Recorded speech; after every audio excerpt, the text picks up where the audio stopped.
Good morning, I'm Dan DeRose with 19 News, and welcome to day 7 of the deadly delivery retrial, looking live into the court in Summit County this morning. There you see the defendant, Erica Stefanko. Yesterday, both sides wrapped up their cases. The defense has rested, which means this morning we're going to get jury instructions before we get to the closing arguments. The jury is not in the room. Jury actually hasn't even been instructed to report until 9:45 today. What's going to happen between now and 9:45 is that the judge is going to go over what will eventually be the jury instructions. This is going to be pretty boring, to say the least. This is going over each charge with a fine-tooth comb, the exact wording that is going to be in each paragraph, so that when these instructions go back with the jury, they know exactly what they are voting on. Remember, each charge needs to have a unanimous decision by the members of the jury for it to be a guilty verdict. Yesterday was a very interesting day in this trial, with Erica Stefanko herself taking to the stand. She did not take the stand in her first trial. And in that first trial, she was found guilty. But remember, that guilty in that first trial had to be thrown out because an appellate judge ruled that while her then husband, Chad Cobb, testified in the 2020 case, it was during COVID, and he testified via Zoom from the prison that he's in, because let's remember, he is serving life in prison with no chance for parole. The appellate judge said he should have been brought to the courtroom so the jury in that 2020 case could have seen him as he testified without a mask, so that they could see his mannerisms. Did they believe him? And that's what brings us here today. I can see the judge is, I've got another feed over here on my right-hand side. I can see the judge is on the stand. I'm not sure why we haven't gotten our feed just yet. That should be happening momentarily. I'll just show you this other feed here out of the courtroom where things are about to get underway.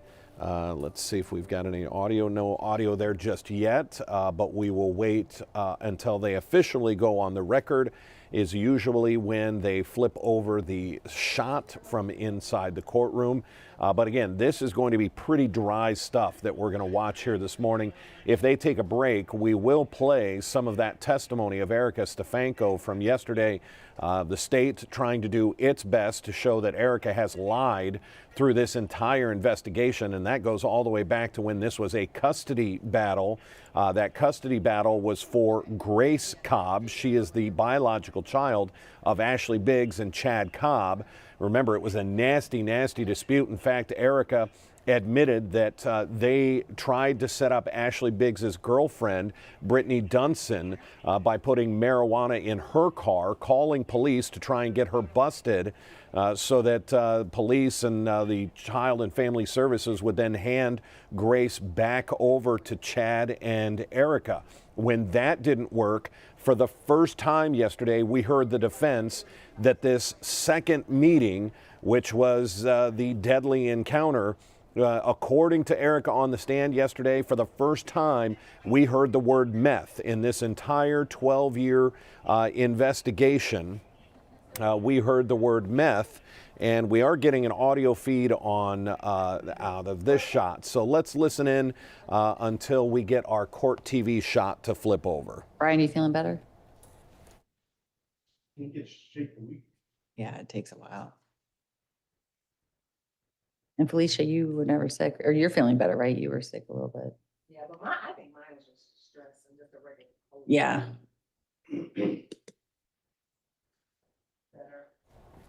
So it sounds like we're just getting some small talk, waiting for the proceeding to begin.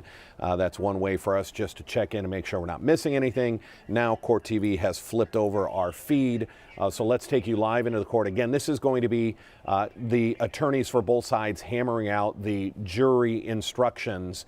After that, the jury will be brought in. We're expecting that to be about 9:45, closing arguments. Then the judge will have to read those jury instructions to the jury, and they'll be handed the case. I'll expect that to be somewhere around 11 o'clock is when the jury will move into deliberations. Let's take you live into the Summit County Court with Judge Towle. Under consciousness of guilt. Can you give me a page number? Sure. Page 9. Okay, thank you. That's much easier to find. Okay, The state would like testimony has been admitted indicating the defendant hid from the authorities and/or attempted to conceal a crime. And you can go into it by placing Ashley Bick's car in a cornfield and/or going back to the scene to clean up. Or you can just stop with indicating that the defendant hid from the authorities and/or attempted to conceal a crime. I've requested that and gotten that in consciousness of guilt. so you're, Oh, sorry. That's fine. I have requested that in consciousness of guilt instructions, and I've gotten that, Your Honor. so you're requesting that after the first sentence, which says testimony has been admitted indicating that the defendant hid from the authorities and/or attempted to conceal a crime? Yes. I think testimony came out from the defendant herself and Chad and Mary Brinkman that those things occurred, meaning attempted to hide or conceal a crime. Okay, I'll hear from the defense. Thank you, Your Honor. We are objecting to the inclusion of consciousness of guilt in its entirety. Based on what? That would primarily be based on case law and lack of facts that support the instruction. And the evidence of flight is admissible as it tends to show the consciousness of guilt, and the instruction is appropriate if there's sufficient evidence in the record to support it. What case law in this jurisdiction and around the state of Ohio indicate is that the record has to contain evidence from which reasonable minds might reach the conclusion sought for the instruction. In this, basically, that the defendant's conduct in leaving the scene of a crime does not warrant the flight instruction. And in this particular instance, that's really the only evidence that we have, is that she left the crime scene or alleged crime scene. But I can give the court a number of cases and have in fact prepared a little memo of law for the court and for the state to review on whether or not it's appropriate, but departing the scene is insufficient, and departing the scene in a circumstance in which the suspect is going to a place in which they would normally be found is not considered to be enough. They would normally be found behind a barn with their 4 kids in a car? In a vehicle that is owned by the family, that is parked on the property that that vehicle is registered to, a quarter of a mile away from the alleged crime scene, absolutely. The case law is what? Correct, and she was driven there by the co-defendant. As the facts came out in the case, we wouldn't dispute that this would be an appropriate instruction for Chad, because he's the one that drove the vehicle. He's also the one that was hiding in the woods. But in addition to the fact that she was located in a place where authorities would reasonably expect her to be because of the ownership of the vehicle and the relationship to the property owners, when the police approached her, she made no attempt to run. She made no attempt to hide. She did nothing. She simply sat in the car and waited for them to come up and was cooperative with them the rest of the time. There has to be some indication that the defendant actually made an attempt to elude capture or to flee from the police. And it's our position that there's insufficient evidence. Like I said, if I can approach, I can give the court a little summary of law that I put together. And there is one case that is unreported that is almost directly on point, where they found that it was an insufficient amount of facts to support the instruction. You know, unfortunately, this is a circumstance where most of the case law that you're going to find is going to be addressing whether or not it was at error, and that whether or not it was objected to. If it's not objected to and it's plain error, they're just ultimately dismissing it. So it's a little bit more complicated to find one where the court will go so far as to say, this never should have been given. They're usually addressing whether or not it had an effect on the outcome at the appellate level. So the cases that I cited to, in that one in particular that's unreported from the 11th, they actually are looking at this never should have been introduced in the first place, and we feel that the facts and circumstances of this case are substantially similar to those, and that submitting that to the court, to the jury for consideration would be error in this particular case.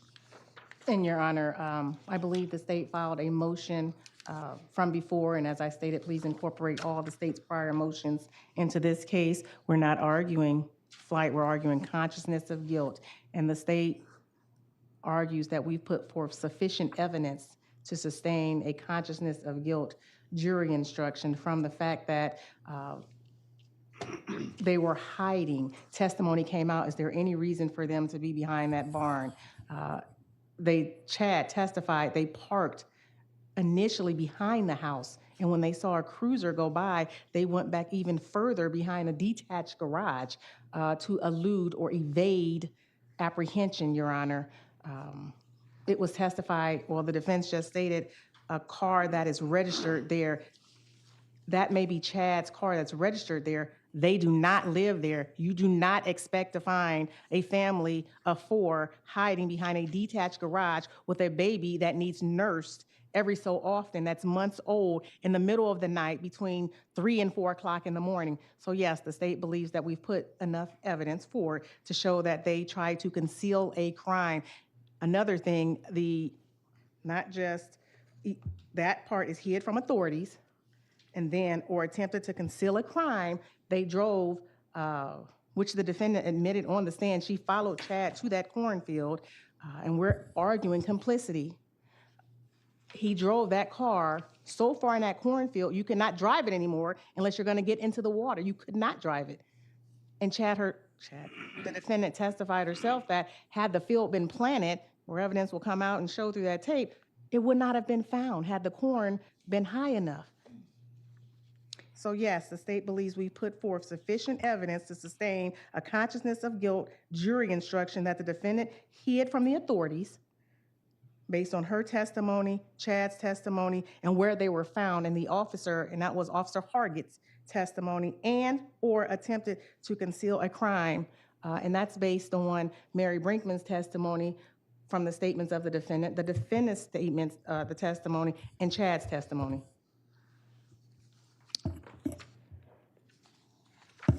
Your Honor, I would just like to point out that, at least as it relates to the vehicle, the state's correct. She said Chad drove the vehicle to his grandma's house. Chad parked that vehicle where it was supposed to be. Chad ran and hid in the woods. There wasn't even any evidence offered that if our client had the opportunity that she could have left that residence. And the reality of the situation is they were found immediately. That's where the car belongs. That's his grandma's house. They're known to be there. They're within the vicinity. That's not hiding.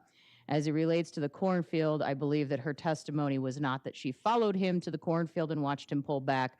Her testimony was such that he told her to pick him up at the cornfield, and that she parked on the bridge and waited, and he emerged from the cornfield.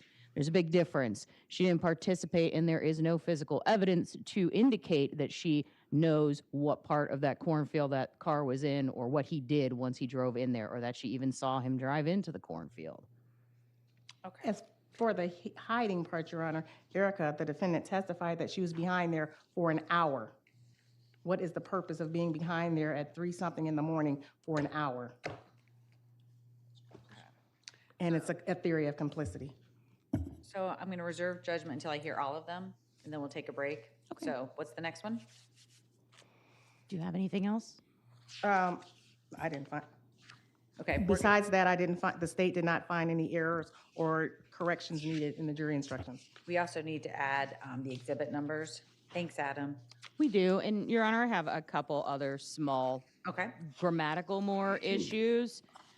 Page 2, under the definition of evidence, and I guess reasonable minds could disagree on this, but to me, the way that this is worded, the punctuation in it makes it sound more like which line are we looking at? Evidence is all the testimony received from witnesses, the exhibits admitted into evidence, and any facts agreed to by counsel which the court instructs you are true.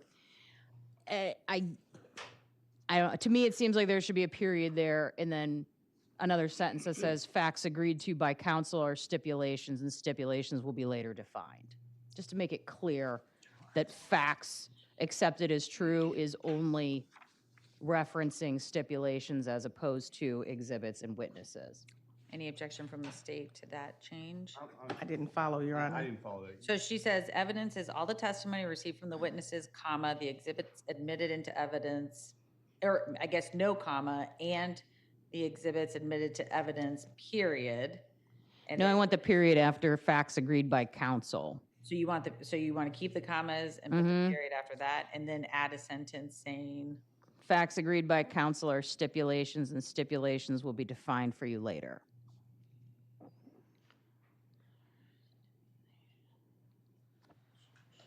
So you don't disagree with anything, you just want to add the language that, I just feel like it's worded weird, Brian, really. It's just a grammatical thing for me. To me, the way that it's written, just the OJI.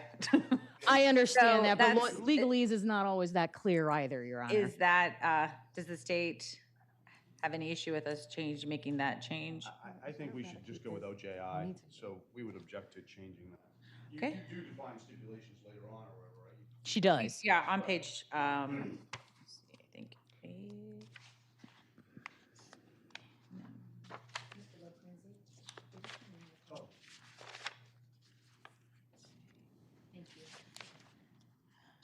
let's see what page we're on. Stipulations are defined on the next page. Okay, so I'll consider that.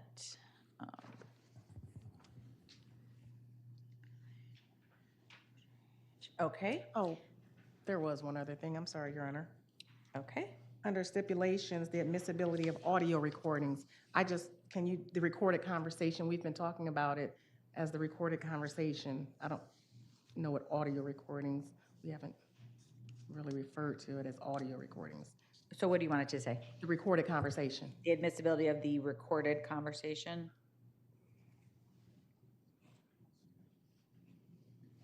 We don't have an objection to that, Your Honor. Okay, so we will change where it says the admissibility of the audio recordings to read the admissibility of the recorded conversation.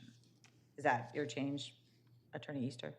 Yes, Your Honor. Okay, and no objection from the defense, so that change will be made.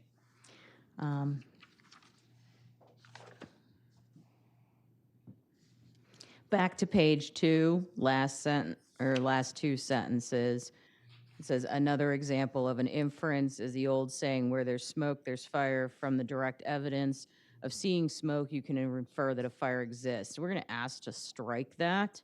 There's already one example given, and I think that that example that's given as it relates to rain and wet ground is sufficient for the jury to understand what the idea is. Now, honestly, I feel like the one with the smoke, there's fire is just prejudicial to a defendant in any instance, because I can't tell you how many times I've heard a prosecutor argue that in their closing sentence. It gives an indication that basically any shred of evidence means that there's enough for something there. And I think the rain one is very, very clear. So we're just asking to strike second example. Okay, I'll hear from the state.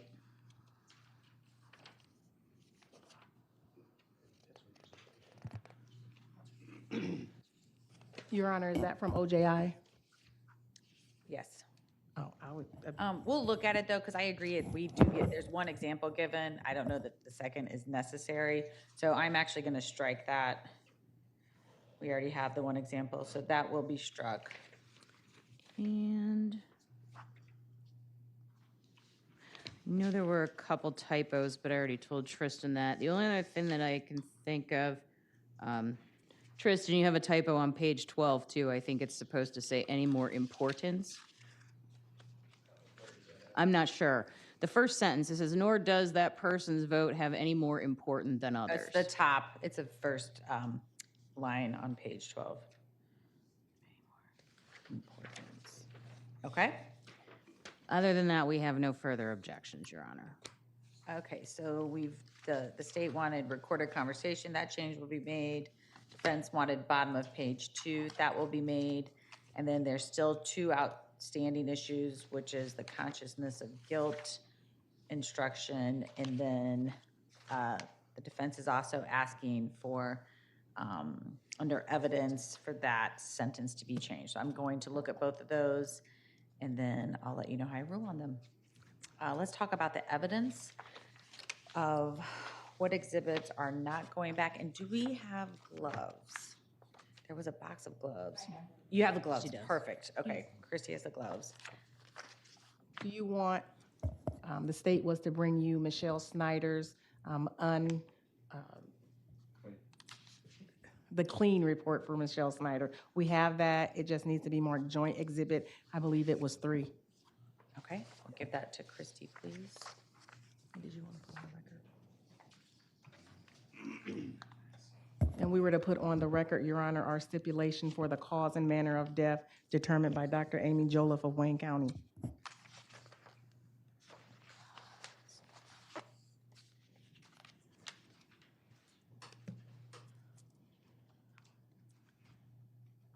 And which exhibit was that?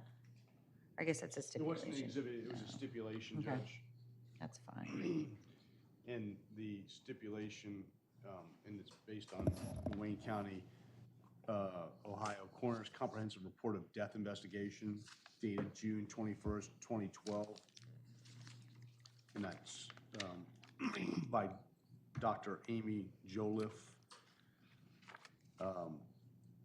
And under primary cause, it's strangulation, manner of death, homicide, blunt force trauma to the head and extremities. So you want that line changed to say, do you see on page 3 where it says stipulations? We have cause and manner of death of Ashley Biggs by strangulation and homicide opined by Dr. Amy Joliffe. Yes. And we'll take it. And I'm sorry, the part by the blunt force trauma, that's a different section. It should be primary cause, strangulation, manner of death, homicide. Cause and death, okay, so are you looking at page 3? No, page 1. Your Honor, I think you're looking at Dr. Kohler's report. It's not on there. It's from, No, I'm looking at the stipulations on the jury instructions. okay. And I'm trying to figure out what language you all want changed. Are you asking for Oh. something to be changed? I didn't know the stipulation was, hold on. Yes, page 3 of the jury instructions. You know, I think if it simplifies it, Oh, I must have skipped over that. I didn't see that was already in there. Cause and manner of death. It should actually, well, just to be completely accurate, the cause of death is strangulation, the manner of death is homicide. This groups them together. Cause and manner of death are by strangulation and homicide. What would you like it to say? The cause of Ashley Biggs' death is strangulation. The manner of her death was homicide, opined by Dr. Amy Joliffe. No objection. Okay, we'll make that change. And there will be no exhibit number because we're just doing this written Right. stipulation. So that can be crossed out. Okay? Any other?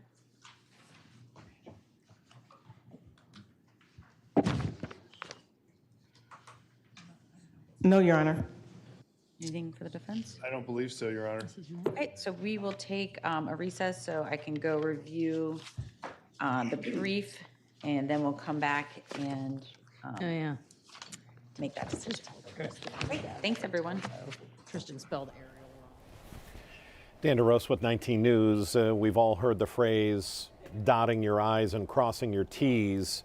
That is literally what you have just watched. In some cases, the arguments that were made were for spelling, grammatical errors, but the one that the judge is really going to need to go back and consider is wording when it comes to your guilt or culpability because you have been hiding, and that shows some level of guilt.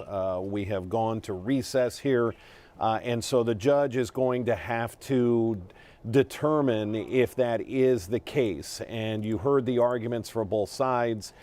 You had the defense say, wait a second, they weren't exactly hiding. The SUV they were in, I'm not exactly sure why it's registered to Chad's grandmother's house, but they're trying to say that because that Lincoln Navigator that they own, because it's registered to grandma's house, that's where that vehicle would be. And so they have part of a point there, but then the state saying, wait a second. It's clear that they were hiding at grandmother's house because A, they had all their kids with them. It's 3 a.m. and they're sitting there for an hour. The state made the very good point that we heard in testimony that where they originally pulled into his grandmother's house, they were sitting and they saw the first cruiser go by in that area. They panicked a little more and moved even further into the property behind attached garage. He then goes and hides. So I'm not an attorney, but I tend to believe that they're not at their house. They pulled into that driveway. They then pulled further back into that driveway behind a structure. Chad then gets out and goes into the woods right there. I guess you put yourself in the judge's shoes. Do you think they were hiding or not? And should that phrase or phraseology show up in the jury instructions? So the judge will go back and consider this. She can look at case law. She can look at prior situations where these phrases, the culpability and the what hiding tends to show about the crime could be a big piece of this. So what we just witnessed is the attorneys battling it out with the judge. The jury was not in the room because you don't want them hearing what gets omitted, what gets in, what didn't make it, that might bias them. The judge is going to go back. She may even come out and give her ruling to both sides, and then they will go get the jury, and we expect to get closing arguments this morning. After closing arguments, then the jury will be read, and that part is very mundane as well. The judge will take every charge, every count, aggravated murder, I believe, tampering with evidence, everything she faces will be read word by word as to what they are going to need to consider. At that point, it will be given to the case will be given to the jury, and they will start their deliberations. We ask that question all the time of our defense analysts, the attorneys that help us out with the coverage of this case. How long will it take the jury? You just don't know. It is a complete toss-up. Is this an open and shut case? Do they want to listen to? They may want to. You may have somebody in that jury. Remember, of that 3-hour conversation between Erica and Chad's mom, Cindy, they only played clips. They only played portions. If I had to guess, of the total 3 hours, they may have played 10 minutes, around 10 to 20 minutes of that conversation. The jury may say, you may have somebody on that jury that says, you know what, I want to hear the whole conversation. Because, yeah, when you take snippets, things could be taken out of context, although some of the things Erica said, I'm not sure how you take that out of context.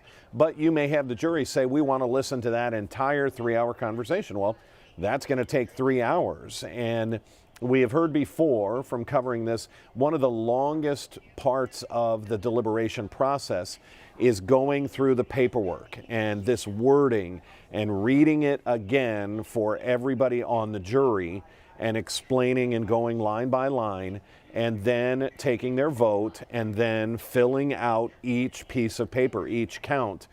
This has to be official.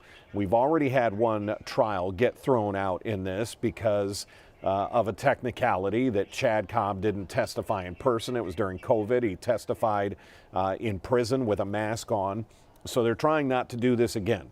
They don't want to have something happen, a misstep happen where we would have to have a second retrial, a third trial in all of this. With that said, let's talk a little bit about yesterday. The defense was given the case yesterday morning. It was their first chance to call witnesses that could protect or make their client look better or innocent. We first heard from Mike Stefanko. And again, this is where the soap opera starts to play out.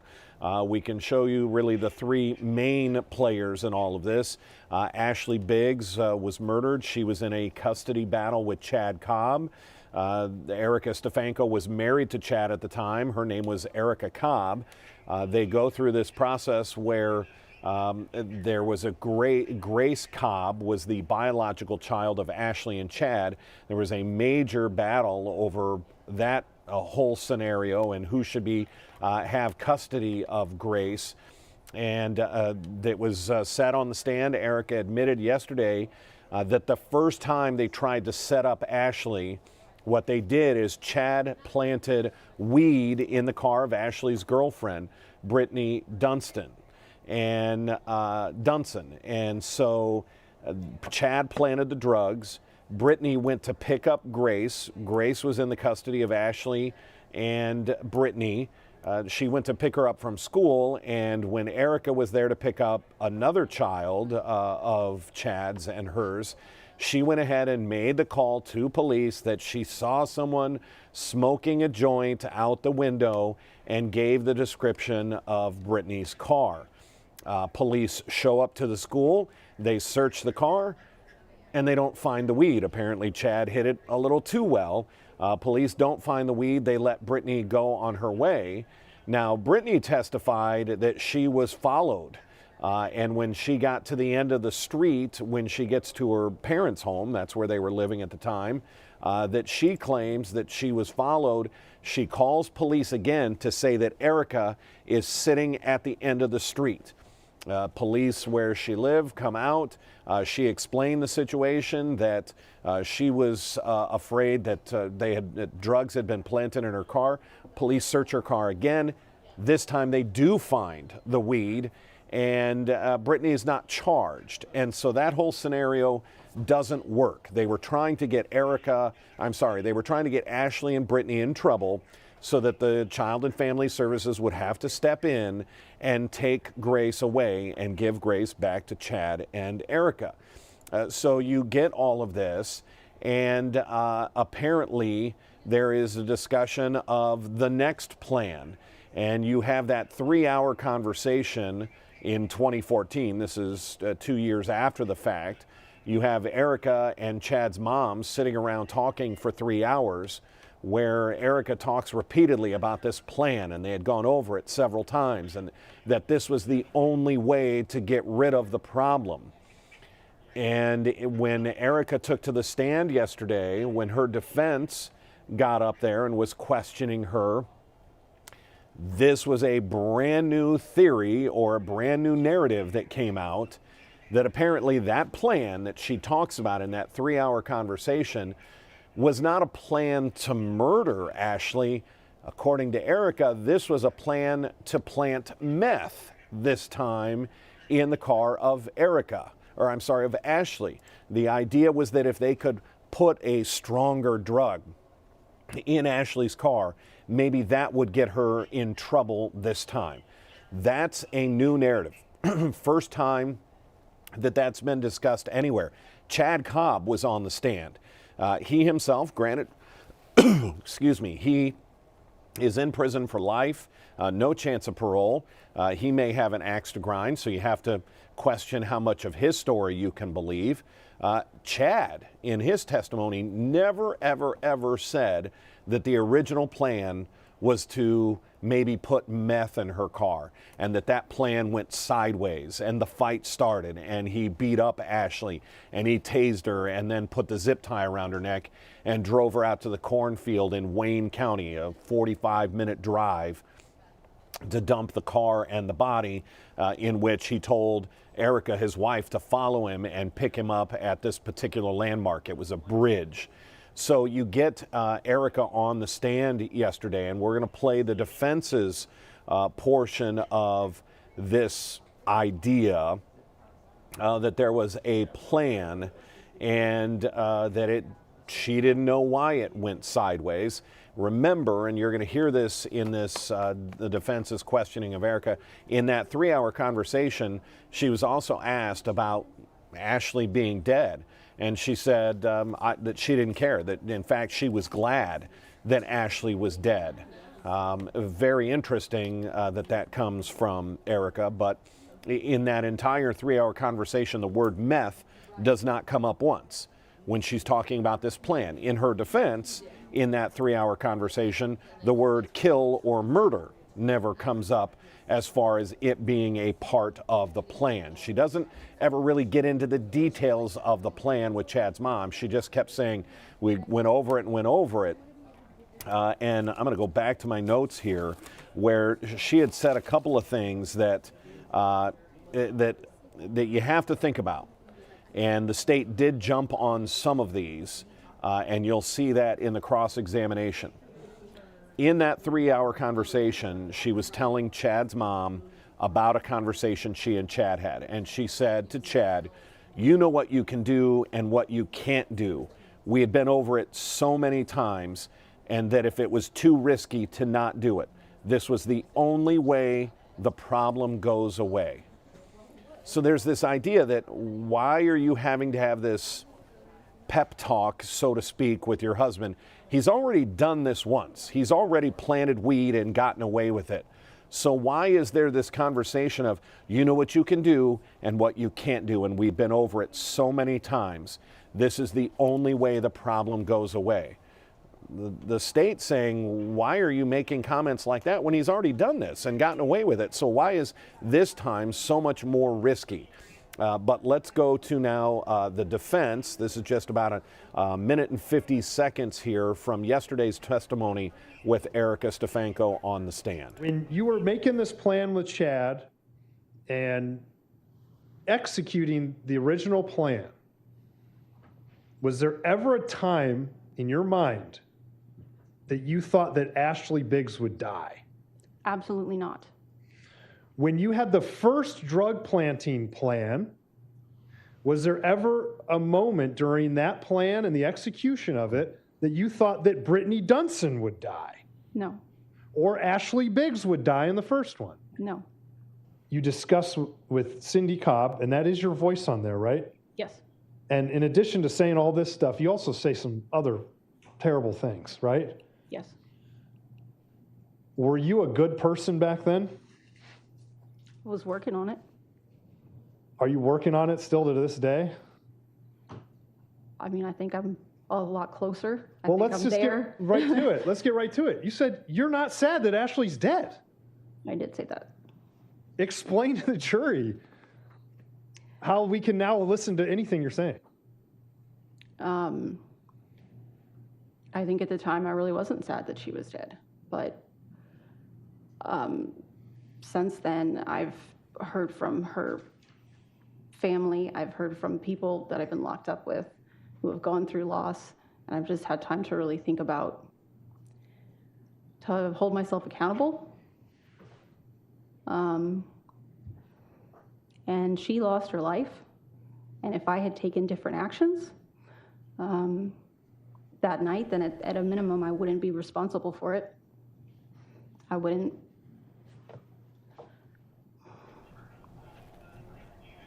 And that's where she ended that thought. She would go on to say and testify about those different actions. If she had taken different actions, if she had told Chad not to do it, and if she had told Chad to just continue with the custody fight and let it go through the courts. Even though they were frustrated at the court system, there is no doubt about that. They even interviewed a new attorney at the time because they felt their current attorney wasn't doing a good enough job. Let's now go to the cross-examination. And the question is, did you believe her? When she gave those responses, did you believe her? That is what the jury is faced with. And that is something that the cross-examination, the state, has hammered on. Ashley Biggs died in all of this. And when the investigation starts, even before the investigation, when there's the first weed drug planting, when they planted that in an innocent person's car, she lied. Erica Stefanko lied the entire way through this so many times. But now she's on the stand, and are you supposed to believe her? Let's listen to the cross-examination. I'm keeping my eye on the court to see if we get a decision on jury instructions, but let's listen now to the cross-examination of Erica yesterday afternoon.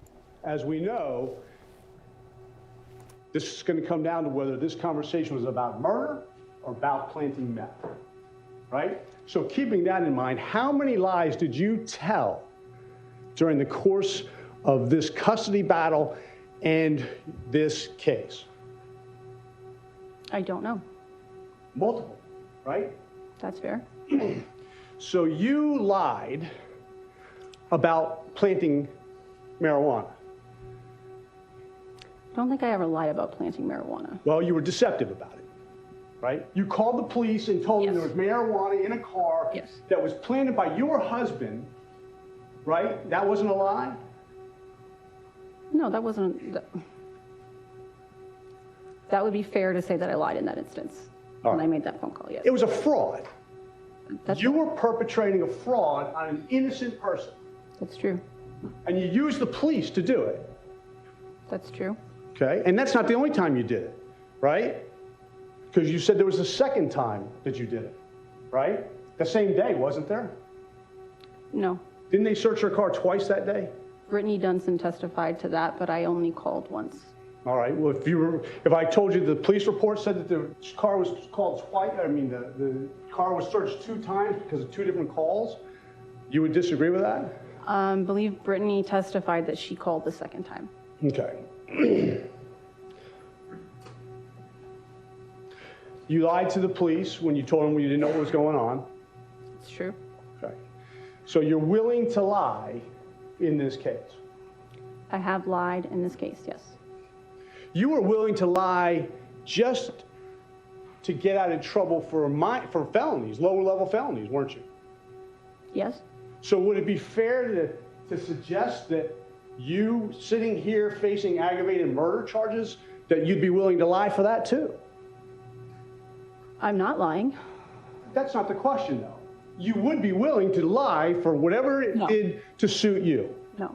Because that's what you did throughout this whole process, didn't you? There were instances throughout this process where I lied, yes. And you did it easily. I won't say that I did it easily, but I did it. I mean, it's pretty bold to lie to the police, isn't it? It's not something that makes a person feel comfortable. But not only did you do it the first time, you feel comfortable enough to do it a second time, is what you're telling us. Are you referring to the first time being with the original drug plant and the second time being with when I spoke to the officer when Chad was arrested? Well, let's talk about when you called Domino's. Okay. That wasn't true too, was it? That was deceptive, yes. And also you lied to the police officer. When Chad was arrested? Yeah. Yes, You said you didn't know what was going on. that's true. And then you told him later on that you were just sitting home and Chad came home frantic. That wasn't true either. No, it wasn't. And that's with the knowledge that somebody had died. Right? True. Rolled right off your tongue. Right? I wouldn't say it rolled right off my tongue. Well, you expected people to believe you. Yes.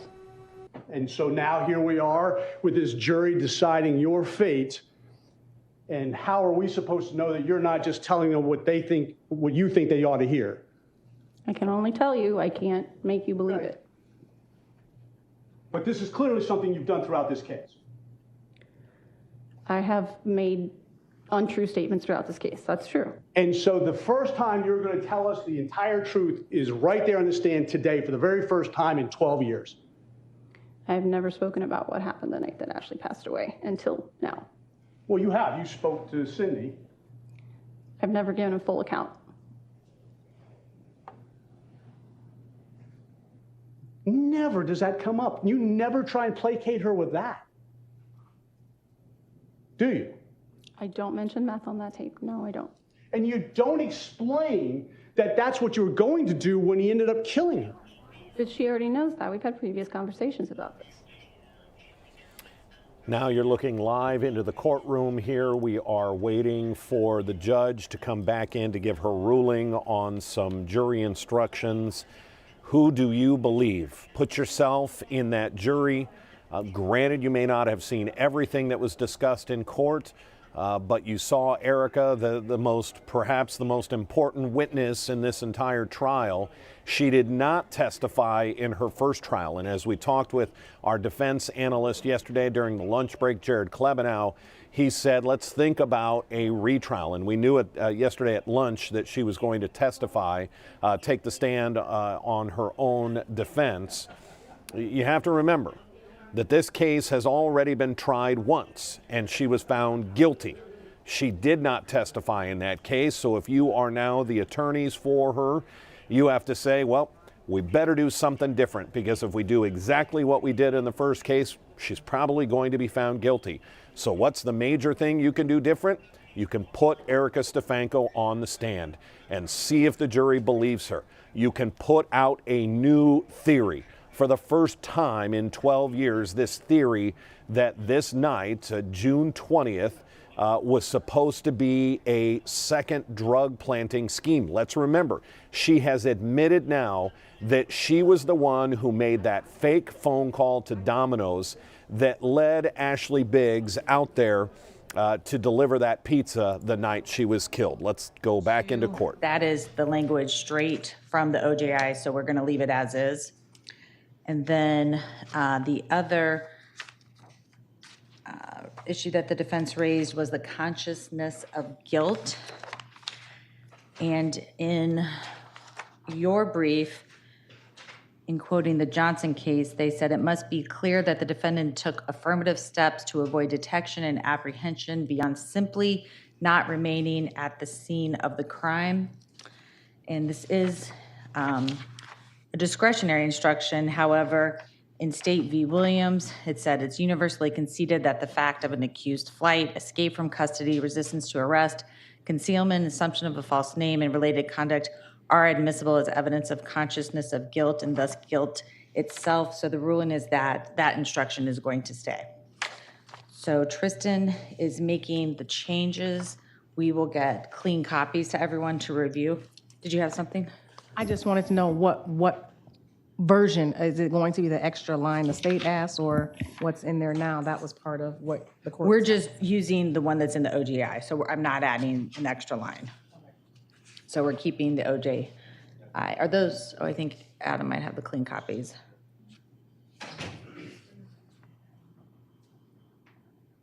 I'm sorry, Judge. For clarity, I'm not sure. The language in OJ, could you just read that section that you're going to read? Sure. It's the consciousness of guilt section. Testimony has been admitted indicating that the defendant hid from authorities.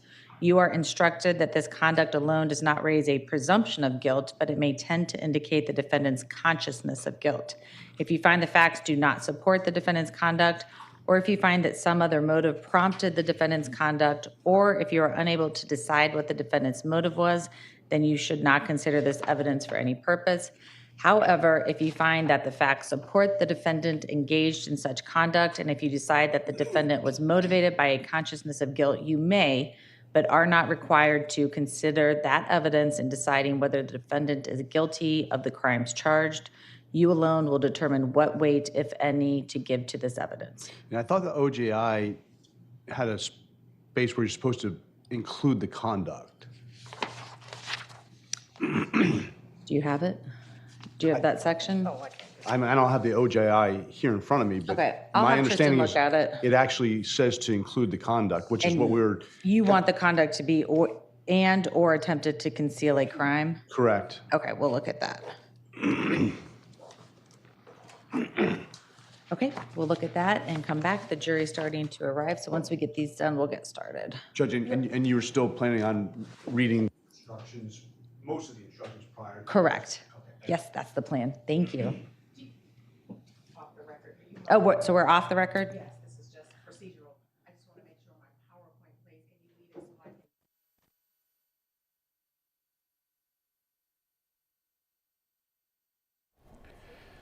Court has gone off the record, meaning we're just in a little bit of a pause here. You heard the judge say the jury is arriving. They were told to be at the courthouse at 9:45, so they should be brought in here momentarily. I think that is a setback if you are on the side of Erica Stefanko here, this idea, and it looks like we might be...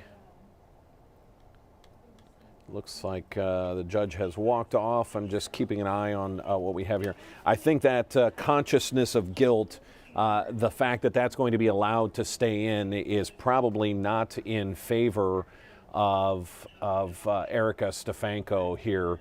It is this idea that if a person flees, not just leaves the scene of the crime, but if they go somewhere to hide, basically, that there can be a consciousness of guilt that you can consider and that line is going to stay in there.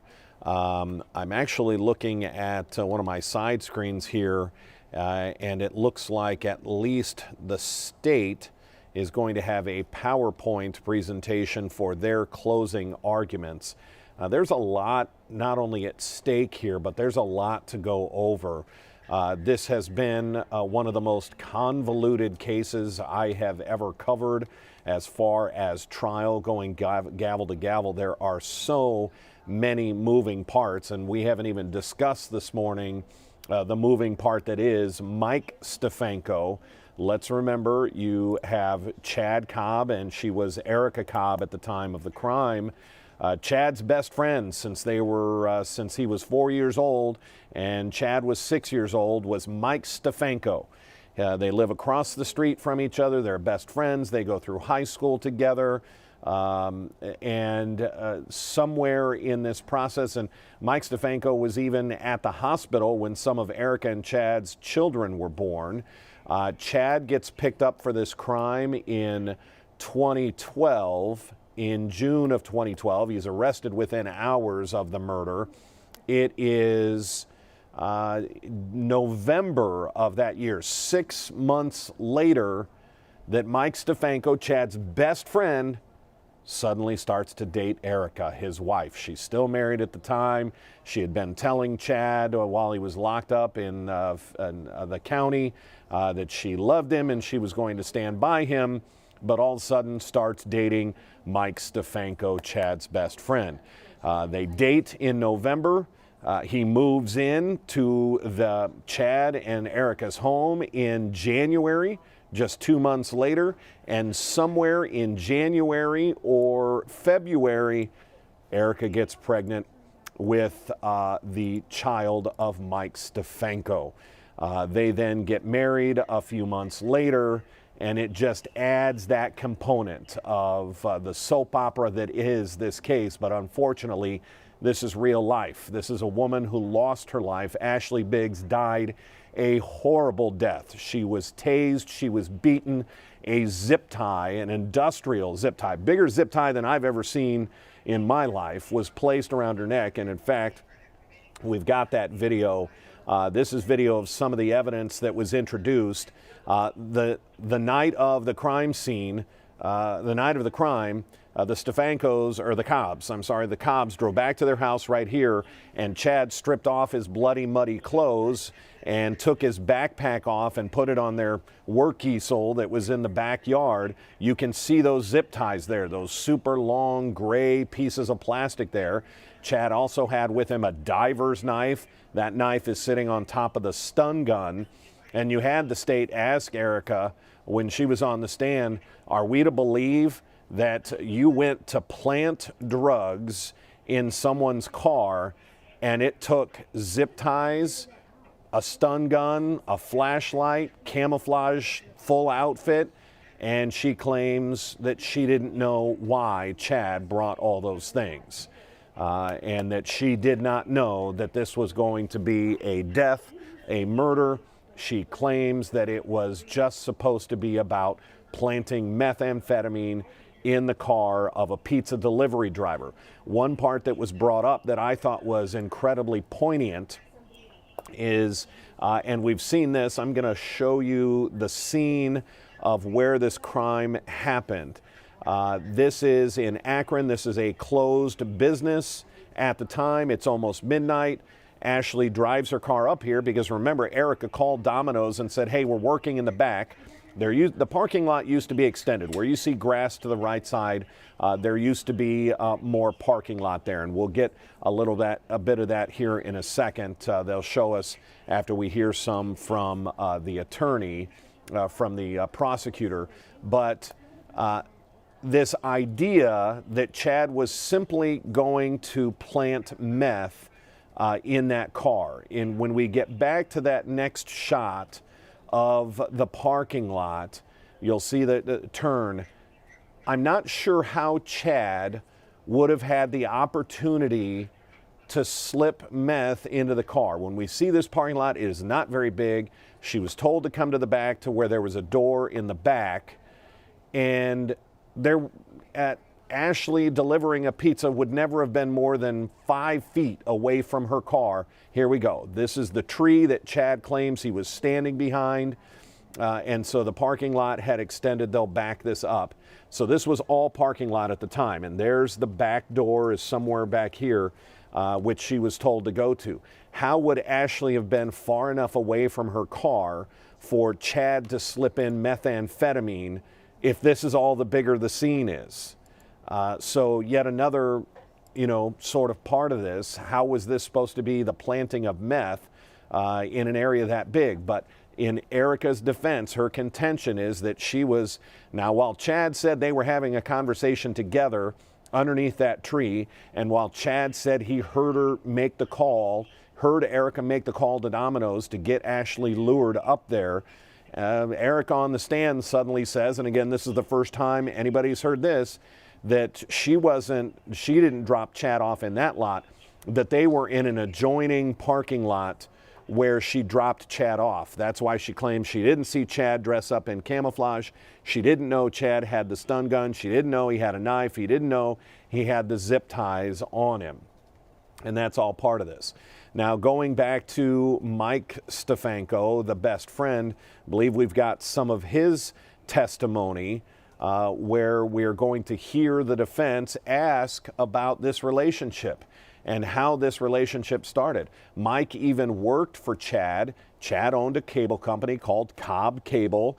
Mike worked for Chad. They would spend a lot of time together on work sites, in the car, in the truck, the cable truck. And yet, through all of this, he found his soulmate in Erica while Chad was locked up. Let's take a listen to the defense's questioning of Mike Stefanko and how their relationship started. After the murder, did you start up a relationship with Erica Stefanko? I did. Approximately when did that relationship start? I would say November of 2012. November of 2012? And she's still married, right? Correct. Okay. Were you married at this time? No. Okay. Were you were single? You didn't have a girlfriend or anything? Correct. Okay. How did you feel that she was married and you guys started this thing up? Wasn't one of my best moments, but when you're in love, you're in love. I don't know how else to put it. When you're in love, you're in love. As Mike Stefanko said, the judge is back on the bench. Let's get you back into court for our continuation of gavel-to-gavel coverage of deadly delivery. To that language. Then it's my understanding that the parties would like to revise the counts. So on page 5, it refers to count 15. Count 15 will now become count 1. Do both sides agree to that? We do, Your Honor. Yes, Your Honor. Okay, and then on page 7, what was originally count 17 murder will now become count 2. No objection to that, Judge. Same here. Okay, are there any other changes before Tristan prints off the final copies? Just also on the verdict forms. On the verdict forms, that's a great point. Okay, so we will change, again, count 15 aggravated murder to count 1. And we'll change count 17 murder to count 2. And Your Honor, under the BCI stipulations in the jury instructions, page 4, joint exhibit number 3's date should be October 4th of 2012. I just verified that with the exhibit. Okay, hold on. You're looking at the new? Yes, Let me switch to that. Could you tell me the page? Did you say page 4? page 4. Page 4. One more time? The last one, the authenticity of the resort from Michelle Snyder, joint exhibit 3. The date should be October 4th of 2012, not 14. Okay, let me see what Tristan's saying. Okay, Tristan's going to change that, and he'll also change the verdict forms. Anything else? No, Your Honor. I don't think so, Judge. Okay, once we have all of the forms correct, we will bring in the jury. I'm going to I'll read the instructions up to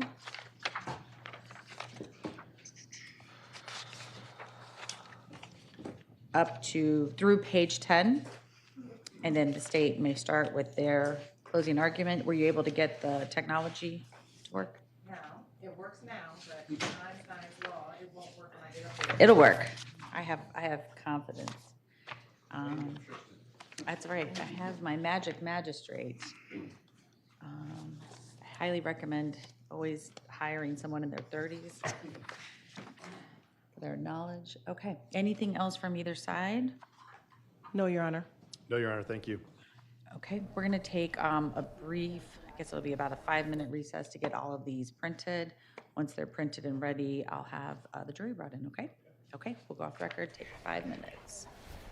Here we go with our third break of the morning, already eclipsing some of our earlier breaks. This will be a break to get the final paperwork. There was a couple of words that apparently they didn't discuss in the first 2 times of talking about the jury instructions. And so we will take another 5-minute break and we will finally get to closing arguments. This is a pivotal moment in this case.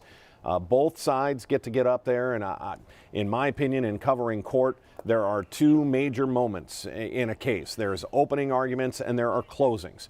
Yes, you have all the information in between that the jury gets flooded with, and of course, the testimony of Erica Stefanko on the stand is very important. But this is the chance that if you're defending Erica or if you are trying to put her in prison, this is your last attempt to walk the jury through. Here is what you've just heard. Here is the testimony. This is what is the most damaging to Erica, or this is the part of the state's case that just doesn't make sense. Remember, the defense just needs one juror to say, well, maybe this was just a plan to plant meth and Chad went rogue and ended up murdering Ashley Biggs. You need one juror to think that that's exactly what happened. And Erica, in her 3-hour conversation with Cindy Cobb, Chad's mom, saying, yeah, we had a plan. We'd gone over it several times.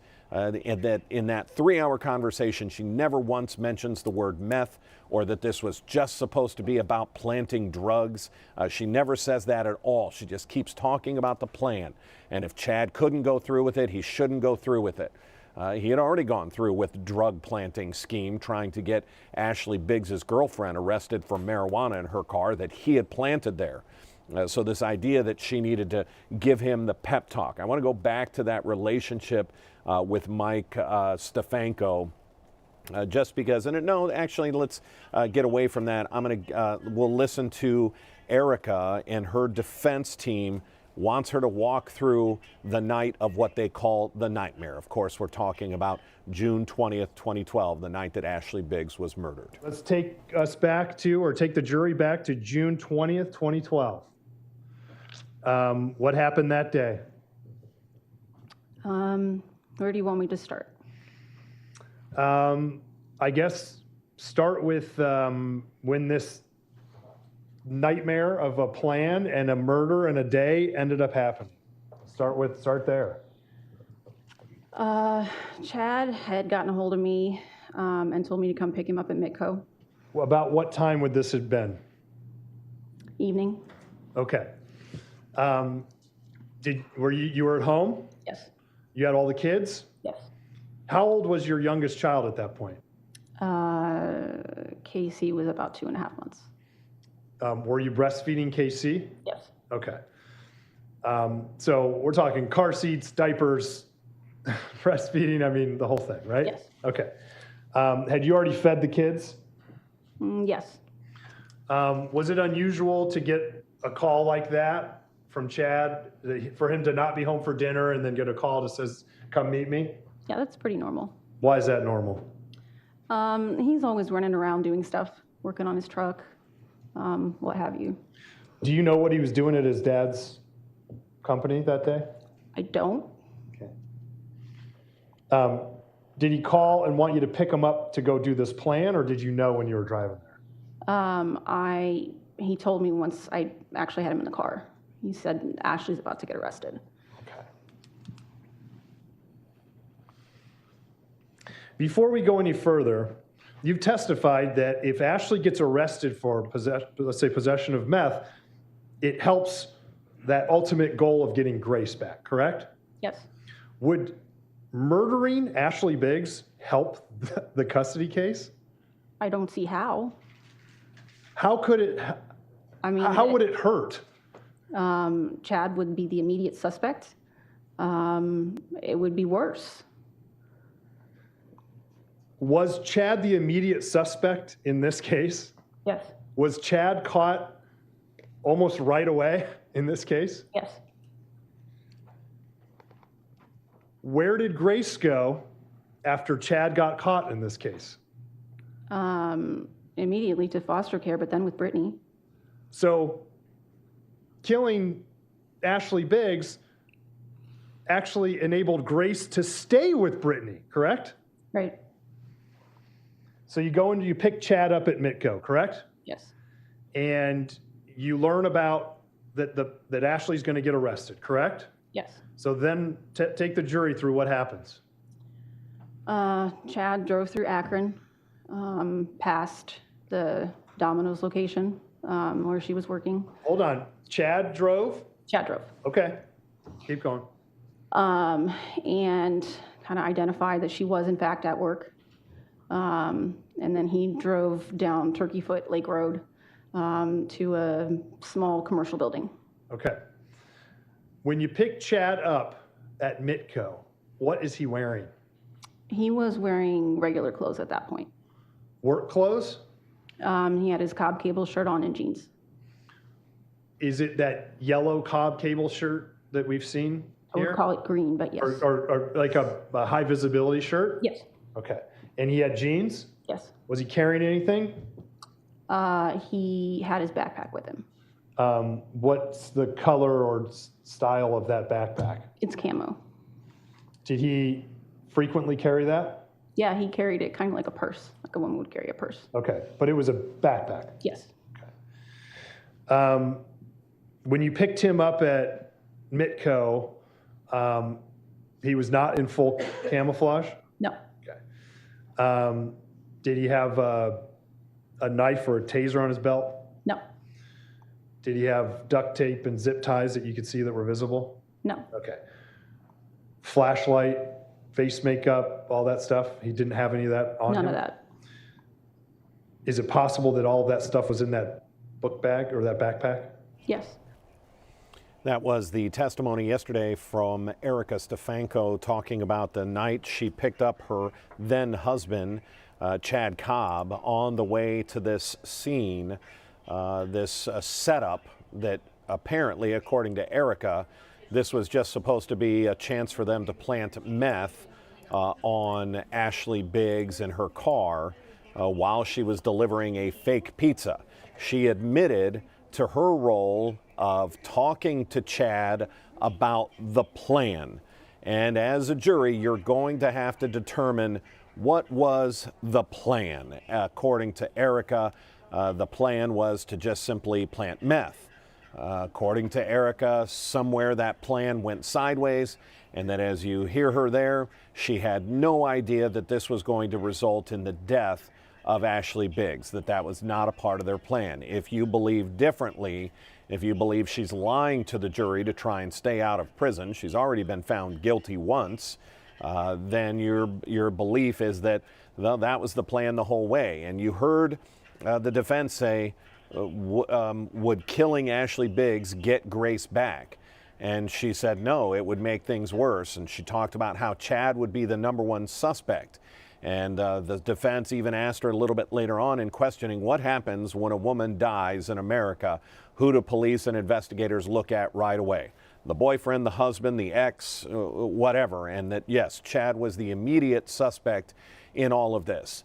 I can counter that by saying, if you think you can commit the perfect murder and make it look like maybe a pizza delivery driver was robbed or set up, perhaps that could have been the plan.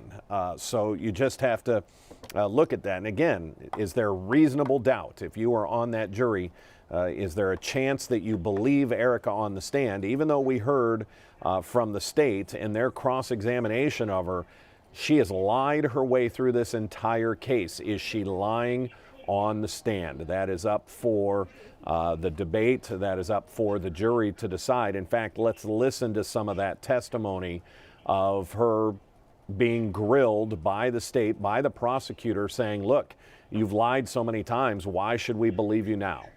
As we know, this is going to come down to whether this conversation was about murder or about planting meth, right? So keeping that in mind, how many lies did you tell during the course of this custody battle and this case? I don't know. Multiple, right? That's fair. So you lied about planting marijuana.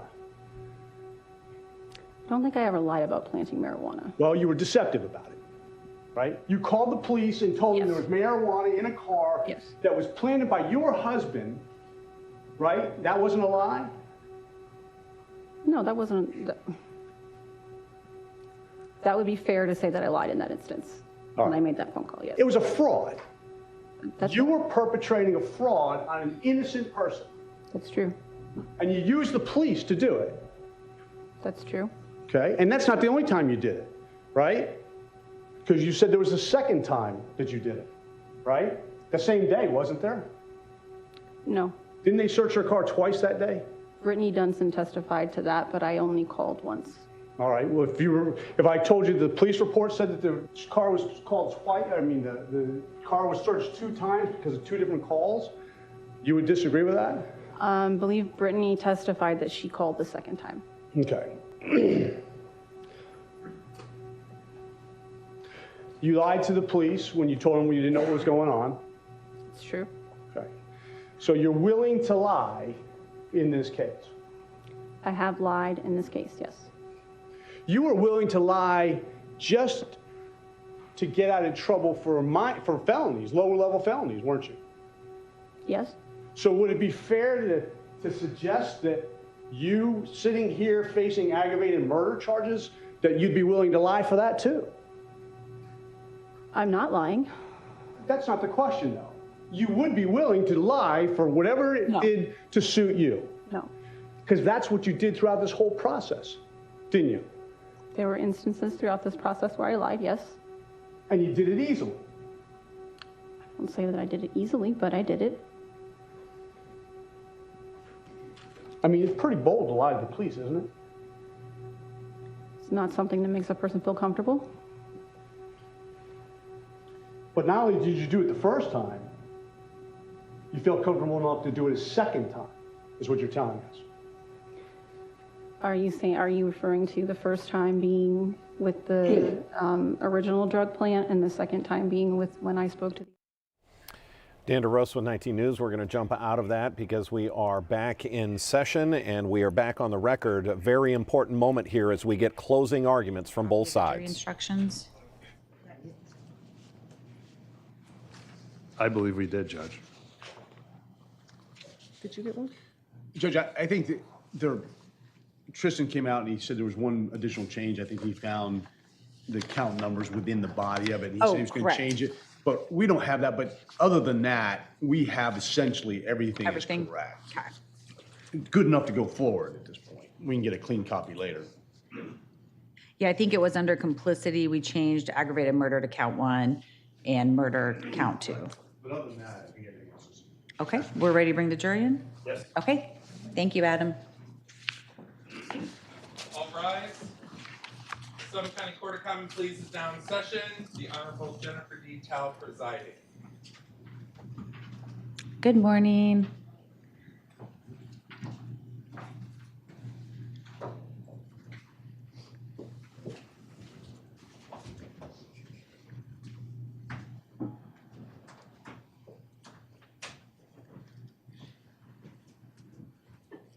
Thank you. You may be seated. Good Good morning to our jurors. Thank you again for all being on time every day. We appreciate your service so much. What's going to happen at this point is I'm going to be giving you your jury instructions. So at this time, my bailiff, Adam's going to be handing out a copy for each of you to follow along. When I'm finished reading these, I'll just ask you to turn it over, and the parties are going to begin their closing arguments. Thank you, Adam.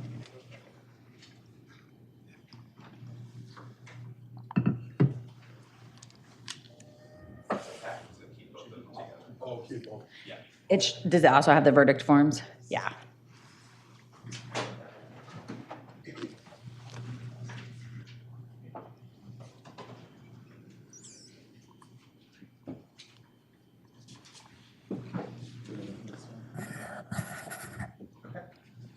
Everyone has one?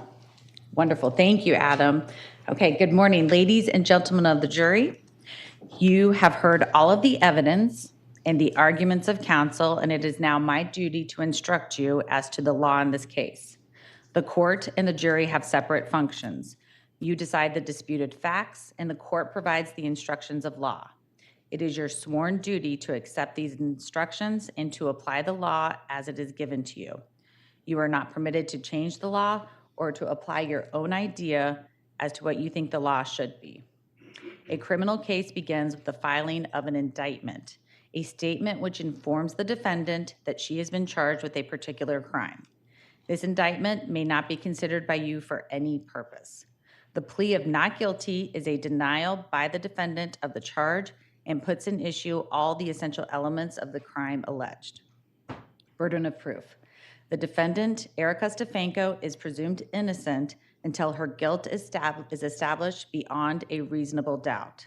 The defendant must be acquitted unless the state produces evidence which convinces you beyond a reasonable doubt of every essential element of the offense charged in the indictment. Reasonable doubt. Reasonable doubt is present when you, after you've carefully considered and compared all the evidence, cannot say you are firmly convinced of the truth of the charge. It is a doubt based on reason and common sense. Reasonable doubt is not mere possible doubt because everything relating to human affairs or depending on moral evidence is open to some possible or imaginary doubt. Proof of reasonable doubt is proof of such character that an ordinary person would be willing to rely on and act upon it in the most important of their own affairs. Evidence. Evidence is all the testimony received from the witnesses, the exhibits admitted into evidence, and any facts agreed to by counsel which the court instructs you to accept as true. Evidence may be direct or circumstantial or a combination of the two. Direct evidence is the testimony given by the witness who has seen or heard or felt certain acts or facts to which he or she testified. It includes the exhibits which have been admitted during the course of the trial. Circumstantial evidence is the proof of facts or circumstances by direct evidence from which you may reasonably infer other related or connected facts which naturally and logically follow according to the common experience of mankind. Circumstantial evidence uses common experience about information obtained from direct evidence to infer or imply some other fact or conclusion reasonably. To infer or to make an inference is to reach a reasonable conclusion of fact, which you may, but are not required to make from other facts which you find have been established by direct evidence. Whether an inference is made rests entirely with you. For example, if a witness testifies that he looked out a window and saw that the ground was wet, you may reasonably infer that it had rained, or you may conclude from other evidence that something else caused the ground to be wet. An inference based solely and entirely upon another inference, unsupported by any additional fact or by another inference from other facts, may not be relied upon by you. A second inference may be drawn upon a previous inference if the second inference is based at least in part on additional facts. And remember that direct evidence and circumstantial evidence are of equal weight or probative value. Exhibits. A number of exhibits and the testimony related to them have been introduced. The numbers on the exhibits serve the sole purpose of identification and should not be considered for any other purpose. Most of those exhibits admitted into evidence will be given to you at the time you begin your deliberations. There are other exhibits that, due to the nature of their condition, will not be sent back at the time you begin deliberations. However, those exhibits will be identified for you by list and made available to you upon your request under the control of a bailiff or other person designated by the court. Stipulations. A stipulation is an agreement by both sides that a certain fact is true or that a witness would testify as to certain facts or opinions. The state of Ohio and the defendant have agreed to the following stipulations. The authenticity of aerial photographs of the cornfields off of Poor Road, States Exhibits 26 through 31. The authenticity of the Walmart video and/or still photographs, States Exhibit 95. The authenticity of the Verizon wireless phone records for phone number 330-388-3224, States Exhibit 102. Cause of Ashley Biggs' death was by strangulation, and the manner of death was homicide, as opined by Dr. Amy Joliffe. The authenticity of the drone aerial video of multiple locations, that's States Exhibit 1. The admissibility of the recorded conversation, States Exhibit 4. The camouflage pants being sized for a male and the size of the pants, States Exhibit 112. The authenticity and contents of the BCI forensic laboratory reports dated February 19, 2013, authored by Christopher T. Smith, Joint Exhibit 1. The authenticity and contents of the BCI forensic laboratory reports dated July 24, 2013, authored by Christine Hammett, Joint Exhibit 2. And finally, the authenticity and contents of the BCI forensic laboratory reports dated October 4, 2012, authored by Michelle Snyder, Joint Exhibit 3.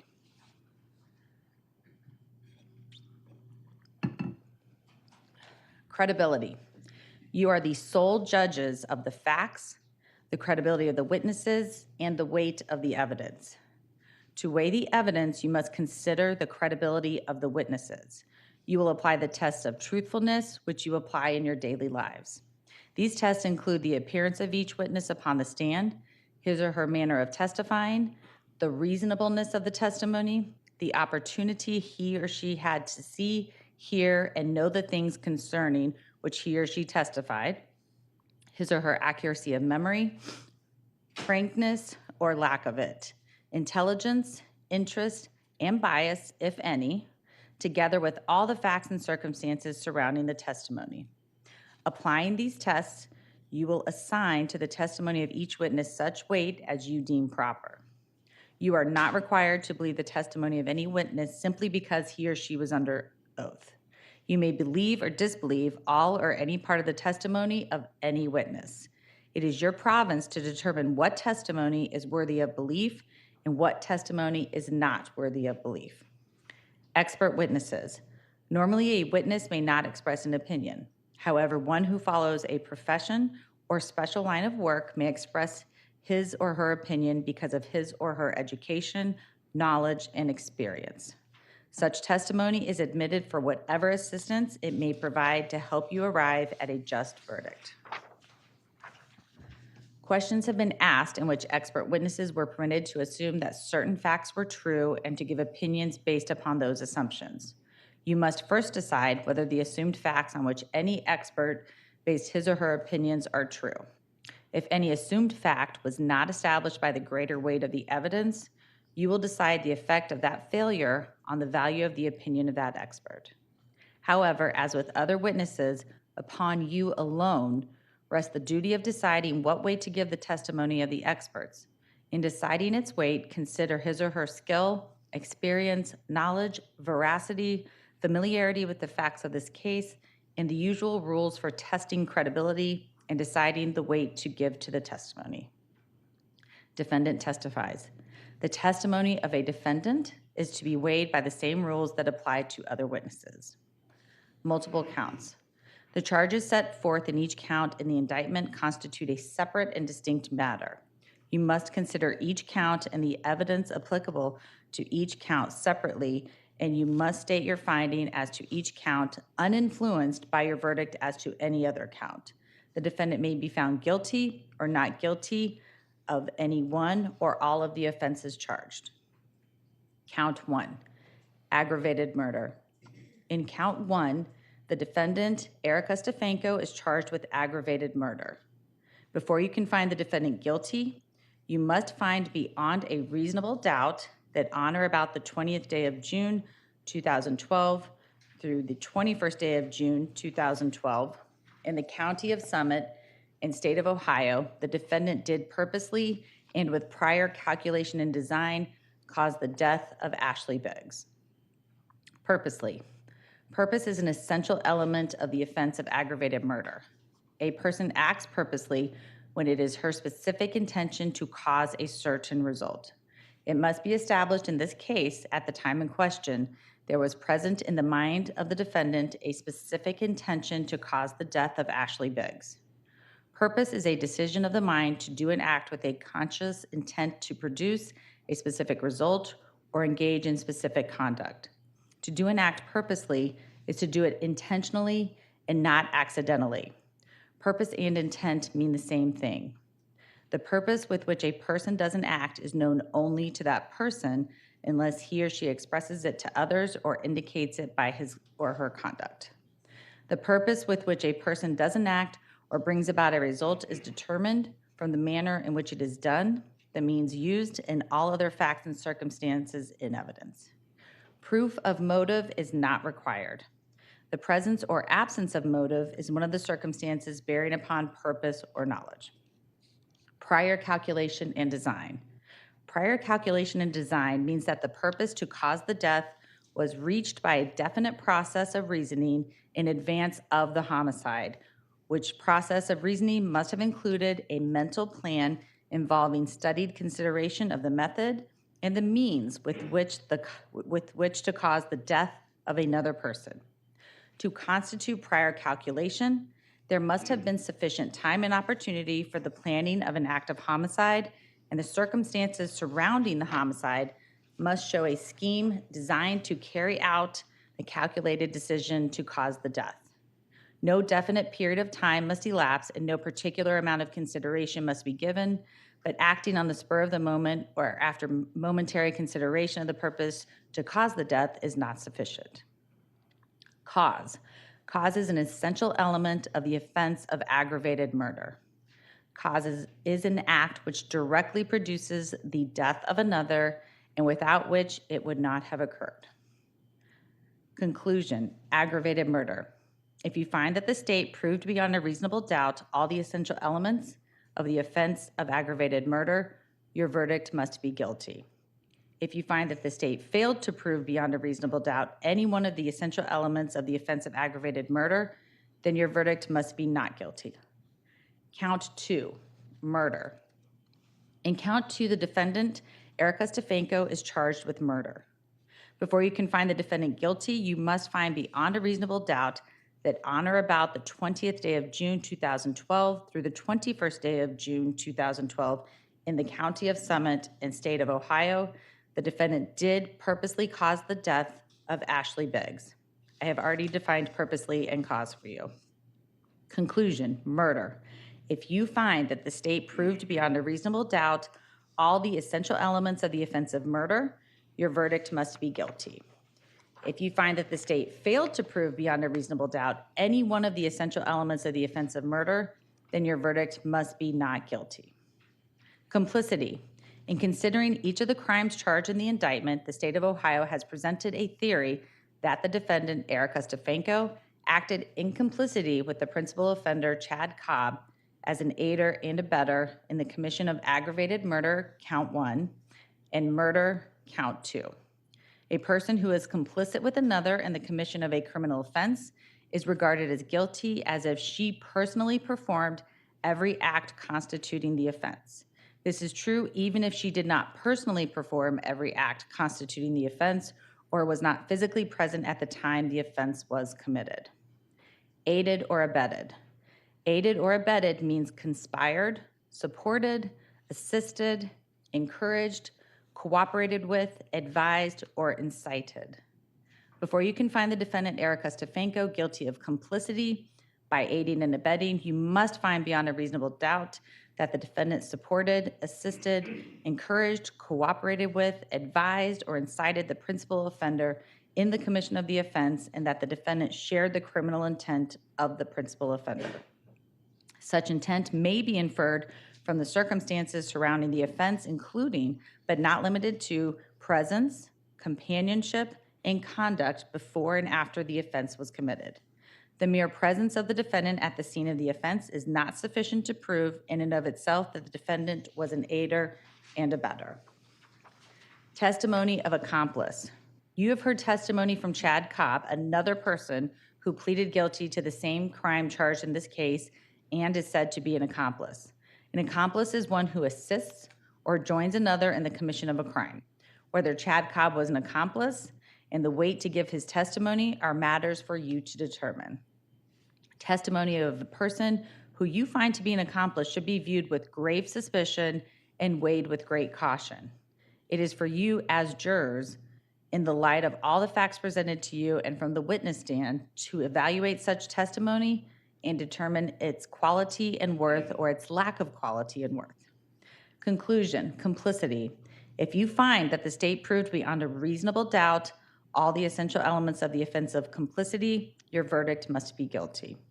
If you find that the state failed to prove beyond a reasonable doubt any one of the essential elements of the offense of complicity, then your verdict must be not guilty. Consciousness of guilt. Testimony has been admitted indicating that the defendant hid from the authorities and or attempted to conceal a crime. You are instructed that this conduct alone does not raise a presumption of guilt, but it may tend to indicate the defendant's consciousness of guilt. If you find the facts do not support the defendant's conduct, or if you find that some other motive prompted the defendant's conduct, or if you're unable to decide what the defendant's motive was, then you should not consider this evidence for any purpose. However, if you find that the facts support the defendant engaged in such conduct, and if you decide that the defendant was motivated by a consciousness of guilt, you may, but are not required to, consider that evidence in deciding whether the defendant is guilty of the crimes charged. You alone will determine what weight, if any, to give this evidence. Closing arguments. The court cannot embody all the law in any single part of these instructions. In considering one portion, you must consider it in light of and in harmony with all the instructions. The court has instructed you on all the law necessary for your deliberations. Whether certain instructions are applicable may depend on the conclusions you reach on the facts beyond a reasonable doubt. Counsel at this time will make their final arguments to you. The prosecuting attorney will begin, then counsel for defendant will follow. Finally, counsel for the prosecution will have an opportunity to reply. In making these arguments to you, the attorneys will be commenting upon the testimony that you have heard and the evidence that has been presented in this case. They will not intentionally try to mislead you. However, if their recollection of the evidence differs from what your recollection is, you must follow your own recollection. These final arguments are not to be construed by you as evidence in this case or instructions on the law. They are, however, intended to help you better understand the contentions of each side and the issues you are to decide. You should give both sides your close attention. If you could just place down those instructions, we will begin, and the state may begin their closing argument.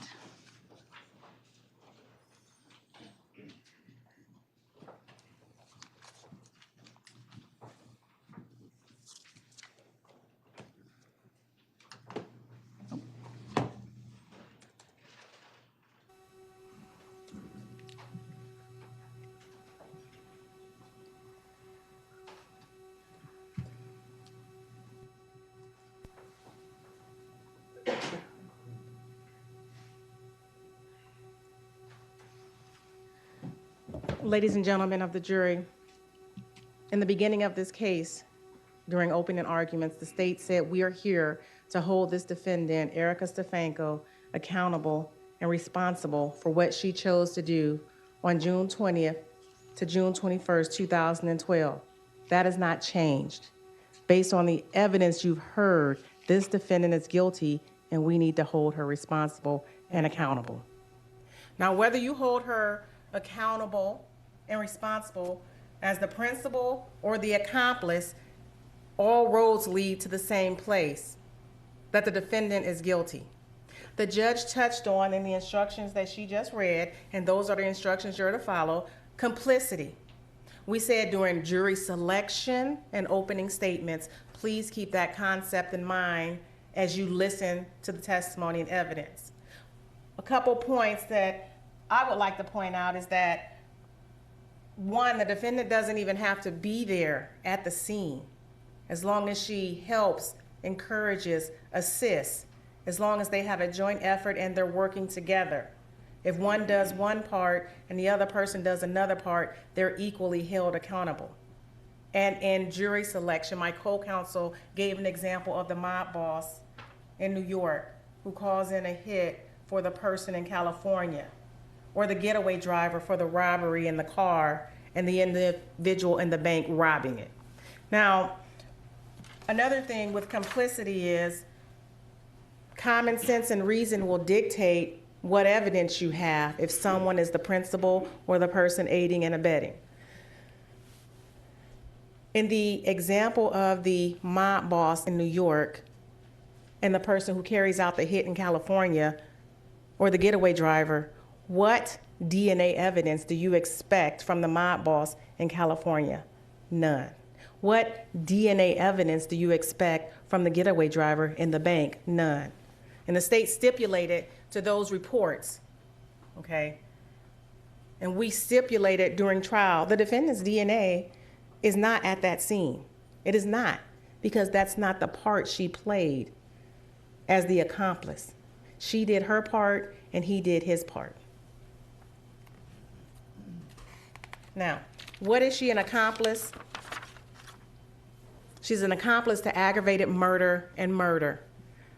And one thing the court said and what she read is the purpose. Aggravated murder is to purposely, with prior calculation and design, cause the death of Ashley Biggs. One thing I want you, as you listen to how the state proved the defendant is guilty beyond a reasonable doubt for aggravated murder, purpose is specific intent. And you can't look into the mind of the defendant at that time, but you can infer her specific intent from the facts and circumstances surrounding what happened. The facts and circumstances such as how she ordered the call to lure Ashley Biggs to the scene, the fake name, the burner phone, where she called to lure her to a closed business, go to the back door, things of that nature. And facts and circumstances such as how Ashley Biggs was murdered, a zip tie, strangulation, but not the strangulation that most individuals are accustomed to where it's the oxygen flow. Remember, Dr. Kohler testified that zip tie was placed so tight, it wasn't the oxygen flow, it was the muscles on the side of her neck, in her neck, that got squeezed so hard, it was the blood flow to and from her brain that caused the strangulation. So again, purpose is specific intent, and you can infer that specific intent since you can't look into the mind of the defendant from the facts and circumstances surrounding the crime. Prior calculation and design is they had a plan. They had a plan. That plan could have been thought up at the scene or ahead of time. And we're going to get into the defendant's statement and the recorded conversation. They had a plan, and it was thought of ahead of time. Murder, only thing missing is the prior calculation and design. It's the same thing. At a minimum, we all know they had a purpose based on the facts and circumstances of that case, of this case, to kill and murder Ashley Biggs once they got to that scene. Once they got there and Ashley showed up, from the facts and circumstances, you can infer at a minimum they had the specific intention to kill Ashley Biggs. Now, Chad murdered Ashley. The defense stated multiple times, tried to preface their questions with it, Chad killed Ashley, Chad murdered. He absolutely did. Detective Hitchings sat in that witness stand and testified the date it happened. He believed Chad did the actual physical murder of Ashley Biggs, and he believed the same thing sitting in that witness stand as he testified, that Chad murdered Ashley. The state believes the same. That's why when Chad testified, he stated every time he does an appeal, it's met by opposition by the state.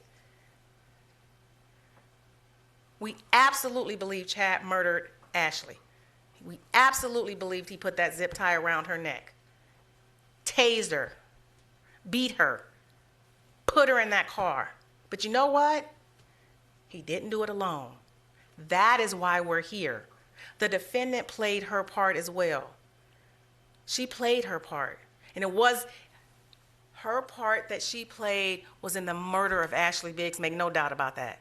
The part she played in planning, the part she helped carry out from the beginning, the execution and the cover-up, it was the murder of Ashley Biggs, not a drug planting plan that you heard yesterday, not a meth or drug planting plan. We're going to talk about that.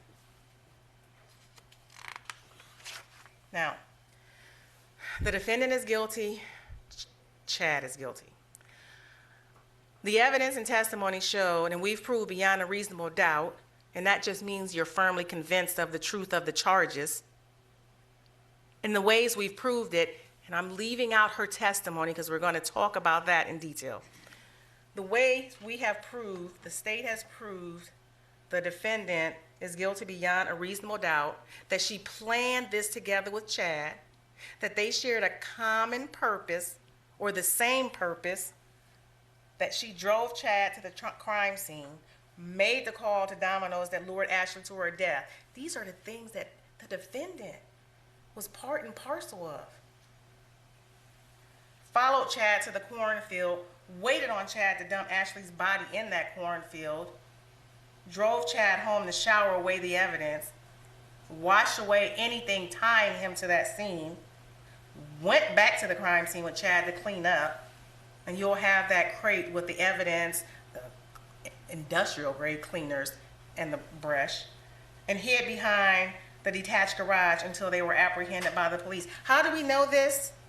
Aside from the defendant's testimony yesterday, we know that, one, from Cindy Cobb, she testified, and there's a secretly recorded conversation that the defendant is making statements on.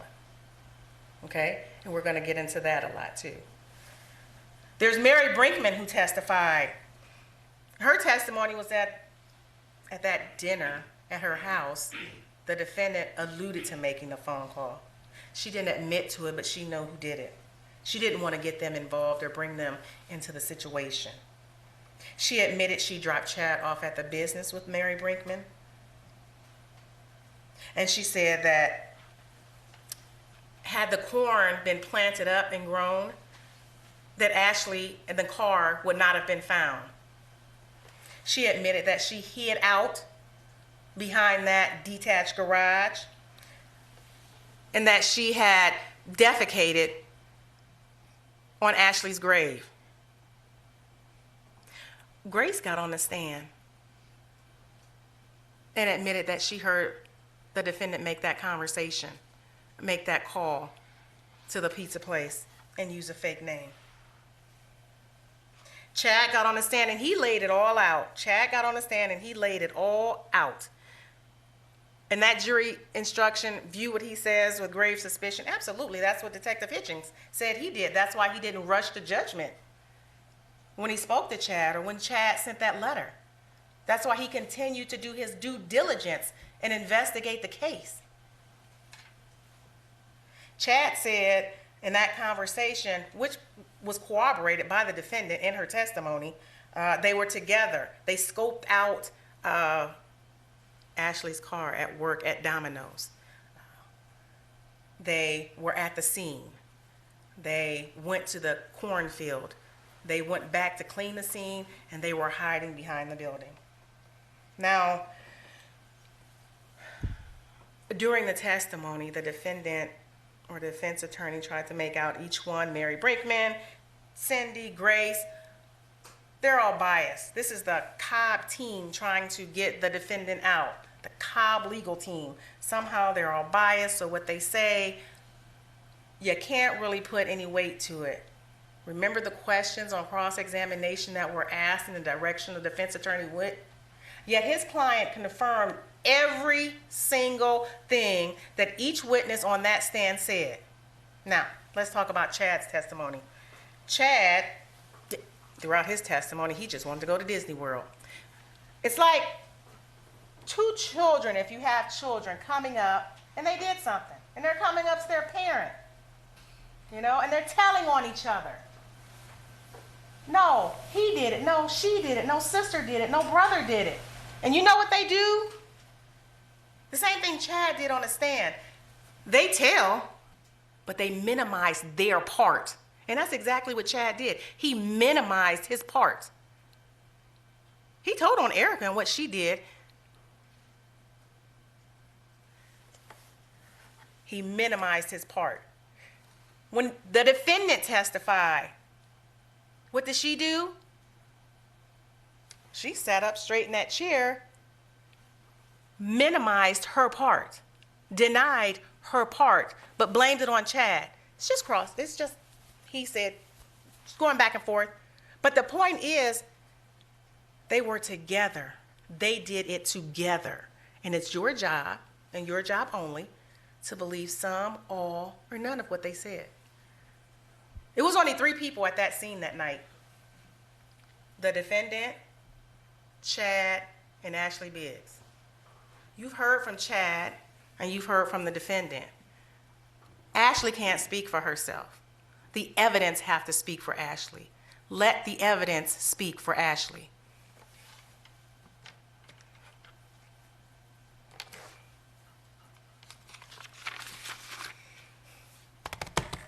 Now let's get into the meat and potatoes of what you're gonna do and what you're gonna focus on when you get back to deliberate. We can't get around it. One of the main pieces of evidence, the main piece of evidence, is the recorded conversation. And when you go back into the jury room, I would ask that you all take the time to listen. It is long, and I apologize about that. But please, this is a very important case. Please do not take anything in this case for granted. Look over everything. What evidence was presented to you? The defendant requested this meeting. Wasn't like Cindy lured her there. Wasn't like Cindy, hey, come to this meeting so I can set this up. The defendant requested that meeting. Both parties testified to that. Listen, don't just hear it. Listen to the conversation, the conversational tone. Listen to what was said and how it was said. There's no interrogation going on there. There's no arguing. It's matter of fact. The defendant is matter of fact in what she's saying, just like she was matter of fact in what she was saying on the stand.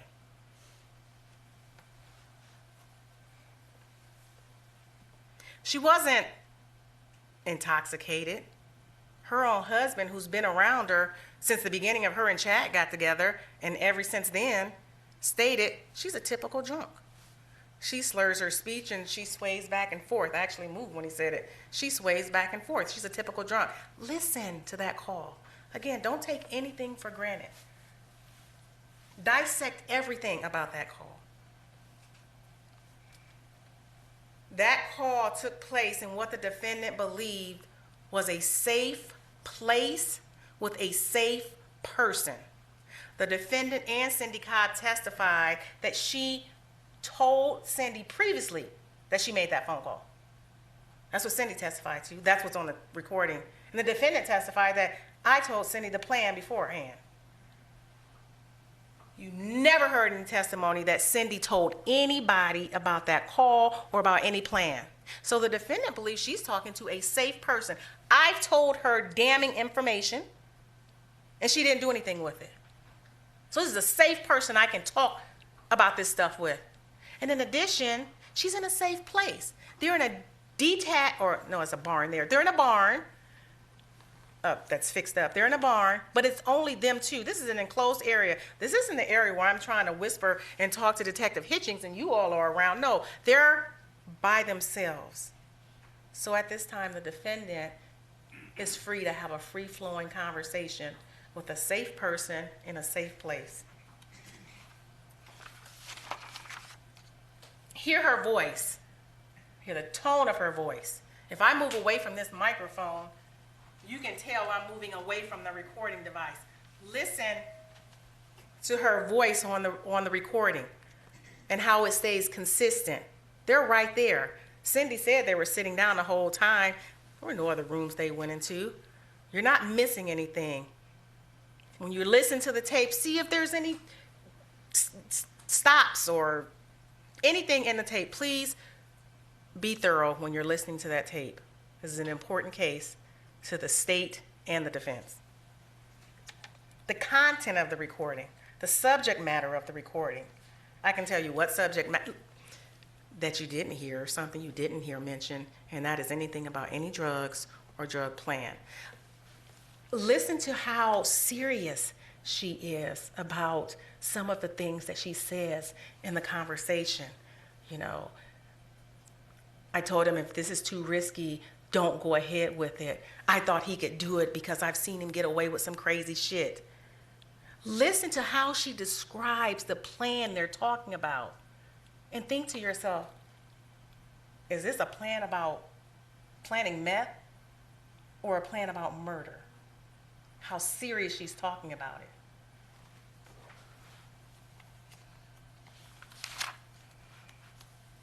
Let's talk about the defendant's testimony. There were admissions on the stand, and she's noble, and yes, I didn't feel that way back then, but now I do.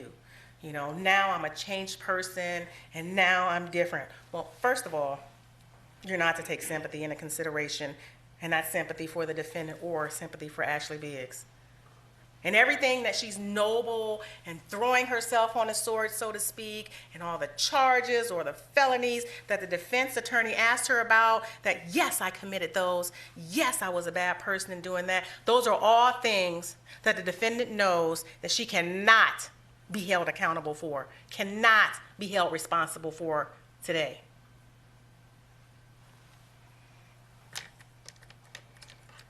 Now, the defendant testified that, and all of this, when you keep in mind, remember, I said, please keep the concept of complicity, and I read to you, and so did the judge, the elements of murder and ag murder. Importantly, ag murder, because the things she testified to and the things on that recorded conversation goes to the planning, the prior calculation and design. She made that phone call, a burner phone. She purchased the minutes days before. And if you look at the exhibit, the phone records in there that are stipulated to, that phone was not used before, and that phone was not used after. That phone was used to make a call. Look at the records, you'll see calls coming in. You heard Matt Travis state that he called that number back multiple times. Officers, Detective Hitching stated, they called that number.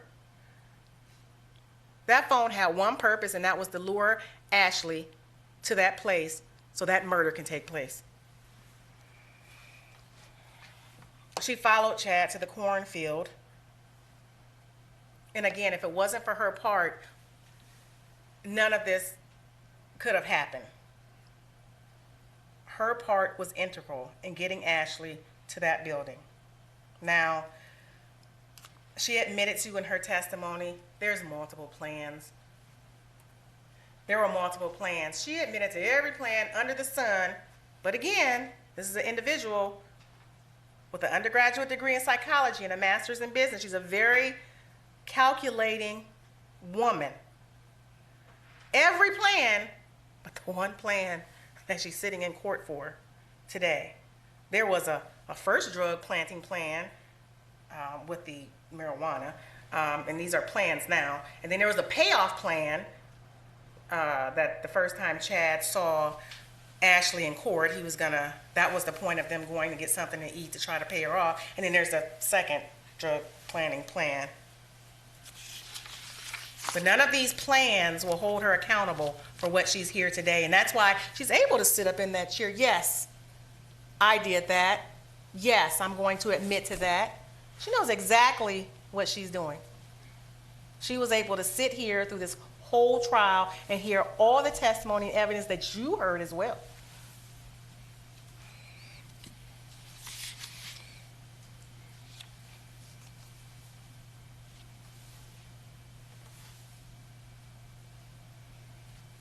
And they both admitted that they identified Ashley at work prior to making that call, so they knew she was at work that day. The defendant testified that it wasn't reasonable to kill Ashley. It's not reasonable. How is that reasonable? She ended up going back to Brittany. Yeah, because they got caught. That was not by choice, that was by chance, and it absolutely is reasonable. Why is this going on? It's a custody battle. It absolutely is reasonable, and they know it's reasonable. When Ashley left the first time was not in the picture, who was Grace with? Chad and the defendant. So if Ashley is not around again, the biological mother, who do you think Grace will go back to? I mean, common sense and reason, Chad, the biological father. That will be the first place she'll go back to, especially since he just had her less than 6 to 8 months ago. That absolutely is a reasonable plan. What made it not reasonable is they got caught. Again, as the defendant told Mary Brinkman, and Mary Brinkman testified to, had the corn that had been planted was high enough, that car may not have been found for weeks or months. Had the plan would, according to how it was supposed to go, as Erica said in that recording, that was the perfect plan. Felicia, I'm sorry to interrupt. Ma'am, I'm going to need you to stop nodding your head, or else I'll have to have you leave the courtroom, okay? Oh, I'm sorry, I didn't. No, that's okay. Is that okay. understood, ma'am? Thank you. Sorry, Felicia, didn't mean to interrupt. Okay. You're fine. That would have been the perfect plan.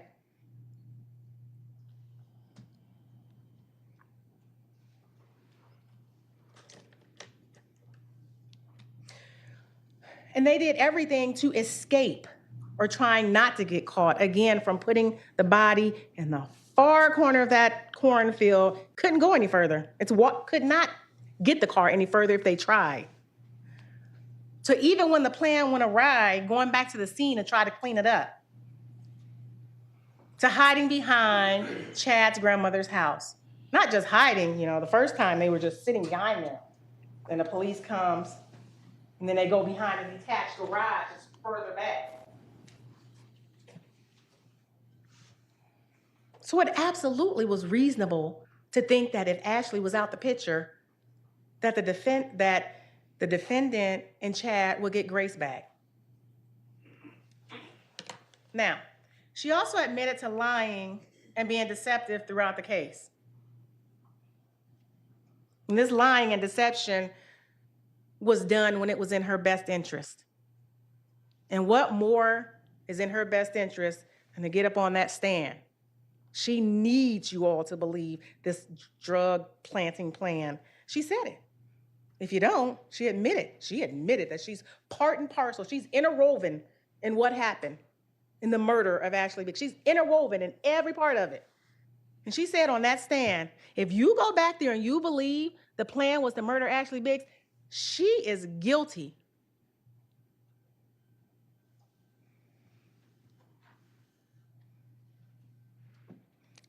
She lied and was deceptive when she got on the stand, testifying about, and LaPrenzie played some of the portions about what she said to Cindy Cobb. Now it's her voice, and she's saying, well, I think this, or I that. Not anymore. Well, I was just saying what I thought Cindy wanted to hear. I was just saying stuff to placate her. And again, is that reasonable? Why would she say stuff to placate a safe person in a safe place? And they're just having regular conversation. They're just shooting the shit, talking amongst themselves. Why is she placating anybody? If she's placating Cindy, then what is she doing now? What is she doing now that she needs you to believe her?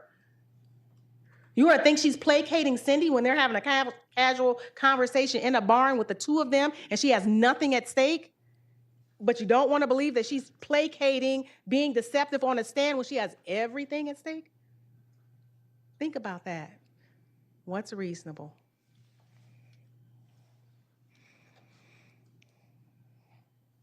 When asked any question, she had an answer for anything, everything. She tried to explain away everything, even when asked about the plan. Yeah, Cindy knew about it. She was cross. Well, how did she know? As soon as everything happened, Chad was arrested. She said, oh, we were at Richland. We went to Richland together, and that's when he told us. And again, don't take anything in this case for granted. Question it all when you get back there. Now, is it reasonable that Chad told them that when they went to Richland, when the defense attorney got out painstakingly in a 3-hour cross of Chad and a very long cross of Cindy, that as soon as Chad got to Richland, he started filing motions and wanting appeals that he was not guilty. Yet the defendant says when they got down there, he's just, yep, did it, just saying it, to everybody, her and his mom, yep, I did it. But on the other hand, immediately filing motions once he gets down there and appeals that he did not do it. What's reasonable and common sense? And I say this little stuff and it may seem little, but it's not. It's not. That goes to her credibility on the stand with everything she testifies to.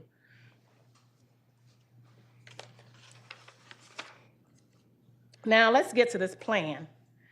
This murder plan, is it a murder plan? Meaning, was the plan to lure Ashley there and kill her? Or was this a drug, a meth planting plan? It makes no sense. It's not reasonable. And the defendant said on the stand to Attorney LaPrenzie, you're good at your job. He's good at ferreting out lies and deception. Because once you tell a little one and you're started asking questions, it's like the snowball effect. It just grows and grows and grows and grows. And that's what happened when she was on the stand. That little one grew and grew and grew. It's the snowball effect. Now you have to answer all these questions. And to the point, it got not reasonable, and to the point it got ridiculous. Please remember some of the things the defendant said about this plan on the stand.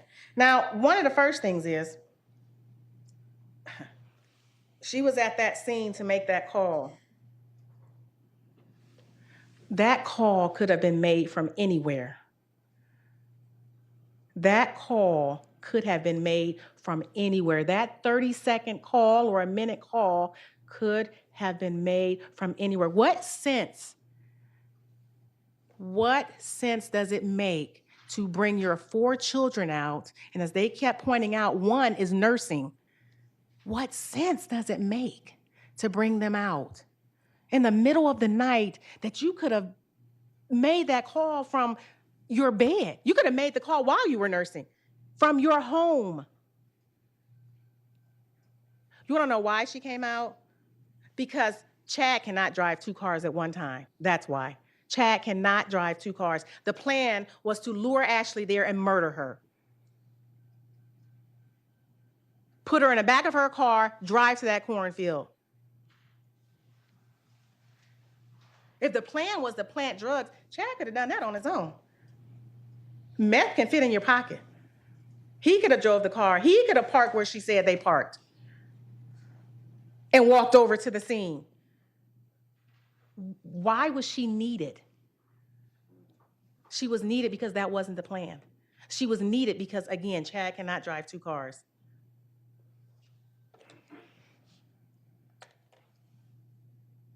The defendant also testified that he had on the Cobb cable shirt, the neon Cobb cable shirt only, and jeans when he got out the car.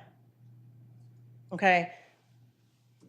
She testified, and in the same breath, she testified that, quote, Chad not being seen was a crucial part of the plan. Now, we know Chad said he had on camouflage. This was on up under his camouflage.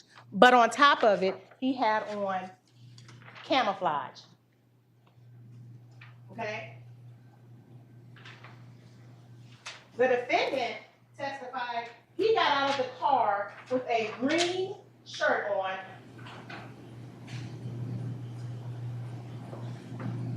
a green work shirt on.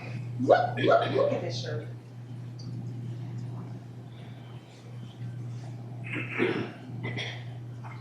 It is crucial part of the plan that he not be seen. And he's gonna get out of the car with a neon green shirt on.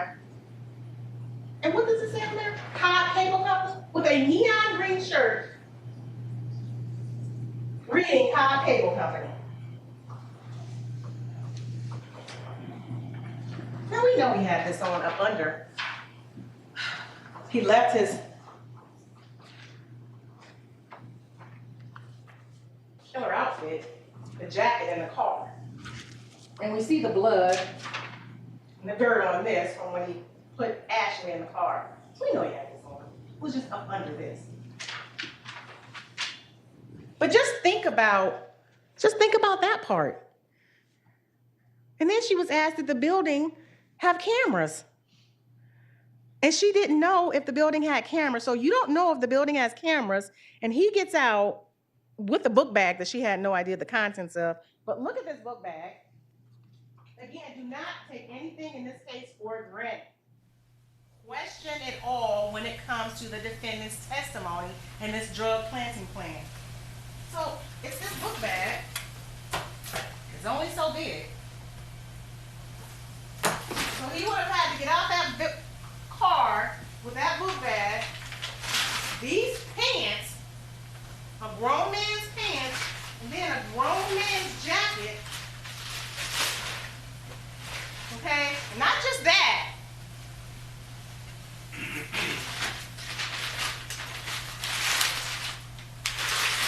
These zip ties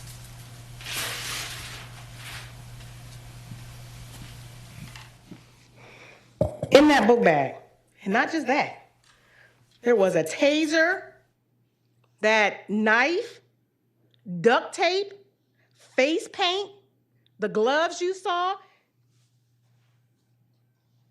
We need to mix up this picture.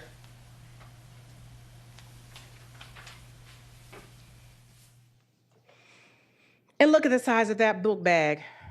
If it fits, it's squished. Is that a plan?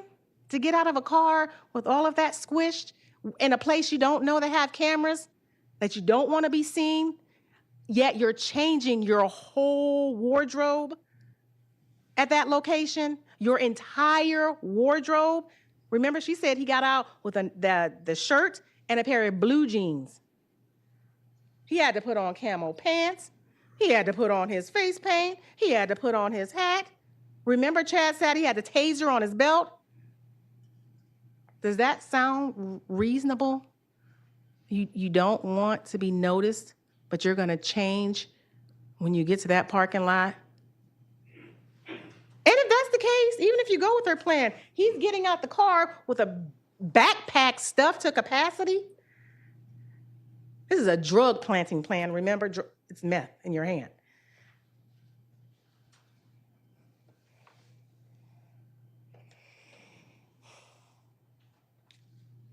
In addition, she testified that, you heard testimony, that the pizza was ordered to a closed business. Where was Ashley going to go to deliver this pizza? Go to the back door. Where was Ashley going to go so they can put the drugs in her car? So Trad can put drugs in her car. She can't go in the building. That's an open area. How is he going to sneak around and put the drugs if she cannot even go in a building to get out of sight so Chad can surreptitiously go and put the drugs in a car? It does not make sense. It is not reasonable. And that's because that was not the plan. The plan was to lure her there, ambush her, which they did, taser her, zip tie her.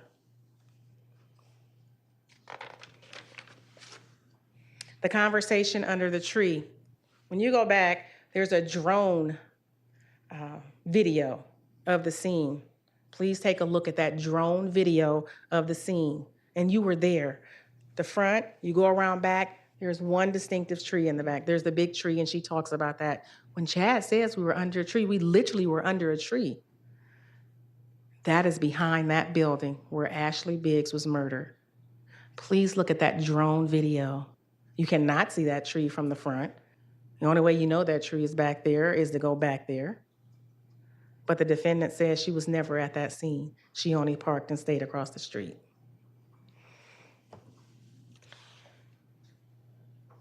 And I want you to take into consideration for the murder plan versus this being a meth planting plan or a drug plan.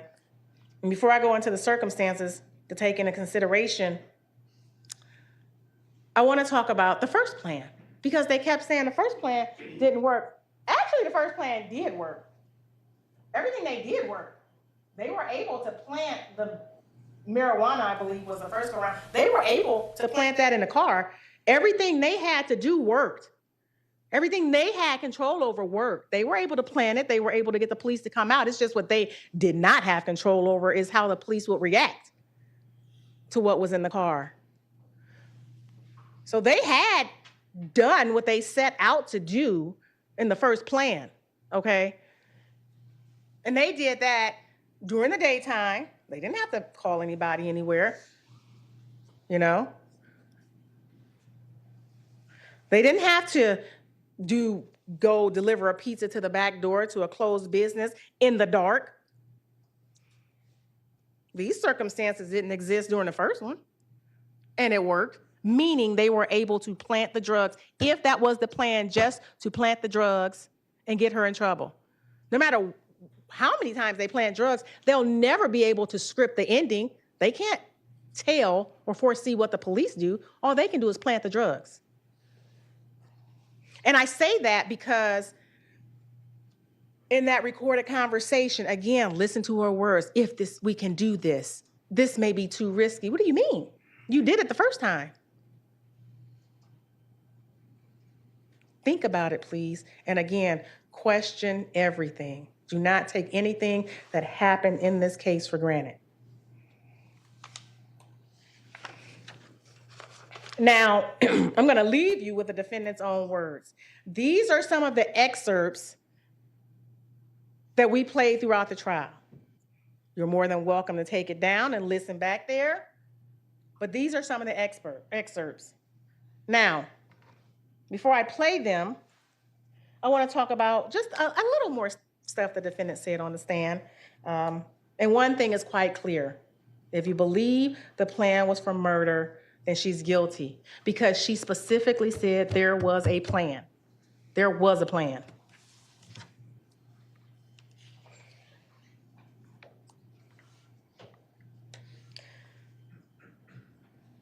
As opposed to the meth planting. The other thing, when you get back there, look at exhibit number 127. Just look. To plant meth, do you need gloves with knuckles?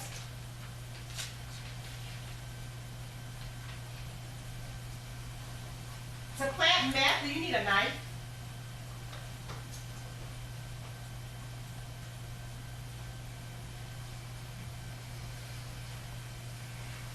To plant meth, do you need zip ties?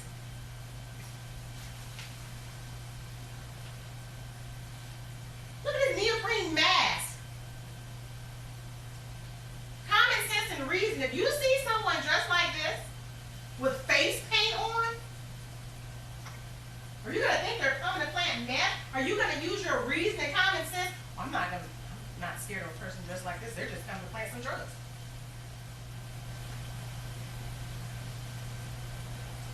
He wasn't wearing this outfit by accident.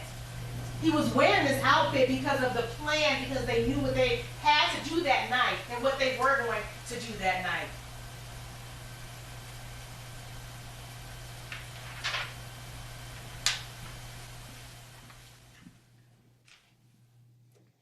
I hate to show this, but Ashley Biggs did not get in the back of her car like this from a plan to plant meth.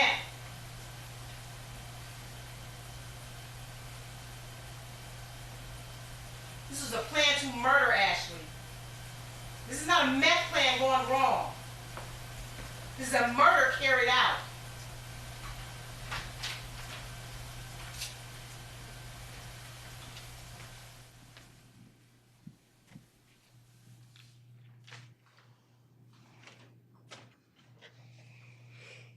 And where are the drugs?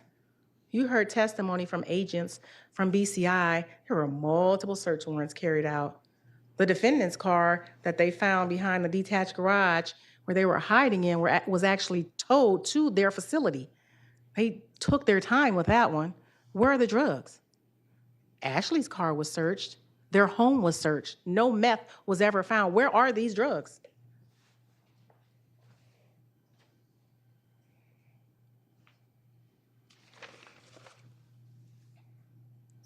One of the things that you'll hear the defendant is saying is that every time she hears sirens, she looks over her shoulders.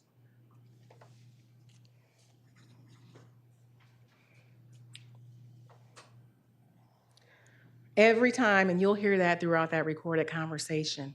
And look how she talks about it every time. Is she worried about the felonies that the defense attorney talked to her about? That absolutely, I'm guilty of those that she knows we can't prosecute at this point in time. No. Chad has that information, has that knowledge, has that power of knowing that she's involved with the murder of Ashley, not about a meth. Not about meth. And the defendant does it back to him. She uses the children to keep over his head. I have to be out.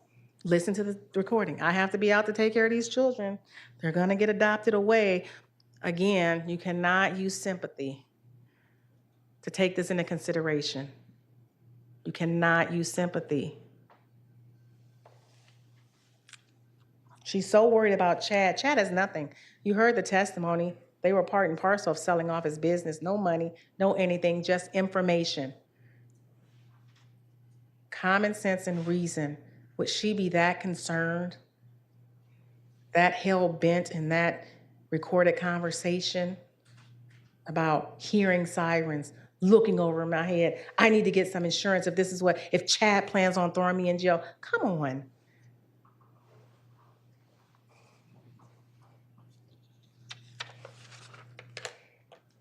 And one of the last things before I leave you with Erica's words are, in opening statements, just like the judge stated, the purpose of closing arguments, to show you how we've proved this case beyond a reasonable doubt. In opening statements, if you remember, the judge stated, again, it's not evidence, but it's a roadmap to show you what we think the evidence will show, what we think testimony and evidence will prove during this case. Not one time, and Erica was questioned, not one time did we hear anything about a drug planting plan.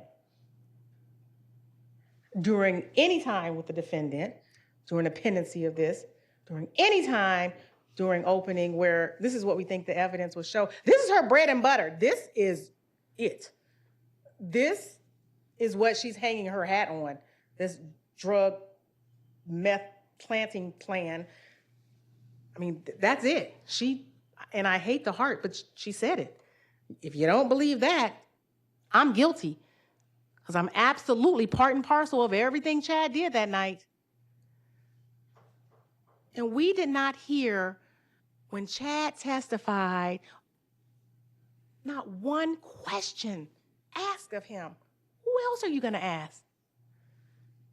In jury selection, the defendant said, the defense attorney said, don't hold it against us, because we have to ask the hard questions. We have to ask the questions that seem difficult or seem like we're badgering, but we have to do it because it's on behalf of our client. What question was asked? Hard, easy. There were no questions asked. Is that because she sat there and heard the testimony and evidence and conformed her statements to that after the fact? What about Cindy? She said she told Cindy the plan. Not one question. Chad was cross-examined for over 2 hours. As was Cindy. Again, don't take anything in this case for granted. Question everything when you go back there. Not one question about the crux, the sum and substance, about her defense. Everything else under the sun was asked.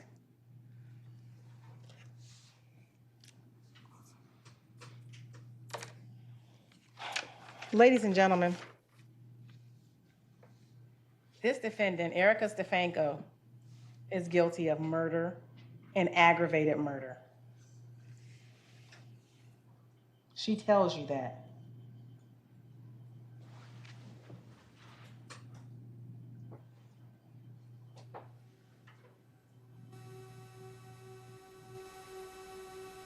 A cookie or something. Right. Something to eat. And that, so yeah, he wasn't any of that. I actually got a good picture, which I still got to get. I guess that one again. Which I still have to get pictures copied. And then it goes into, and he says that you guys are allowed to bring up whoever you want, whenever you want. And I have to give him all his tools immediately, or he's going to, how do you phrase it? Tell everyone about my involvement with Ashley. A cookie or something. Right. And in fairness, like, some of the stuff that was going on under his roof, like, this is the part that really gets me, that I don't, sort of like the same way that he's like, okay, well, you know, like Jake's like, it was, well, I'm here because of you and it's all your fault. And I'm like, bullshit. But how are you going to say it's all, like, I get that if everything had been told exactly as it happened, that we would both be in prison right now. I don't disagree with that. That's totally the truth. But for him to say that, you know, oh, I would have been there because of you, except if it weren't for you. He came up with how to do it. He executed almost all of it. The part that he executed went totally awry. I mean, he would talk about, I couldn't really, there's no way for me to say it over the phone, and I didn't want to make a problem for him or make him angry for his appeal. But he was so, like, he would get this look on his face and be like, yeah, I'm gonna, if this goes through and I can do this, I'm gonna keep her skull as a trophy.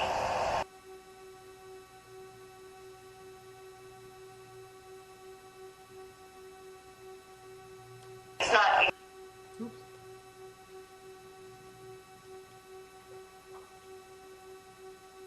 not inclusive and it's not fair. I know that he may have asked me, because he's all the time, he's like, oh yeah, well, I told you I wanted to go home. And I'm like, when did you ever say that? Because I remember the conversation that we had under the tree, and he's like, under the tree, because we really were literally under a tree having the conversation. I didn't think he was under the moon. Well, when he refers to it that way, like the time at the tree, that's what he's always talking about.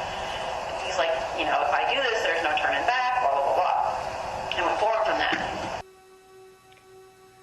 Before I go on to the next one, if I do this, there's no turning back. It absolutely is. They've done it before. If you're talking about a drug planting plan. Again, listen to it and think what's reasonable about how she's talking and what she's talking about. It's the murder of Ashley Biggs.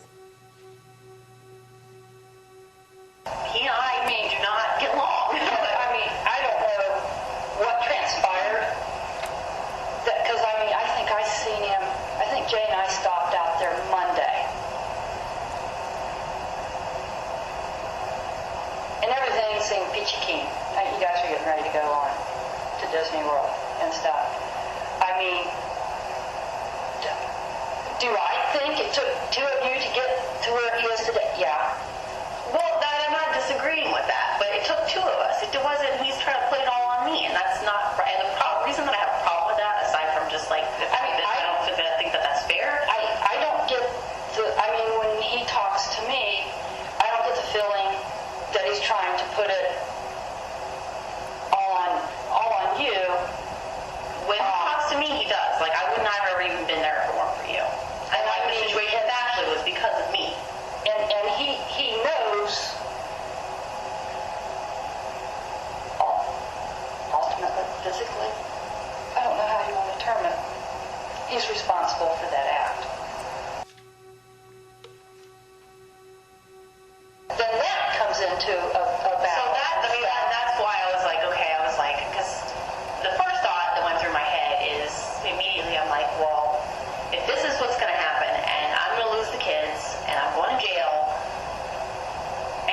this is what's going to happen. Because to me, it was like one of two things. Either he's bluffing, and he really never really do that, or he plans to do it anyway. That was the fact that he put it there, instead of just having a normal conversation with me and saying, you know, I'm not ready. Put it on the floor. Yeah, he wanted to do that. Yeah. Instead of just having a normal conversation and saying, look, I'm not ready for this. I don't want to be your enemy. I want to work with you with the kids. And I mean, I can't necessarily expect him to be able to articulate that, given his state of mind. But, I mean, the way he went about it, unless his real intention is actually to throw me in prison, in which case I need to make some arrangements to figure out what's going to happen with these kids, because every single one of them is going to get adopted out, except for Lily, because obviously she's got somewhere to go. And, like, maybe you guys could get caught. But what's going to happen with Faith and what's going to happen with Alexander? I mean, I don't have the. And again, based on her testimony that you heard on the stand, where she said if Chad's plan is to throw me in prison, I don't know if he's bluffing, she testified. If this is an act murder, if I was guilty of or did the act murder, I would plea. So what's the problem? She wants you to believe she would plea for an act murder, but the smaller charges that she sat and lied to Officer Hargett in his face when they caught her and continued to lie throughout this case about the smaller felonies that she was questioned about on direct, she lied to get out of them. She was deceptive to get out of them, but she wants you to believe, oh, for aggravated murder, oh, I would have pled to that. So what's the problem? What is the problem? What difference does it make if she would plea if it's an aggravated murder? She absolutely would not plea if it's aggravated murder. And again, this is little, but it's in the whole scheme of things of her testimony and her credibility of her testimony. And it's not like I don't have a problem with Turks, and it's not like we're on different pages, you know, from that perspective, but That's what he has on his arm. oh, he actually got that tattooed on there? Yep. Interesting. It's like Jace. It's very, very, very, very close. It's about half an What is inch that, tall. Truth and Love? True love. And that's what Jace says. Oh, okay. Other than this is different, the hearts are a little bit different. This is Jace tattoo. Well, that's good. And I'm like, how did you do that without going into convulsions? That's a good question, because he never had his back finished. He said he laid down. He's got two here now. Jay's like, that is enough with the tattoos. I forget what, this is in Latin too, and I forget what. Lord, it's religious, whatever it is. Yeah. But anyway, from my perspective, I can't, like I said, I can't have him. And if it really is his intention at some point to put me in prison, I'd like to know about it, because I have some arrangements to make. I'm not going to fucking prison. I'm not going to have someone else raise my kids and just stand by and I'm just going to be in prison for 15 years or however long it's going to be. Makes me feel like I need to take out a life insurance policy, to be totally honest with you. Because I know he's talked about, I'm going to do X, Y, Z. Well,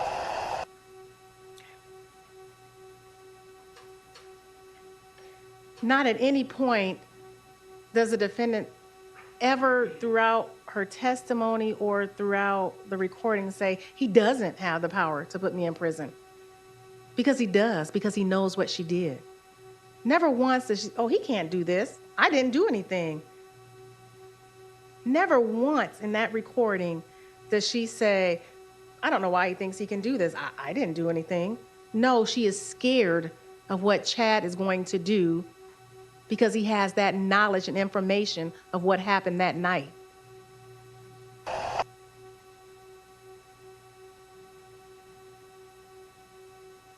Yeah, because, yeah, we do, because, it took both of you to get where you guys are today and where he is, and it's not unreasonable to be like, well, okay, you get to go scot-free. Why does he have to now bear this burden? right. It's not that I don't understand that. It's that it was not knowing that had to be your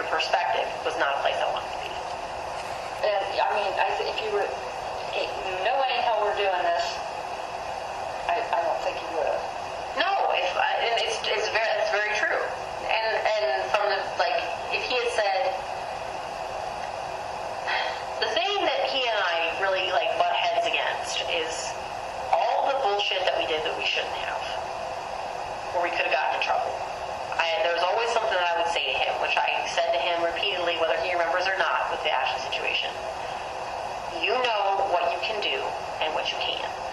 If this is something that you think you can do, then I'm okay with it and I agree with it. If you can't do it, then obviously you shouldn't do it. And I always threw the ball back in his court. I don't think those are the exact words that I used that night because we already have been over that so many times.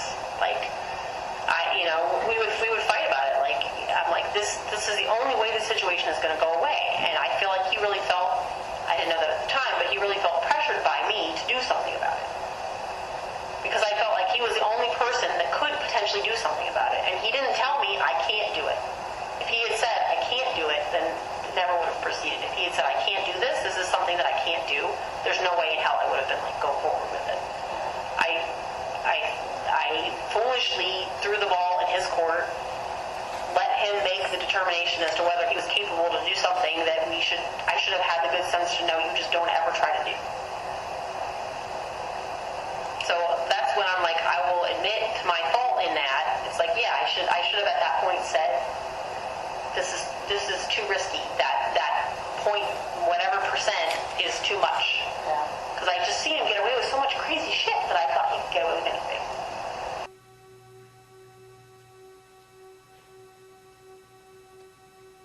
I mean, if he had gone, if what was supposed to happen that night had happened, then he had a perfect plan, but it didn't go the way it was supposed to go at all.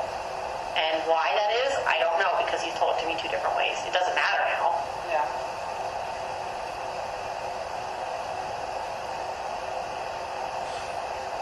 But yeah, again, that's why, I mean,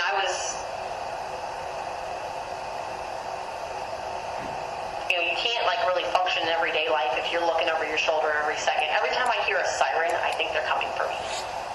And that's something that I'm going to live with, but I don't need him to contribute to it.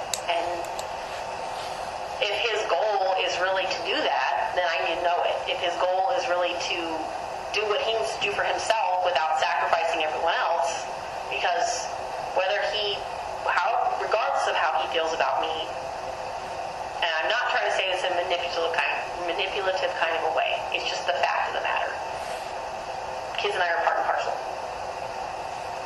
And I mean, unless you guys think you have some way that you can take care of them, for him to see the kids, I have to still not be in prison. In that section, she said, if what was supposed to happen that night happened, he had the perfect plan because he told me 2 different ways. If your plan is to plant meth in a car, how many different ways is just meth? Think about how in depth and detail she's going. That's because the plan was to murder Ashley and how he was going to go about doing it. That was the 2 different plans.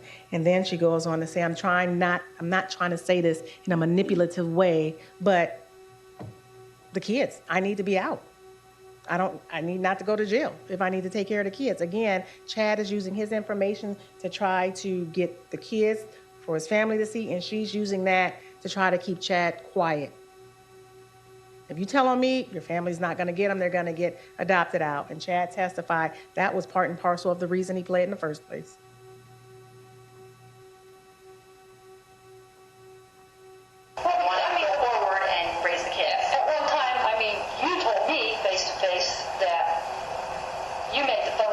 You set the meeting up. I mean, you had told me. And there's no lie in that. Like I said, Chad said this is what we're going to do, and this is your part in it, and I carried out my part in it. I did exactly what he told me to do. And it wasn't because he was forcing me to do it, or like he had a gun to my head. It was because he said this is your part, and this is what you're going to do. Which is how it always was when we did something we were supposed to do. And I did everything he told me to do, and I didn't fuck any of it up. But I mean, he's had, because stuff did come out in counseling, and you've openly admitted to both, evidently him and I, some of the transgressions with Grace, which some of them he knew about, and others he did not. Well, I told him his one dumb act doesn't define him as a person. And, he's like, you don't even feel bad about what happened to her? responded to it, but I feel bad about what happened to everyone else because of what happened to her. No, I don't. Lie and tell you that I feel bad about what happened to her? No, I really don't. Yeah, I was gonna say. Knowing everything that I know about her and Grace and what kind of a person that she was and where her life was going, do I feel bad about what happened to her? Not really. You know, even the moments that she went through right before her life ended, no, I kind of feel like.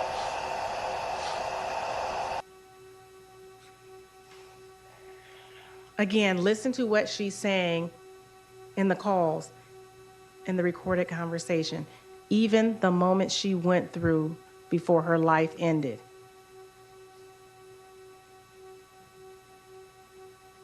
Well, my intention is not to make things harder for him. I'm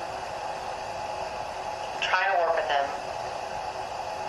But the worst thing he could do is try to put something like that over my head, because it's already over my head already. And do I feel bad about what happened to her? Not really. Do I feel bad about what happened to everybody else? Absolutely. Would I take it back if I could? Yes, I would. Well, yeah, so would he. Well, I mean, I don't think there's any question about that. You know, because he asked me that. It's like, you don't even feel bad about what happened to her? And like, I'm not gonna lie, I don't. Like, I don't.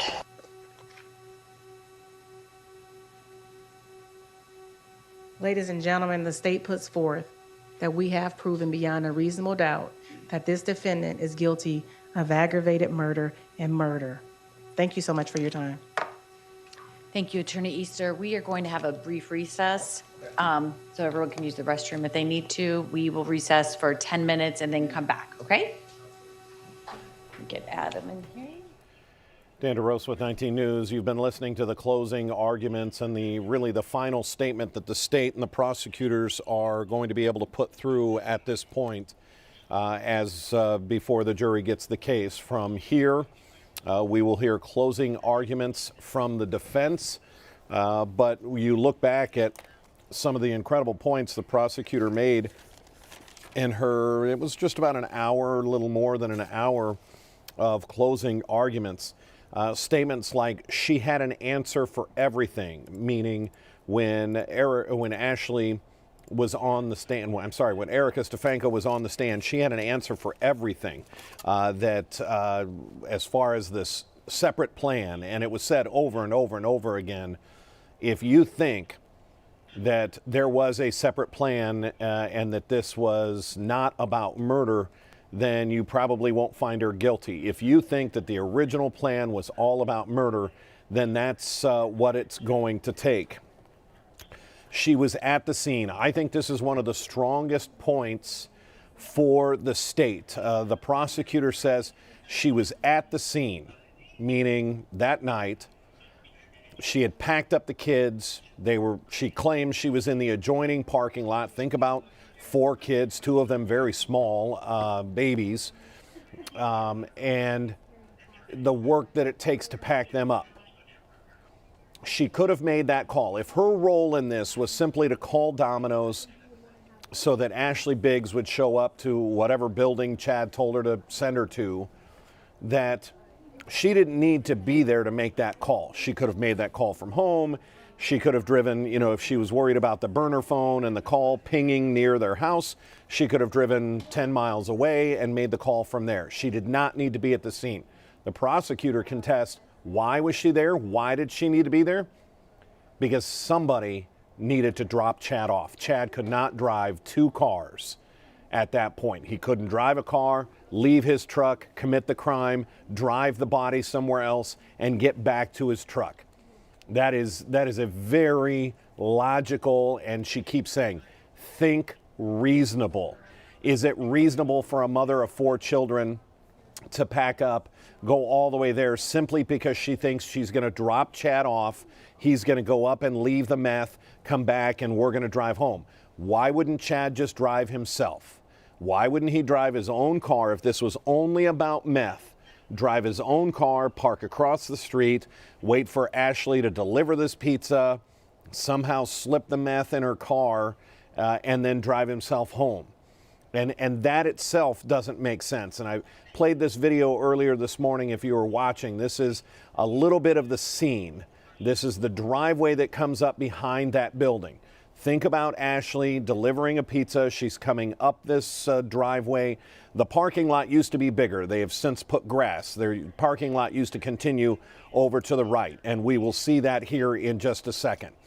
If this is that small of an area, and if Ashley is driving to the back of a closed business, where is she going to go? And this was from previous testimony, but we'll get that video back in a second. I want you to think about this. If this was the plan, was to have Ashley deliver a pizza and get away from her delivery vehicle so that Chad could slip in some methamphetamine, where was she going to go? The business was closed. There was nobody actually going to like invite her into the building and come inside and here pay for the pizzas so that would give Chad time to deliver the pizza. And you'll see it here, or to deliver the meth. You'll see it here in just a second.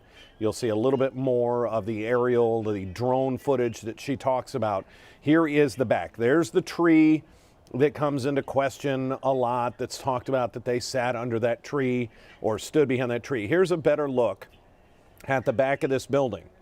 Where is Ashley going to go to deliver this pizza that's going to leave Chad enough room and time to go slip in some of that methamphetamine? But if her case is, and if her excuse is that she, and I think that's what we're going to hear from the defense, she went into this thinking that this was a meth plan, that they were going to put the meth in that car.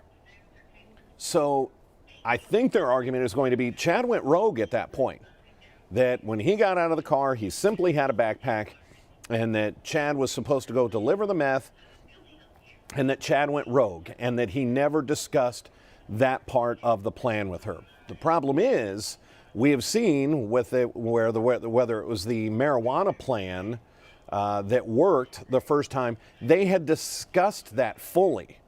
So this idea that Chad was going to leave Erica out of this rogue plan, that he was simply going to say, oh yes, we're going up there to deliver meth, but then Chad went out on his own and had the backpack and did everything on his own, that doesn't hold a lot of weight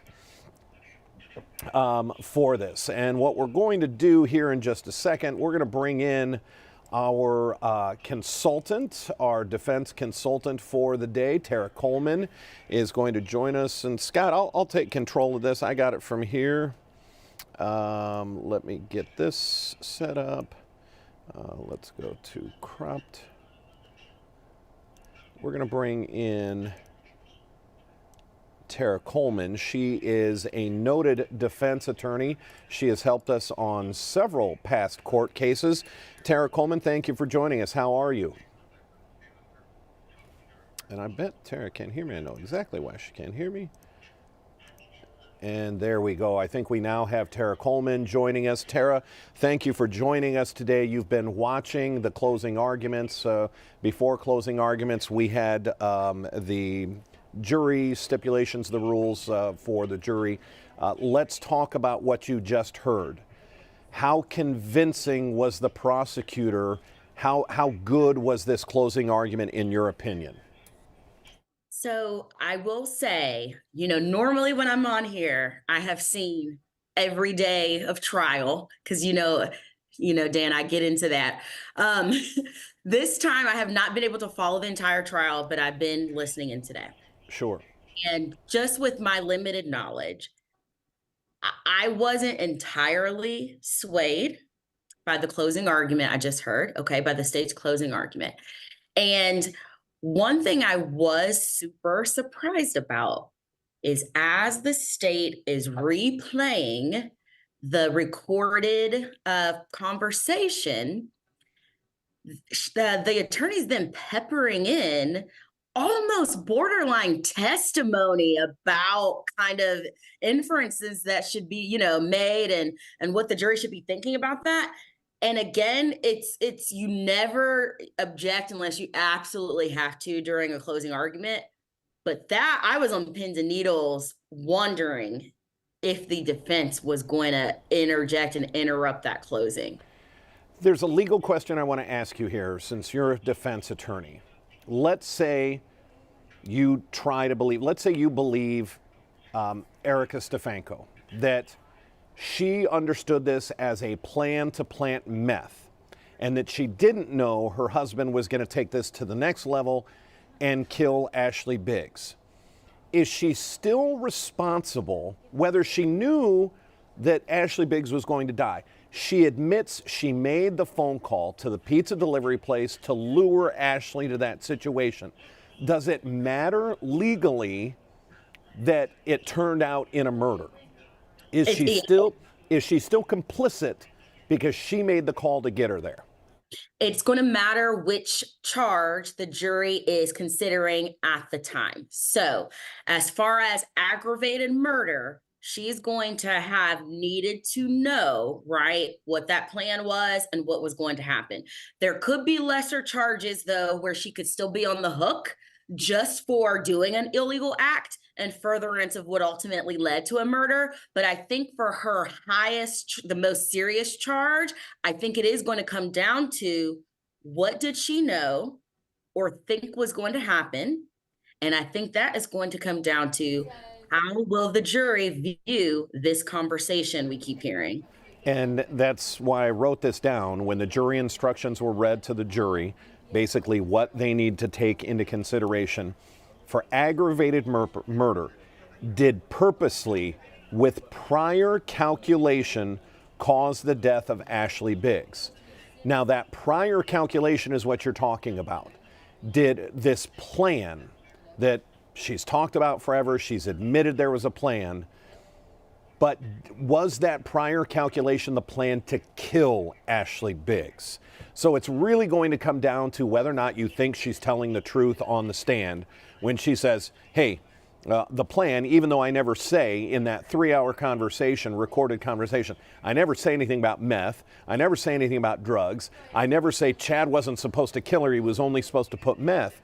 How much does that weigh into it? She never says in that 3-hour conversation, I can't believe this went this far, he was not supposed to kill her. Honestly, that is tricky, right? But she doesn't say the opposite either. And that actually is huge because that is something that the jury can grasp onto to create doubt. And then they're going to have to weigh, is that beyond a reasonable doubt, right? And I like how the jury instruction was read that think of doubt as something you would rely on in the most serious of one of your affairs, right? So if you're thinking of something super serious to you, something's on the line, right? Is it beyond a doubt that it could go one way or the other? I mean, that's what the jury's going to have to think. But I think the fact that she doesn't come out right one way or the other is huge. I mean, it's just an opportunity for doubt. We'll see. Right. It's reasonable. Tara, we're back in court, back on session. Hopefully you can join us as soon as we hear the closing from the defense here. We appreciate it. Thank you for chiming in. I'll listen in, Dan. Thanks. Excellent. Thank you. You ready, Christy? Okay, we're going back on the record. State of Ohio versus Erica Stefanko.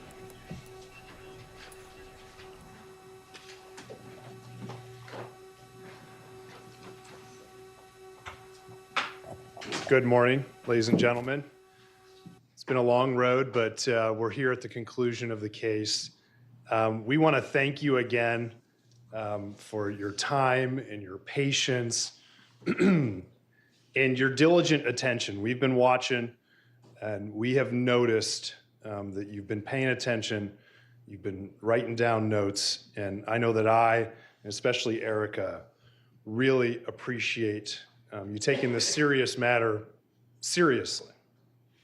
This is the second part, as the judge told you, of closing arguments. This is the middle part. So Miss Easter had the first part, I have the second part, and then Mr. LaPrinzi, I presume, has the third part.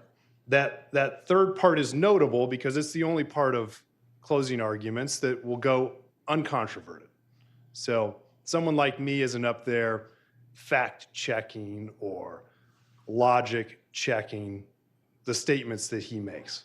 We're not worried about that because we know that you all will be fact checking and logic checking what he says. We have faith in all of you.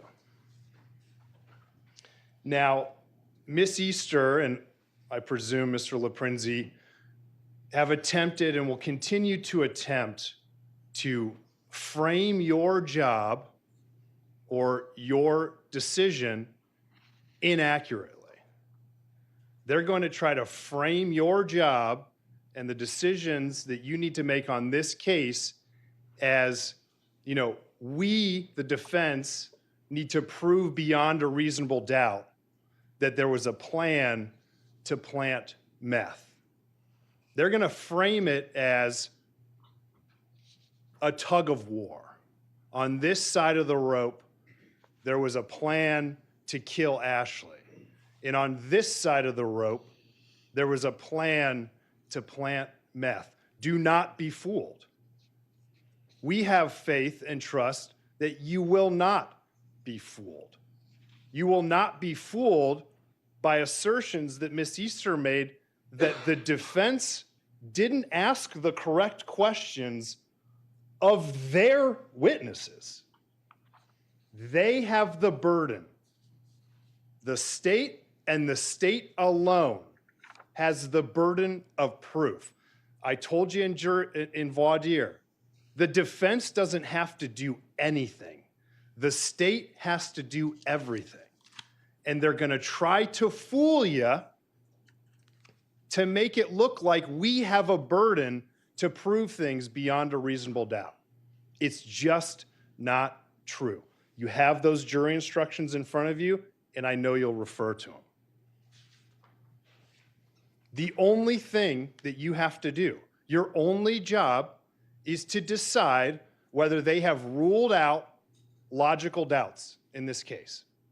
If you find a logical doubt in their presentation of the case and they haven't ruled it out, your job is done.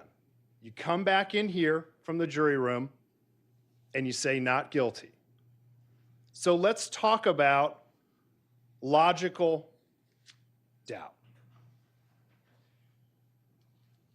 Miss Easter said that Erica's got an answer for everything.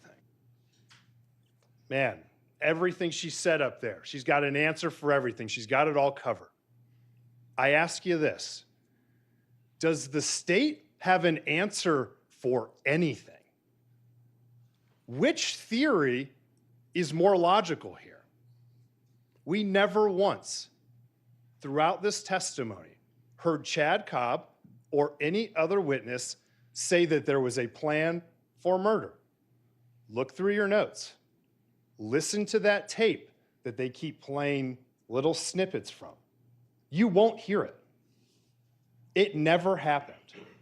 They want you to believe there was a plan for murder, yet it was never said, and certainly never proven beyond a reasonable doubt, which is what they have to do.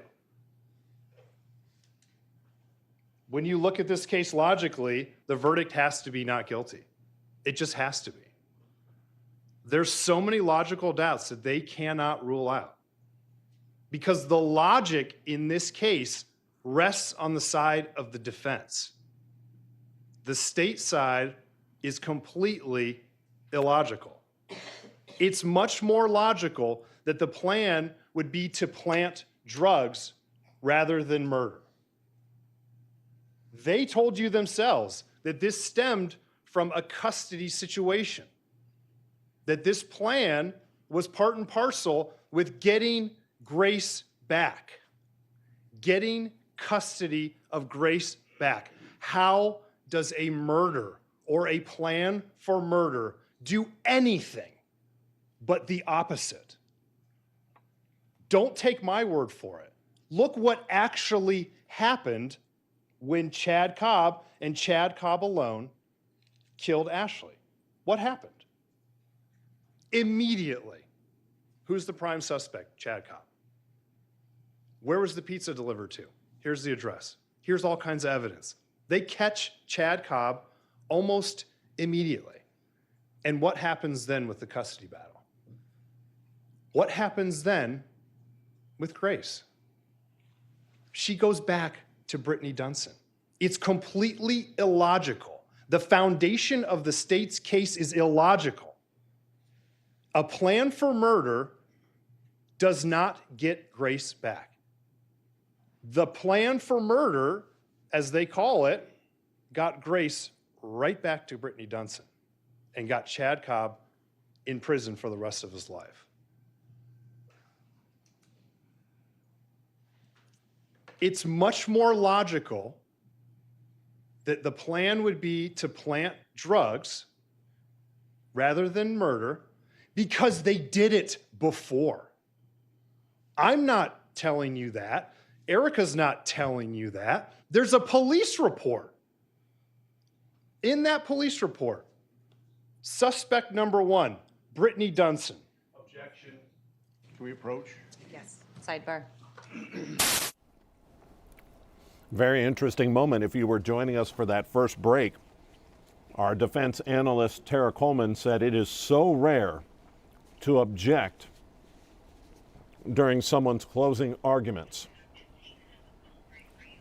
So you're seeing something that's very rare here. Not sure what the objection is over the police report in that first. And I have to be honest, the feed coming out of the courtroom keeps showing this older couple here. Not sure who that is. We know the woman with the blonde hair, and we heard during those closings, the judge had to interrupt and say, ma'am, if you keep shaking your head, I'm going to have to ask you to leave the courtroom. That was Ashley Biggs's mother, basically, agreeing with everything the defense said. That is something that could influence a jury. You see the mother of Ashley Biggs agreeing with the defense or with the state, and it could influence them. But we get an objection during closing statements. I'm glad we had Tara Coleman, our defense analyst, on with us, saying that this is so extremely rare to object during someone's closing, because now you're breaking this up. But it was a question about the police statement in that first case where marijuana was placed in the car of Ashley Biggs's girlfriend by Chad Cobb. This was the first time they tried to get them in trouble. You can see the prosecutor there, pretty animate. He's facing us. And now you have the defense attorney, pretty animate. And the judge has done a really good job. There have been a couple of times that we've seen the attorneys go back and forth at each other. At one point, I think it was when Grace was on the stand. She told Grace not to get worried that that lawyers yell at each other all the time. But looks like the judge is going to have a ruling here. Overruled. Go ahead and continue, counsel. Thank you, Judge. They are objecting because they are afraid of the evidence in this case. Are you serious? I'll move on. I'll move on. The first We'll strike incident- that. That's unethical. The jury's going to strike that. The first drug planting incident resulted in a police report. The suspect of that alleged crime was Brittany Dunson. She got up on that witness stand and told you she was accused of having marijuana. The reporting party in that case was whom? Erica Stefanko. She made the call to the police to say there were drugs in that car. Another person involved in that case was Ashley Biggs, Brittany Dunson's girlfriend. Erica makes that call and makes that accusation in an attempt to gain an upper hand in the custody situation. In that prior incident that is documented by the police, this is not a story that she's telling, documented in a police report, shows why the drug planting plan is much, much, much more logical than murder, because they had done it before. Erica is the caller. Erica was the caller in the first case, first drug planting case. She's the caller in the second drug planting case. A drug possession charge for something stronger than marijuana solves the Grace problem. It solves the custody problem. Murder does the opposite of solving it. It's much more logical that Chad and Erica would go from marijuana to meth, rather marijuana to murder. That makes no sense. No one would plan that. And it was not planned. It's much more logical that Chad Cobb was never to be seen in that parking lot that night on June 20th and 21st. That's the key to the plan. That's why there's all of the camo. That's why he's got his face covered. That's why he's wearing makeup, head to toe in camo. If he wants to kill Ashley Biggs, why would he care if he is seen? Why would he care if she knows who he is? It's illogical. Their premise for why and how this happened is completely illogical. You only wear camouflage to not be seen. And she showed you again that head to toe. There's not 1 inch of Chad Cobb showing in his outfit. Why would he care if she saw him? He's going to kill her. She can't tell anyone, right? He's only camouflaging himself so that he is not seen, so that he is not linked to the drug planting. Miss Easter took great care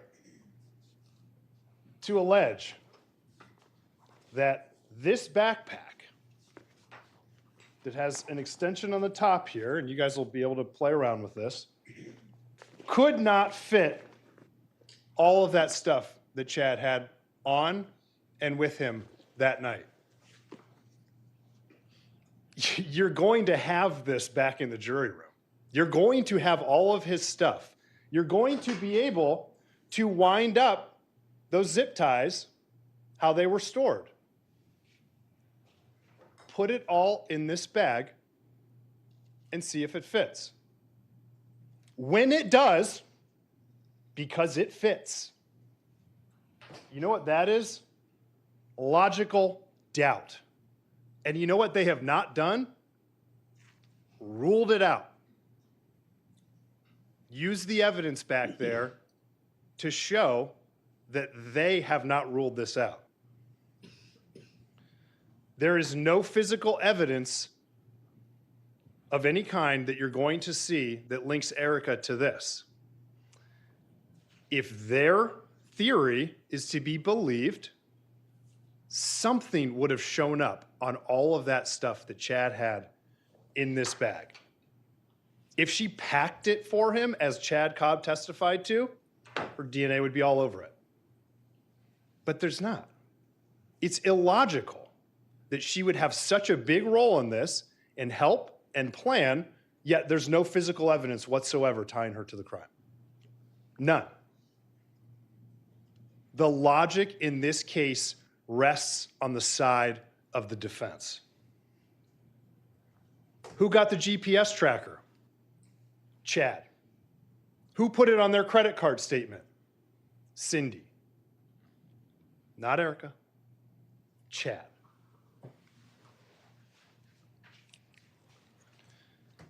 Mr. LaPrinzi, in his cross-examination of Erica yesterday, said that the jury would be fools to believe you.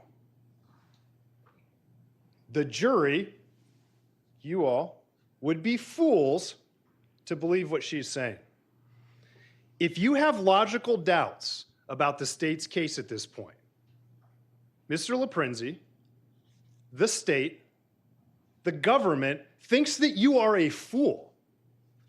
A person that sees this thin evidence and ridiculously questionable testimony and finds holes, or finds flaws, or has questions, or has logical doubts, is not a fool.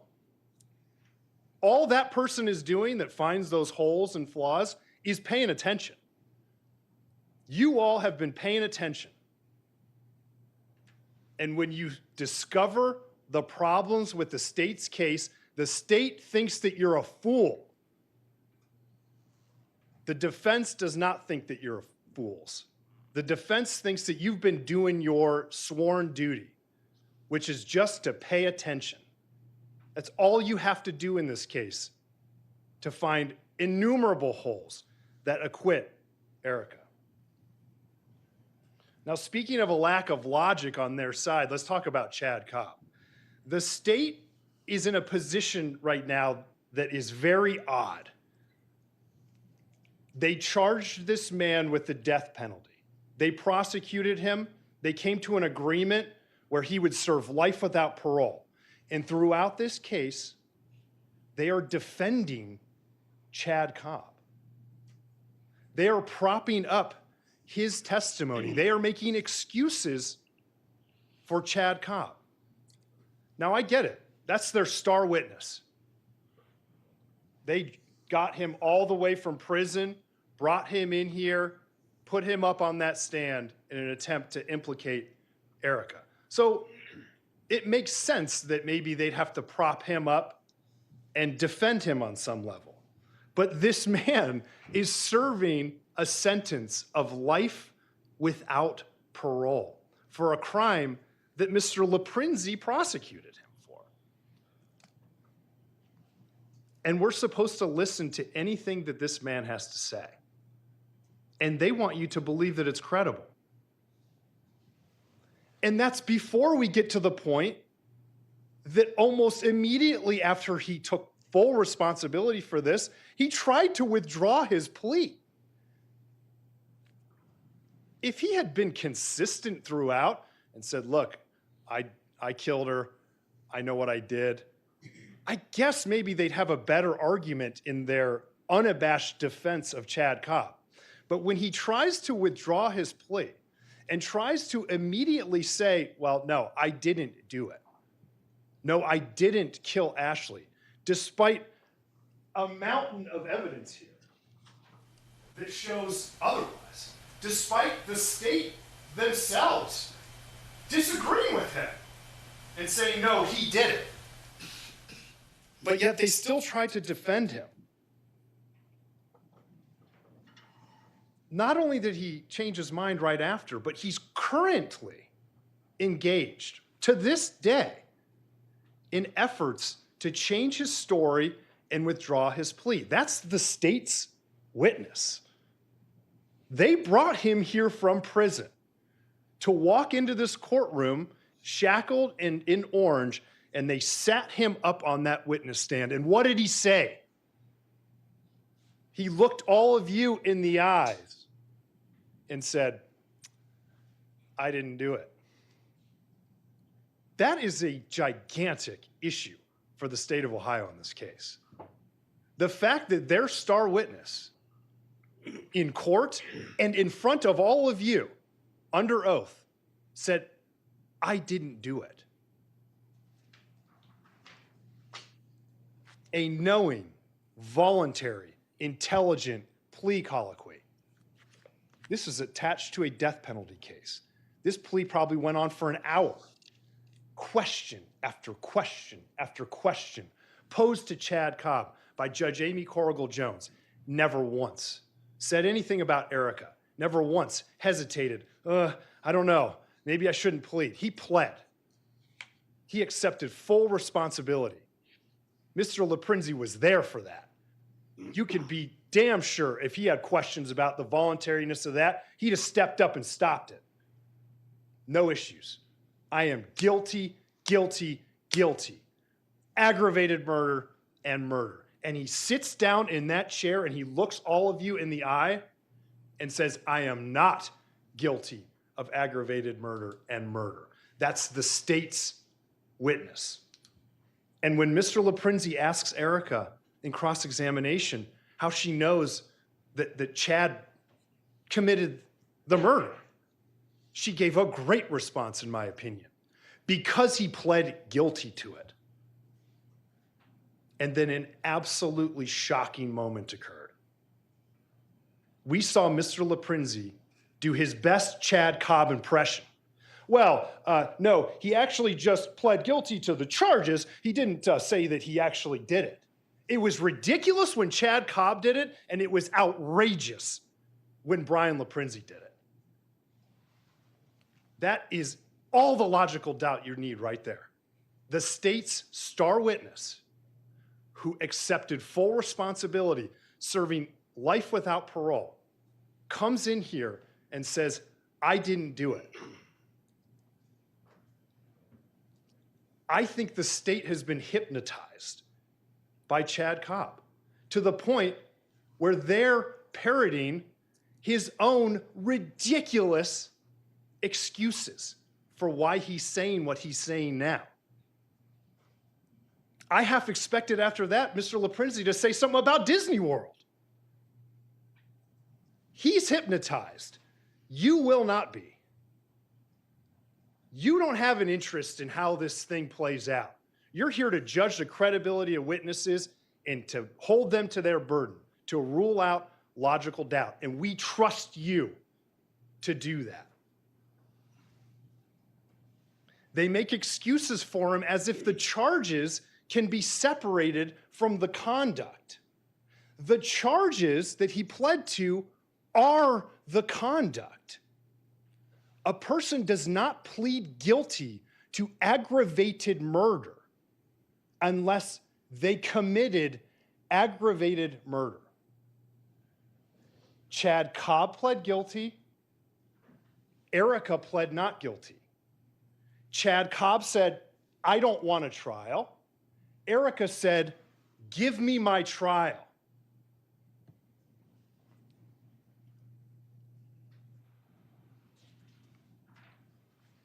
Mr. LaPrinzi used the word semantics. Well, this is just semantics. Ridiculous. These distinctions are not semantics. Pleading to the crime versus doing the crime, that's not semantics. That's about acceptance of responsibility. That's about credibility of a witness. Semantics. You'll have jury instructions. You have jury instructions. And they're full of numerous detailed definitions of nearly every word that's important in this indictment and in this case. The judge took a lot of time, and her staff took a lot of time putting those jury instructions together, defining all of these critical terms. That shows you that this is not semantics. This is important. They're defining words and legal concepts, but the state, they just want to whitewash all that. They're just words. No, you will not be fooled. I would ask the state, what was Chad Cobb's plan then? Because we haven't heard it yet. We heard Erica tell us what the plan was, but Chad Cobb said there was no plan for murder. How can they proceed on aggravated murder and murder under a complicity theory against Erica if the principal offender didn't have a plan? They're creating a plan against Chad Cobb, and they're trying to extend that to Erica. They can't do that. They cannot do that. Please think back on your testimony, look at your notes, and find where Chad Cobb said that there was a plan to kill Ashley. Find it. You won't. It doesn't exist. He never said it. His plan was to go to Disney World.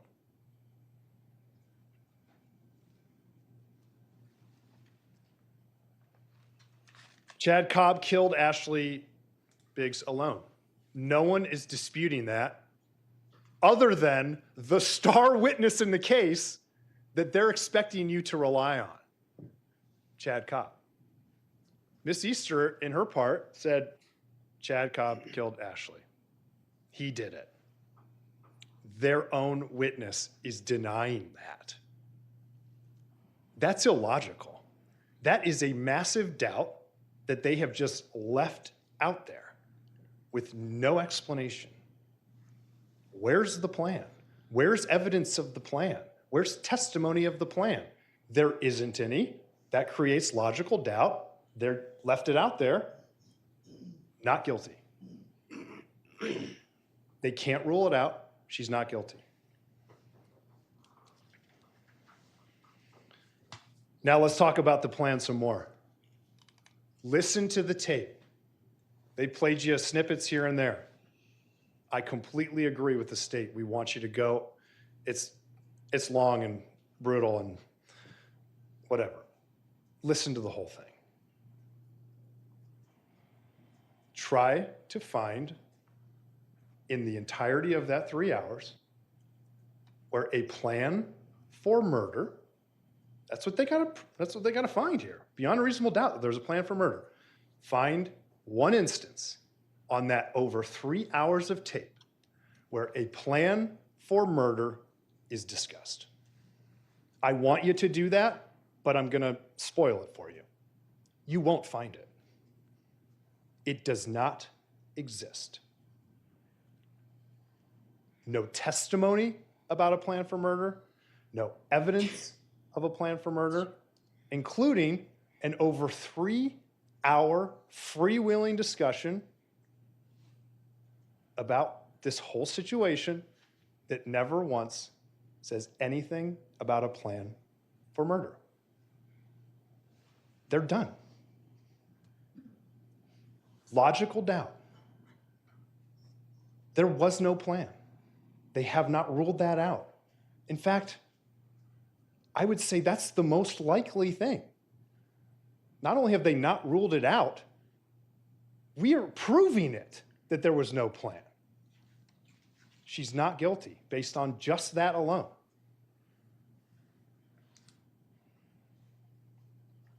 You won't find talk of a plan for murder because it's illogical to have a plan for murder. As I've stated, the most logical plan here is the plan that they had already tried once. You plant drugs. The way to get custody back, if the sides can't be reasonable adults about it, which sounds like they couldn't, if you can't make an agreement, try to buy her off. Chad tried that, didn't work. Try to get Ashley or Brittany in trouble. They tried that. It didn't work. And you heard testimony that part of the reason that it didn't work is because it was marijuana. And despite what Cindy Cobb thinks about that drug, the police and everybody else in this state don't think it's that serious. So they needed to go to a more serious drug. A drug that if you're found in possession of could be a felony. That is much more logical than this huge leap to murder, which would get the cops immediately on Chad Cobb. Brittany Dunson shows up at Domino's. Detective Hitchings gets there. Right off the bat, Ashley's still missing. We don't know what happened. Walks in. Immediately out of Brittany Dunson's mouth, it was Chad Cobb. No doubt. And it was Chad Cobb. And he's arrested a short time later. A plan for murder never gets Grace back.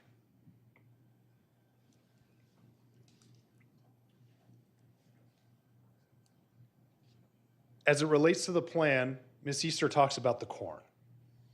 And I had not thought about that until she said that in her closing argument.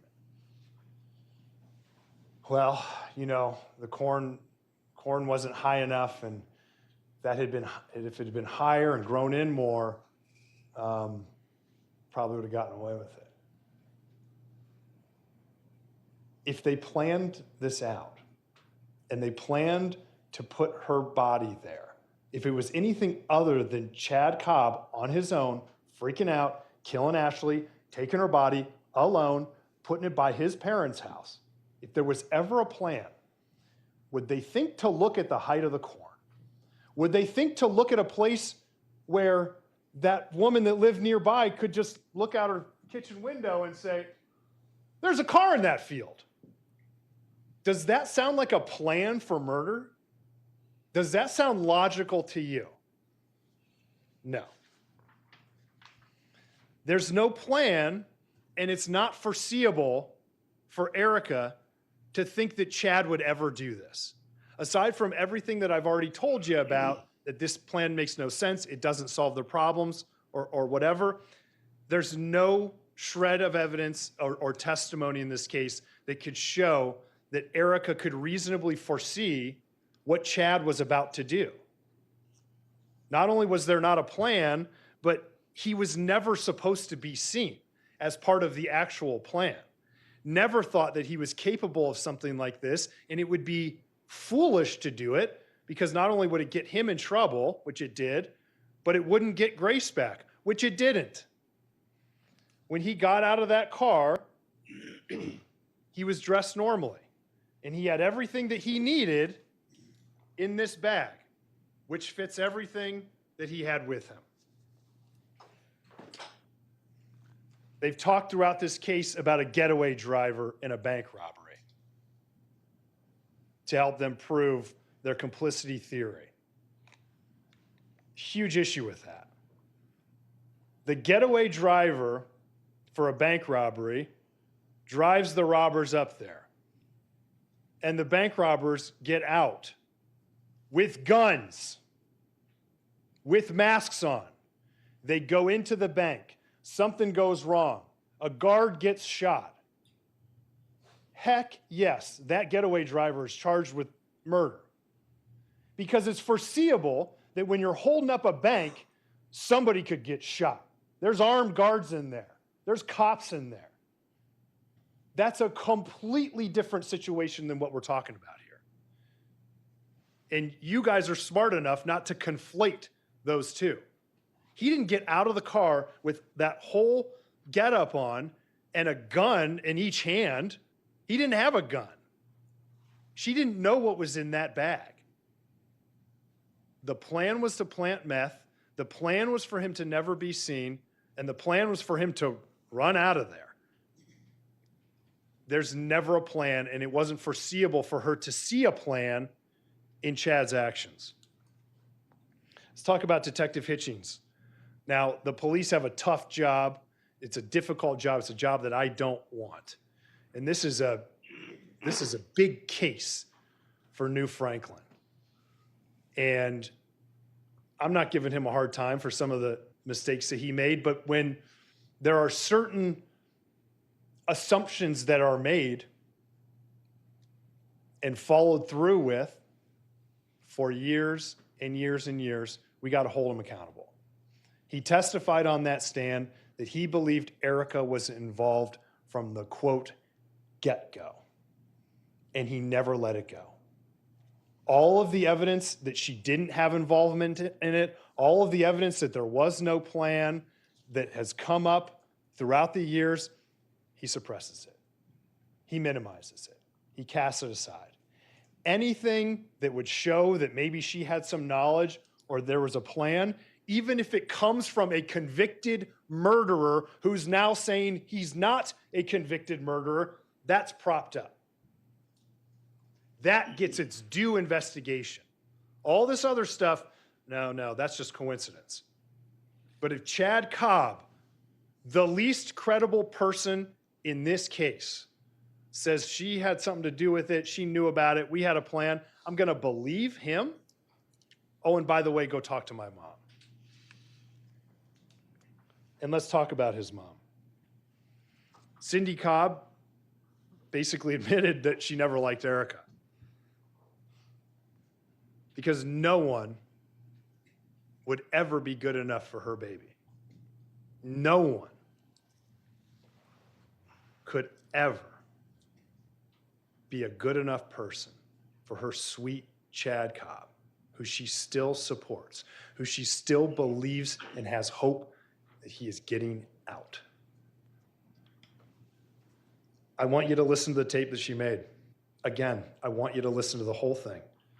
I want you to find in there where Erica is talking about a plan to kill Ashley. It's not in there. But you judge for yourselves. Don't listen to what I'm telling you. But you know it, there's not in there. It's not in there. You know why?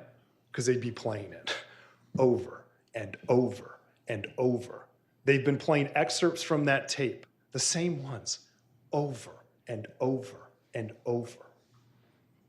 And in all of those repeated playings, what you never once heard was this is what the plan was. The plan was for murder. You never hear it. But judge for yourselves. What you will hear on there is Erica say things like, the part he executed went totally awry. If the plan was for murder, how did this go awry? If the plan was for murder, the plan was successful. If the plan was to plant drugs, the plan went awry. Logic. They cannot rule these statements out. Erica says Chad on that tape, listen to it. Erica says Chad, quote, is turning the situation into something it is not. If that's not drug plant to murder, I don't know what is. He is turning this plan that they originally had, that then he went in that parking lot and killed her without her knowledge, without telling her he was going to do that. He's bringing her in to help himself. He has hope. He has belief that he is getting out.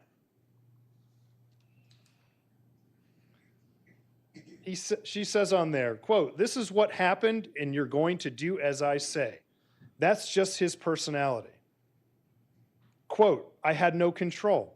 If I step out of line, what's going to happen?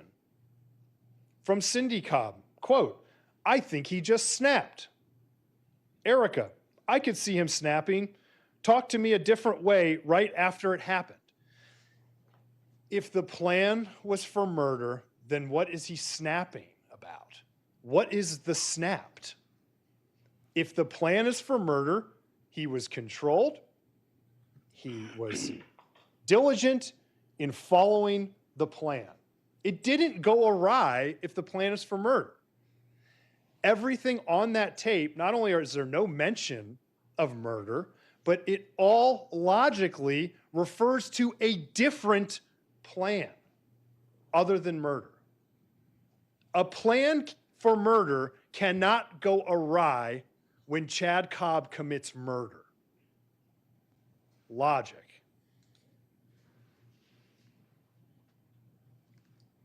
Erica says, quote, if he had got what was supposed to happen that night, happened, then he had a perfect plan, but it didn't go the way it was supposed to at all. And why that is, I don't know. If the plan is for murder, I'm sorry I keep saying this, but they have never addressed this. If the plan is for murder and he murders her, then how has it not gone according to plan? It would have gone exactly the way it was supposed to. She says things like, I'd be in prison if the truth came out. Absolutely. She told you why. She committed crimes here. She's paying a price right now. She's in jail. Always looking over my shoulder. Damn right. She's involved in this thing, and Chad is trying to now make up this plan that involves her. I'd be looking over my shoulder too. She says, I did my part of it. She's the caller. She called when they planted drugs the first time. She called when they planted drugs the second time. She did her part of it. And she's a bad person for doing those things. I will tell you that. Getting Brittany and Ashley in trouble, committing felonies to do so, that is not good behavior. But you know what else it isn't? Aggravated murder or murder. Miss Easter talked about Chad having power. I agree. Chad had power. Chad had real power until the defense started to look into it, until Erica asked for a trial, until he had to get up on that witness stand, and now he's powerless. The state's star witness has no power now. He had power to implicate her and, quote, turn this into something it's not. He did that. He had the power to talk to Hitchens. He had the power to get Hitchens to go talk to Cindy. He had the power to get Cindy to talk to Mary Brinkman. As soon as he got up on that stand, again, unless you are all, as Mr. LaPrinzi says, fools, you realize the powerlessness and the hopelessness. Quite frankly, just the sad nature of Chad Cobb at this point, because he's lost his power. He lost his power the moment that Erica stood up and said, no, I'm not pleading guilty to this stuff like you did, Chad. I'm going to put my trust and my faith in a jury. I'm going to put it all on the line. I'm going to put myself out there. I'm going to put myself on the witness stand, even though I don't have to. And I'm going to lay it all out there. And when she did that, she grabbed the power back from Chad Cobb. You have those jury instructions in front of you. I know you guys are going to read through those. You've got to find beyond, and I'm just going to gloss over this real quick because you can read it for yourselves. You must find beyond a reasonable doubt that Erica did purposely, with prior calculation and design, cause the death of Ashley Biggs. Murder. You must find beyond a reasonable doubt that Erica did purposely cause the death of Ashley Biggs. What's purposely? It's an essential element of the offense, and they have to prove that she acted purposely beyond a reasonable doubt. These are not semantics, and you're not fools. A person acts purposely when it is her, quote, specific intention to cause a certain result, the death of Ashley. They need to prove beyond a reasonable doubt in both the ag murder and the murder. Look, it's the same offense, okay? But because they've got to prove that she acted with purpose, with intent. They need to prove beyond a reasonable doubt that, quote, there was present in the mind of Erica a specific intention to cause her death. They can't do that. Quote, to do an act purposely is to do it intentionally and not accidentally. The same problems the state has with the purposely requirement are the same problems they have with prior calculation and design. There's no evidence for either of them. Now you're going to see in their complicity, and this is where Ms. Easter said, hey, you're in for a penny, you're in for a pound. Talked about that in opening statement. And in this instance, in for a penny, in for a pound is into plant drugs, in for a murder. Into plant drugs, way over here, in for a murder, way over here. You're not fools, and you won't be fooled. They need to prove beyond a reasonable doubt, pursuant to the complicity instruction, that she aided and abetted Chad Cobb in the commission of murder and aggravated murder. They cannot do that. She aided and abetted in the commission of planting drugs. They have to prove beyond a reasonable doubt that she shared the same criminal intent as Chad Cobb. Think about his intent. Think about what he did alone in that parking lot without her there. They can see that. She cannot share that intent. She did not share that intent. You heard the stuff about co-defendant testimony. Grave concern, great caution. You've already got a million other reasons to have grave concern and great caution with Chad Cobb. We don't even need to talk about it. They want to say that Erica is now lying to save her behind, right? She's got a vested interest. She'll lie. She'll get up there. She'll say anything to help herself. And if we had the burden of proof in this case, I would tell them they've got a point there. If we had to prove her innocent rather than them having to prove her guilty beyond a reasonable doubt, I'd say, you know what? You got a bit of a point there. But we don't. Again, them saying that is trying to fool you and change what your job is to say, well, is Erica lying or is Chad Cobb lying? And whoever we think is lying more, that's who loses? No. They have the burden. So let's inquire as to whether the government's witnesses, we don't have to put anybody on. We don't have to do anything. They do. So let's talk about their witnesses and whether they have a vested interest in lying to help themselves. Chad Cobb, yeah. Cindy Cobb, that's her baby. Their witnesses are Team Cobb. Their witnesses have a vested interest to lie. Not to mention the fact that their witnesses, who not only have a reason to lie, their stories and their testimonies are completely implausible. Mr. LaPrinzi made a big deal out of her, you're only telling the truth now. This happened in 2012. You had all these opportunities, you had all these years to come forward and give this statement and tell the truth. Talked about it a lot. He did that because there's only one thing to criticize her on her statement about: the timeliness of it. There's just one problem with that.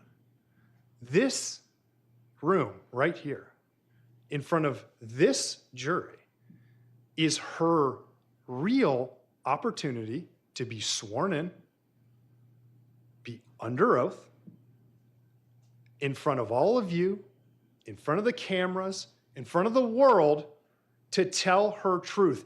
At her trial, that's when a person is going to get a fair shake.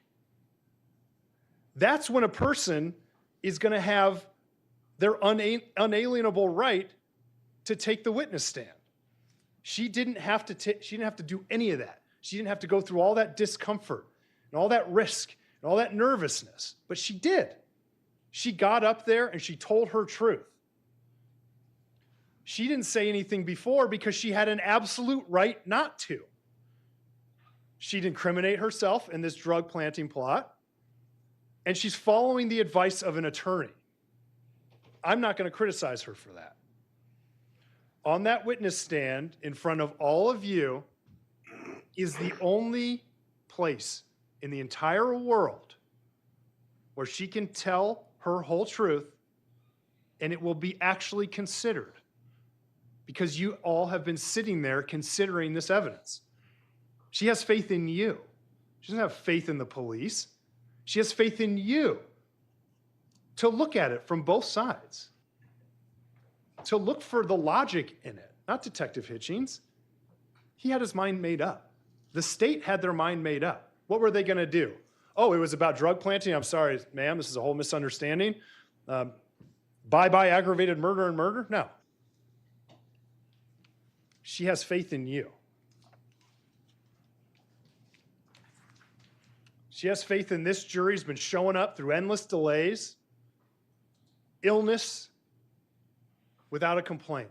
Showing up here, staying awake, taking notes. She has faith in you. And she has faith that you'll take your job seriously, that you hold them to their burden to rule out logical doubt. Now, there's a lot of testimony here, not about a plan for murder. There's a lot of testimony about Erica being a bad person. She's bad. She's not a good person, therefore she's guilty of murder. If your job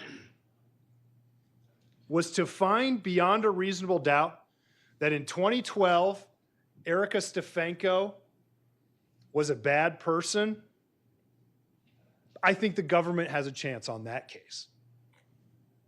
If State of Ohio versus Erica Stefanko is proved beyond a reasonable doubt, Erica was a bad person in 2012, they've got a good argument there. But that's not your job. Look through the jury instructions. Find in there where she's charged with being a bad person. Look in there to see that if she's a bad person, that's relevant to anything. It's not in there. It's an attempt to fool you because they think you're fools. We do not. We know that you're going to look right through that. And I'll admit, there's part of me that thinks that back then, the things that Erica did and said would be an indication that she's not the best person. Since then, several important things have happened. She met Mike Stefanko. He sat on that witness stand and he told his truth. And she went to jail. I've been doing this job a long time, and I've seen clients get humbled and people get humbled in all sorts of ways. I've seen people reform in all sorts of ways. It's really nothing better than jail to do that.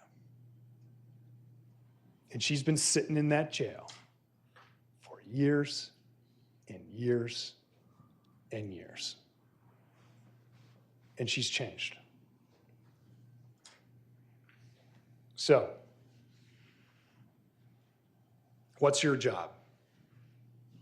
Your job is to see through all of those tricks and attempts to fool you from the state, to take your eye off the ball, to make you forget that you just have one job. Hold them to their burden to rule out logical doubt about this case. You know what those logical doubts are. That the most logical plan here is to plant drugs. And we don't even have to prove that. Remember? What's logic here? That they would go from marijuana to meth, not marijuana to murder. What's logical here? That Chad Cobb, that maniac that they put up on that witness stand that's now denying it, acted alone with his own state of mind, with his own purpose and his own intent that had nothing to do with Erica. Look for evidence of a plan. When you can't find it, a plan for murder, excuse me. And when you can't find it, logical doubt. They haven't ruled it out. You're done. The jury instructions in this case, if followed, they only lead you in one direction. They only leave you with one option, in my opinion. And that's not guilty. A complete acquittal.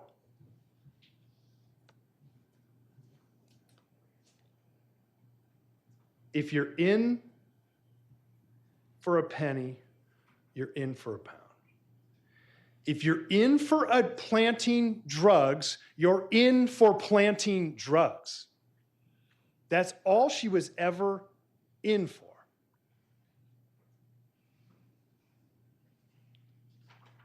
Now, I really, really appreciate your time today and throughout this case. There is no better group of people, and this is not bluster, this is just a fact. You sat here through all of this. There's no better group of people on earth to decide this case. There's no better group of people on earth to do your one simple job. Hold them to their burden to rule out logical doubt. And we have complete faith and trust that when you execute your one job, there's only one conclusion in this case: not guilty of aggravated murder and murder. Thank you very much. Thank you, Attorney Laybourne. The state now has an opportunity to respond. Thank you, Judge.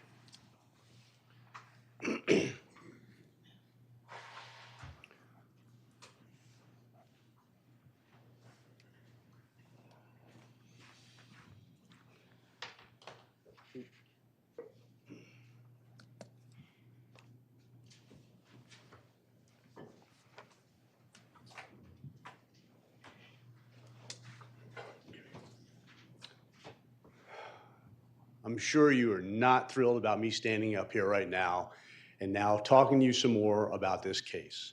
I imagine right now you're all just ready to go in the back and do your job. I get it. However, because I can't read your minds, I would be remiss if I didn't at least get up here and try and respond to some of the things that Mr. Laybourne has said. He spoke for an hour. I'm not going to respond to all of them. And just like he said, this is going to be up to you to make the logical arguments for both sides.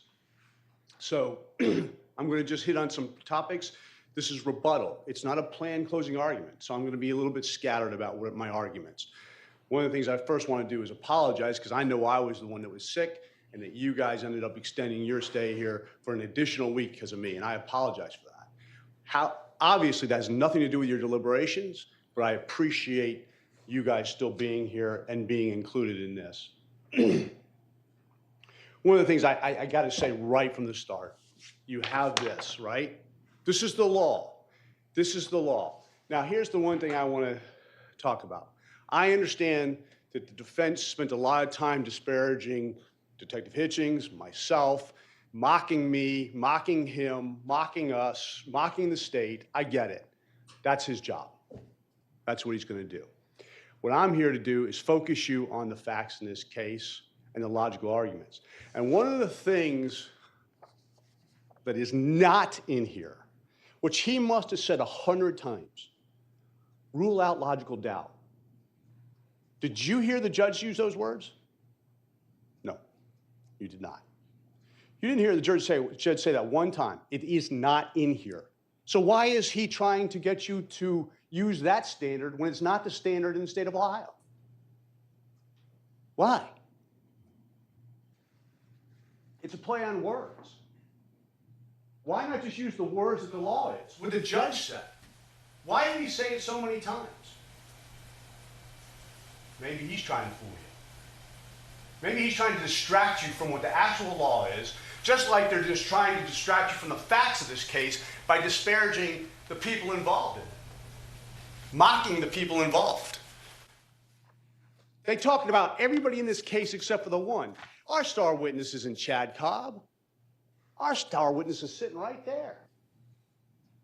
These are her words. And what's the other thing that he said over and over and over again? He tried to make it like I insulted you by saying you're fools, that we think you're fools. And this is why we're doing all these things and putting Chad up there and wanting you to believe this because you're fools. Think back about the testimony. What was it? What did I say? What was my comment? After spending so much time with Mrs. Stefanko, talking about how she lied and lied and lied, deception. She's trying to set up people and get them convicted for crimes they didn't commit. We talked about how she lied to get out of trouble. And my comment to her was, a jury would have to be a fool to believe you. That was the fool comment. Nothing about what he said, but that's your memory that's going to control there. But if you go back and think about it, that's what the fool comment was. Anybody would have to be a fool to believe her. And why is that? She's a self-admitted liar. She has lied every step of the way in this case. So what is the state's case? They want to act, you can say 2 + 2 is 5, it doesn't make it so. So they can say there's no evidence, there's no evidence, there's no evidence all day long. That doesn't mean it's so. So what are we going to do? We're going to direct you to the evidence. Nobody in this case, the state of Ohio, does not think that Chad Cobb is some hero here. Chad Cobb is despicable. Do you see those pictures of what he did to her? We know that. We're not trying to fight that. We know he killed her. And you know what? He doesn't have to say it for us to believe it, right? We know he did it. We got the evidence to prove it, right? She didn't tell us he did it.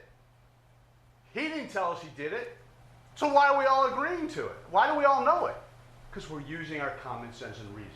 Just like we talked about at the beginning of this case. We talked about the driver on the side of the road, how we weigh evidence based on our common knowledge, logic, common sense. Use it.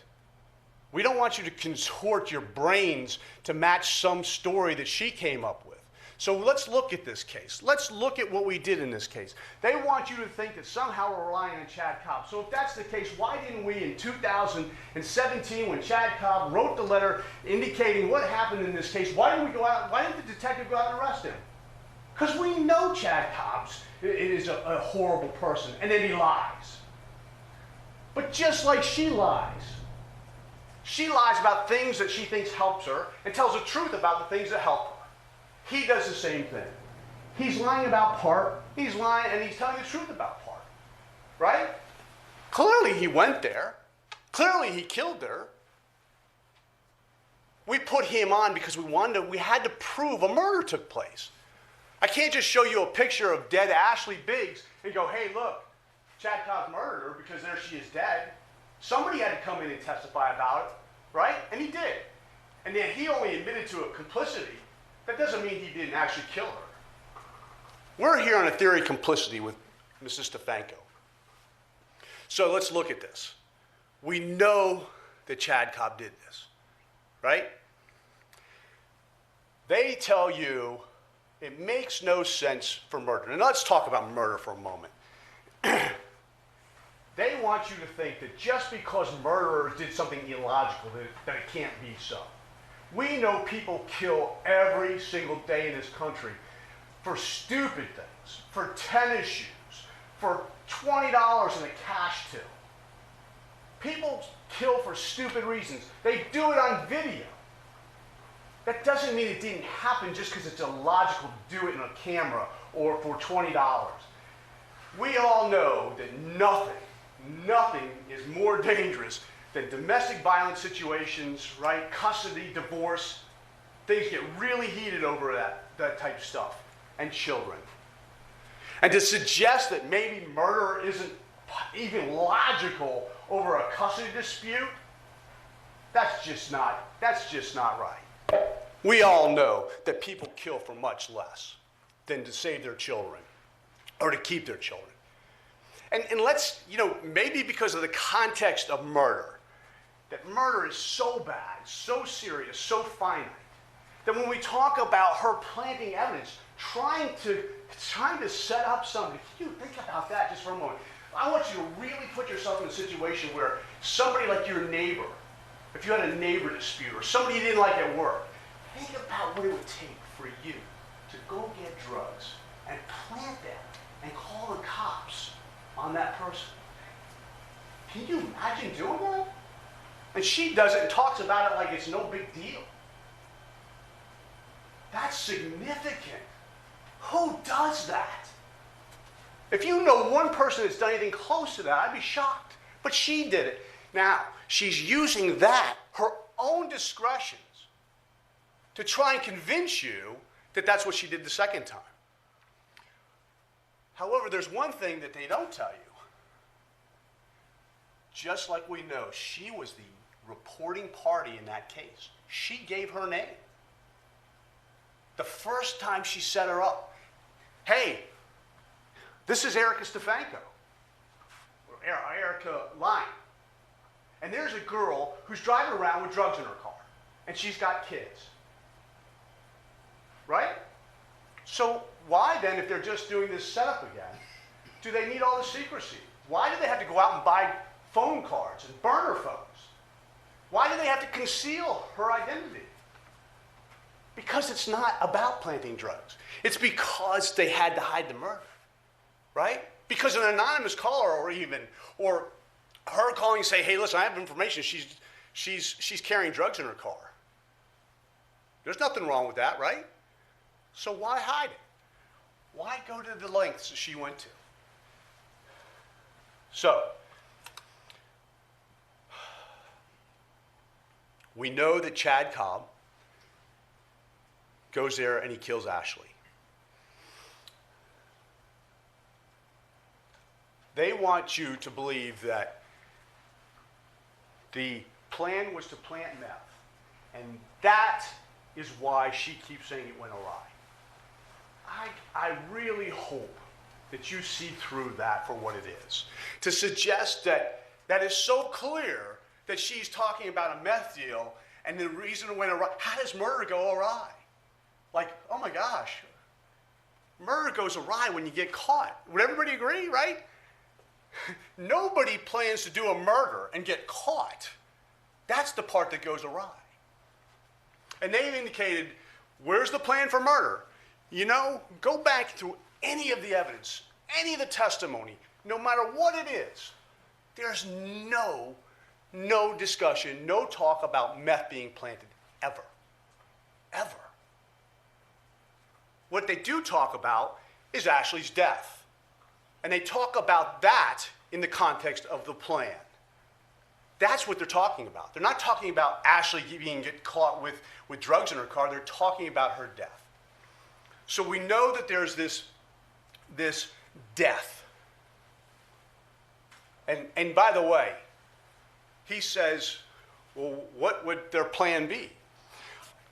Just because they may have had alternate plans, right? You can have hey, this is what's going to happen, but if this happens, then we'll have to do this. But the fact is look at this. Now, I almost thought he was going to actually go to the lengths of saying, if it all fits, you must acquit.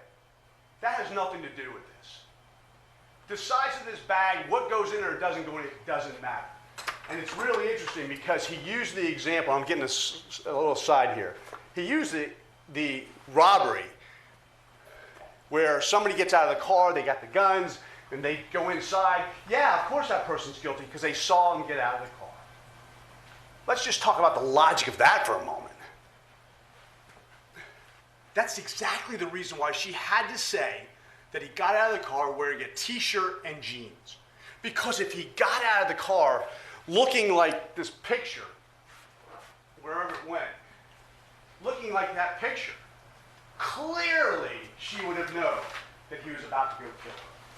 Clearly that it wasn't for planting the drugs. That would be it. They remember it. And that's why they had to change that. So what does that mean logically? Talking about logic. So the plan was to now all of a sudden go buy cards, phone minute cards, go buy burner phones, and do this whole elaborate plan for her to drive him there when she could have made the call from anywhere. And not only that, he's going to take everything in this backpack, get out of the car, and change. Really? That would kind of be like in the robbery situation, where if the robber got out of the car with his backpack, went into the bank, went in the bathroom, changed his clothes, and then did the robbery. That's what they want you to believe. They want you to believe illogical stuff in order to match her story. Now remember, she's confined by her story by the facts in this case, by that tape recording she had, or that she's on. What she's had for years. She's had that for years. And she's had the opportunity now for 5 years, or whatever it's been, since she's had it, or known about that tape, to come up with this version of events.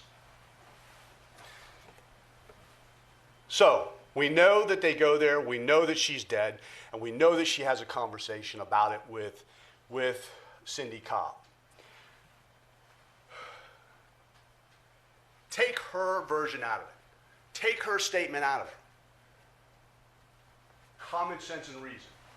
You've got a phone call that she is admitting on tape that she did.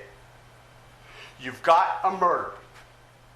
You have got Chad Cobb and all the evidence that points to Chad Cobb actually doing the murder. You got her driving there. You got her hiding behind the barn. You got her driving to the field and picking him up after he dumps the body in the field.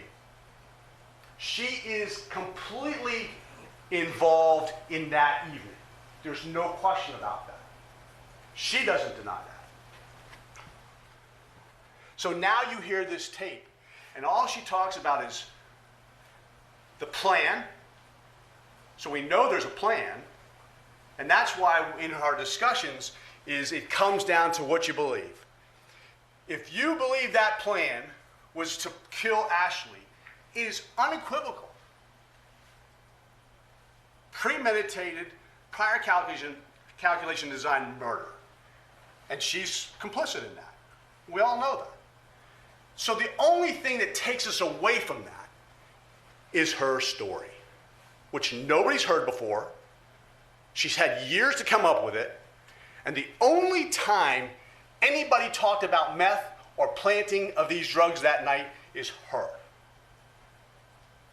She is the only one. Think about it. Nowhere in any part of this case, nobody, no person, not Mary Brinkman, not Cindy Cobb, not Chad Cobb, not one person ever talked about that.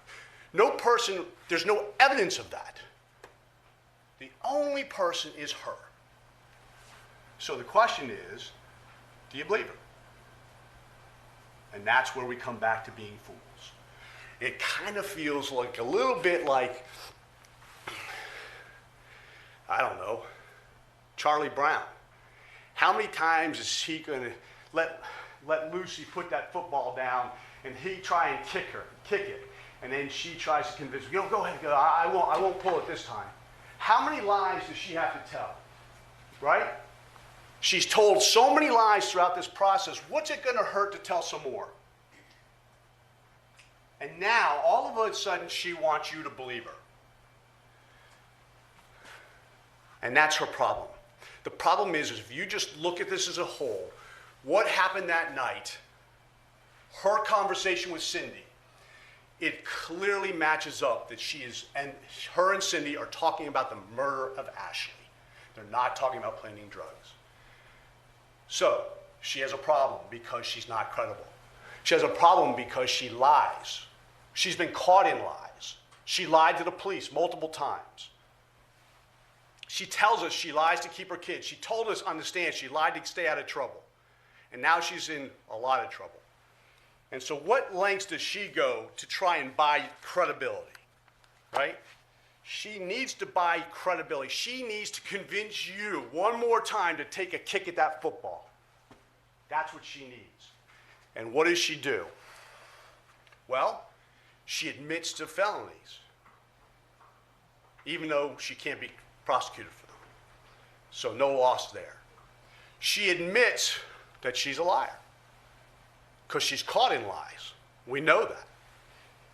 There's police reports of her reporting drugs in somebody's car.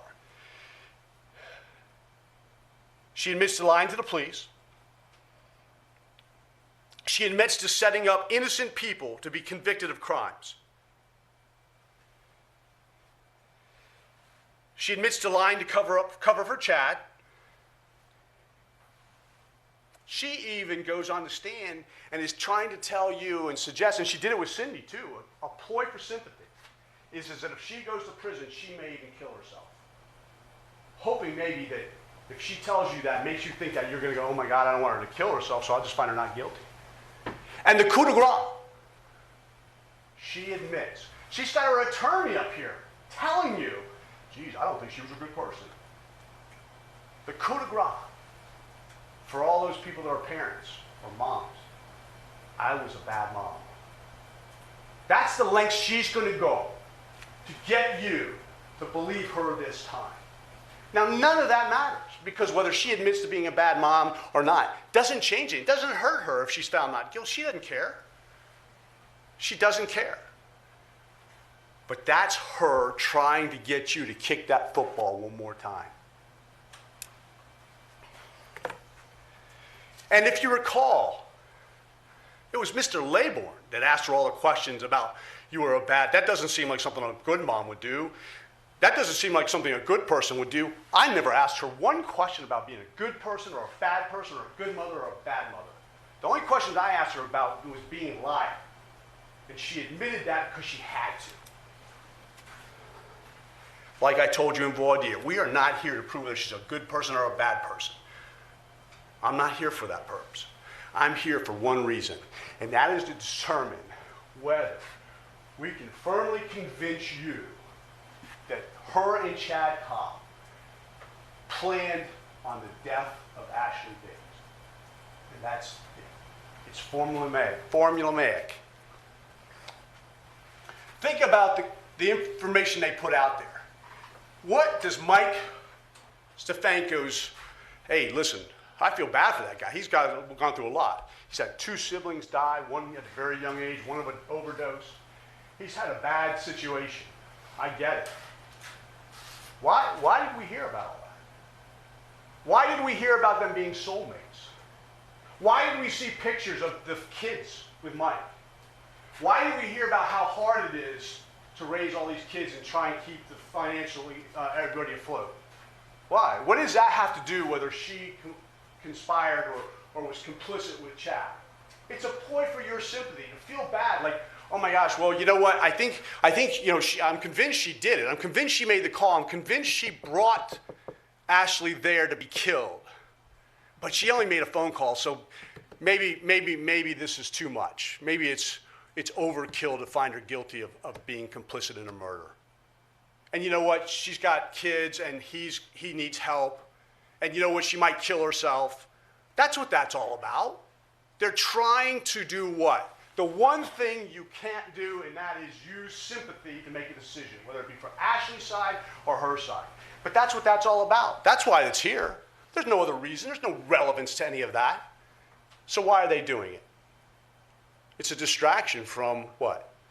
Her own words on that tape, admitting to knowing that Chad was going to keep a trophy, the skull. Now, that may have been an exaggeration, but that isn't about meth.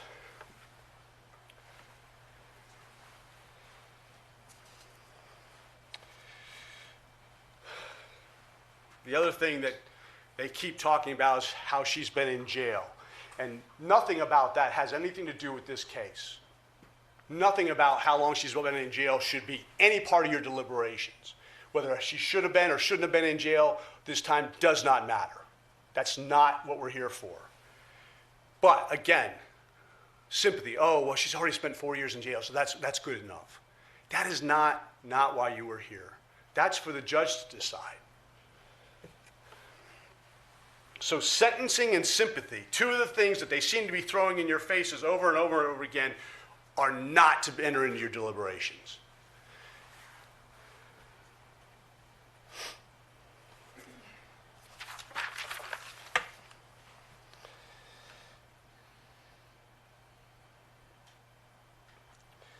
One of the other things, and they talk about the going awry, one of the other things we don't want you to get confused about is, if I go there to kill you, and I'm going to stab you, and you ended up, I saw you had a gun and I ended up shooting you, just because my plan was to stab you, and I ended up shooting you, doesn't mean it wasn't premeditated.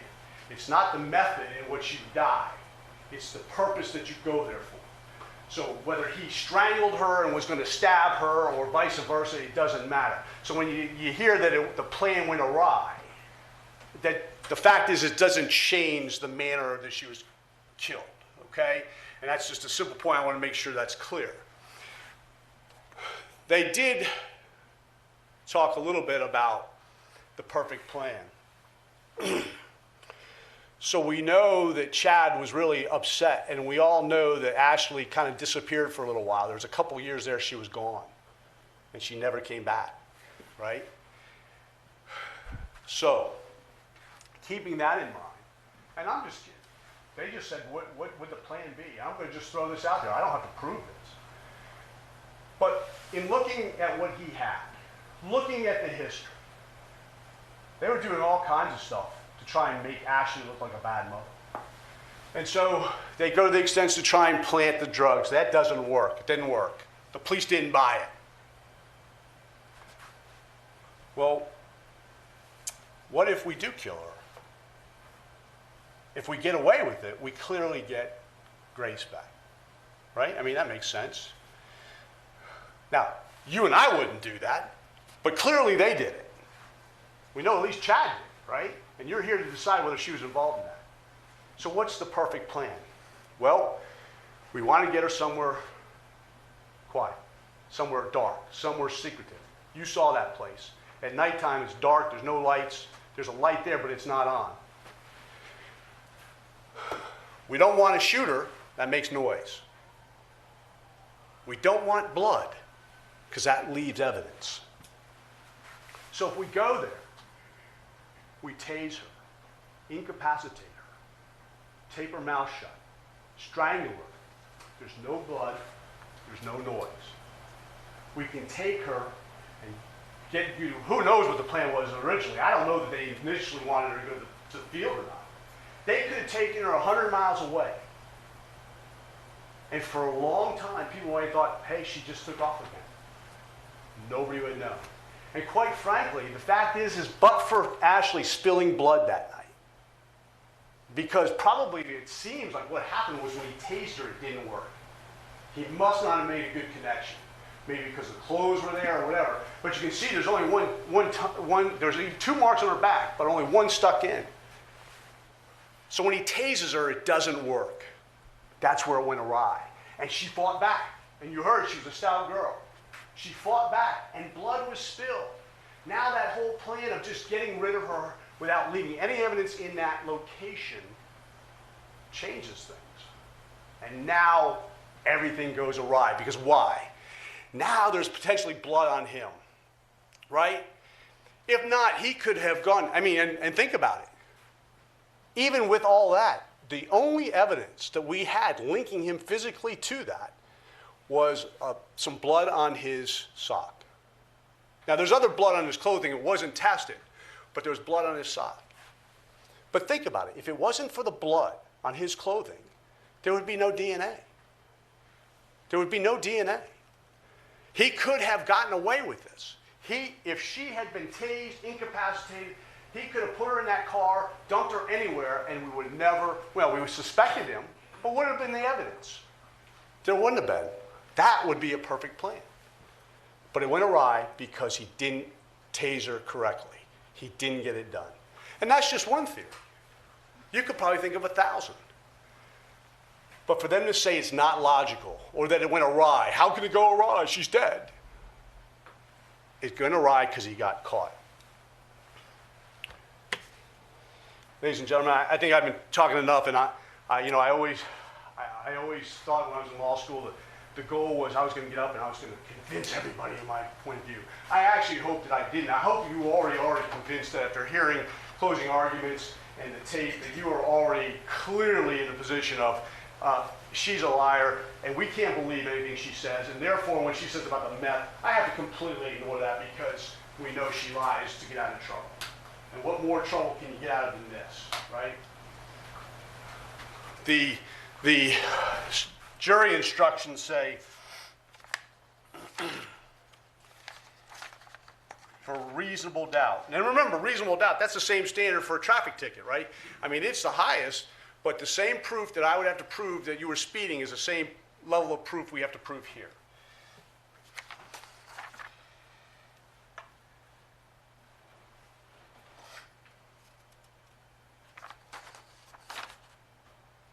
It says proof beyond a reasonable doubt is proof of such character that an ordinary person would be willing to rely on and act upon it in the most important of their affairs. Would you rely the character of the evidence? So like we said, the only evidence in this case that the plan was to plant meth came from her. Is she the person you would rely on in the most important of your affairs? If you were going to buy a house and she was the real estate agent, knowing what you do know about her, and you said, you know what, I can't have a flooding basement or termites. Is there flood or termites in this house? And she said, oh no. Would you believe her, knowing that she lies to the police, plants evidence on other people? Would you rely on her statement and buy that house? Of course not. And that's what we're asking you to do in this case. We're asking you to not give her any credibility.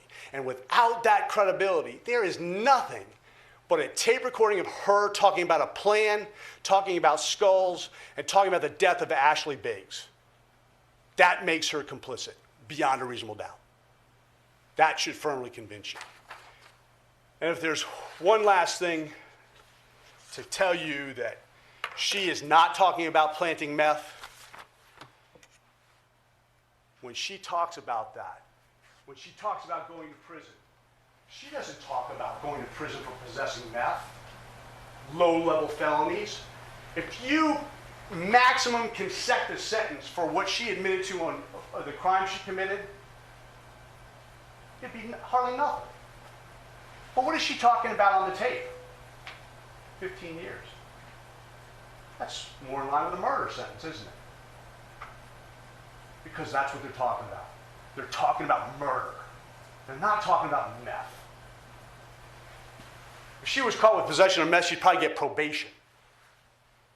But she's talking about 15 years of prison. That's significant. They just glossed over that. The fact that they're talking about so much time, and that's because she would be going to prison not for the meth, but for murder. Your Honor, we object. He's burden shifting, and he's talking about punishment, which is the purview of the court. I'm talking about her statement where she talks about 15 years. He's talking about punishment. So the We object. okay. Just to instruct the jury, sentencing is up to the judge. And when she was talking to Cindy Cobb, she was talking about a murder type sentence, not a possession or tampering with evidence type sentence. And that's how we know that the conversation he was talking about was not about meth. So with all those things, with her credibility being zero, with the conversation as is between her and Cindy Cobb, talking about the plan, talking about keeping skulls, there should be no question that she is complicit with Chad Cobb in committing the murder, premeditated, prior calculation design murder of Ashley Biggs. Thank you. At this time, I will now instruct you on how to conduct your deliberations and prepare your verdicts. This is on your paperwork on page 11 if you want to follow along. It is your duty to carefully weigh the evidence, to decide the disputed questions of fact, to apply the instructions of the law to your findings, and to render your verdict accordingly. Your duty as jurors is to arrive at a just verdict. Consider all of the evidence and make your finding with intelligence and impartiality and without bias, sympathy, or prejudice so that the state of Ohio and the defendant will feel that their case was fairly and impartially tried. If during the course of the trial you have an impression that the court has indicated how any disputed fact should be decided, you must put aside such an impression because that decision must be made by you based solely upon the facts presented to you in this courtroom. Your initial conduct upon commencing deliberations is important. It is not wise to express immediately a determination or to insist upon a certain verdict. Having so expressed yourself, your sense of pride may be aroused and you may hesitate to give up your position even if it is shown that it is not correct. Consult with one another in the jury room and deliberate with a view to reaching an agreement if you can do so without disturbing your individual judgment. Each of you must decide this case for yourself. You should do so, however, only after a discussion of the case with the other jurors. Do not hesitate to change an opinion if convinced that it is wrong. However, you should not surrender your considered opinions in order to be congenial or to reach a verdict solely because of the opinion of other jurors. To begin deliberations, you must first select a foreperson. The person you select to preside over your deliberations as the foreperson does not have any greater power, nor does that person's vote have any more importance than others. The foreperson serves the purpose of helping to conduct your deliberations in an orderly manner and to give each of you the opportunity to express your opinion. One additional duty of the foreperson is to see to it that the verdict form and any exhibits are returned to the court after you have reached a verdict. It may be difficult to remember all the instructions that I have given you. If during your deliberations you cannot remember or are in doubt about a portion of the instructions, or if you have a question, it should be discussed in the privacy of the jury room. Then you may reduce your question to writing so that there will be no misunderstanding as to what is requested.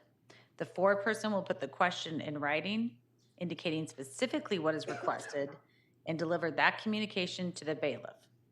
The writing you provide to my bailiff should not reflect the status of your deliberations.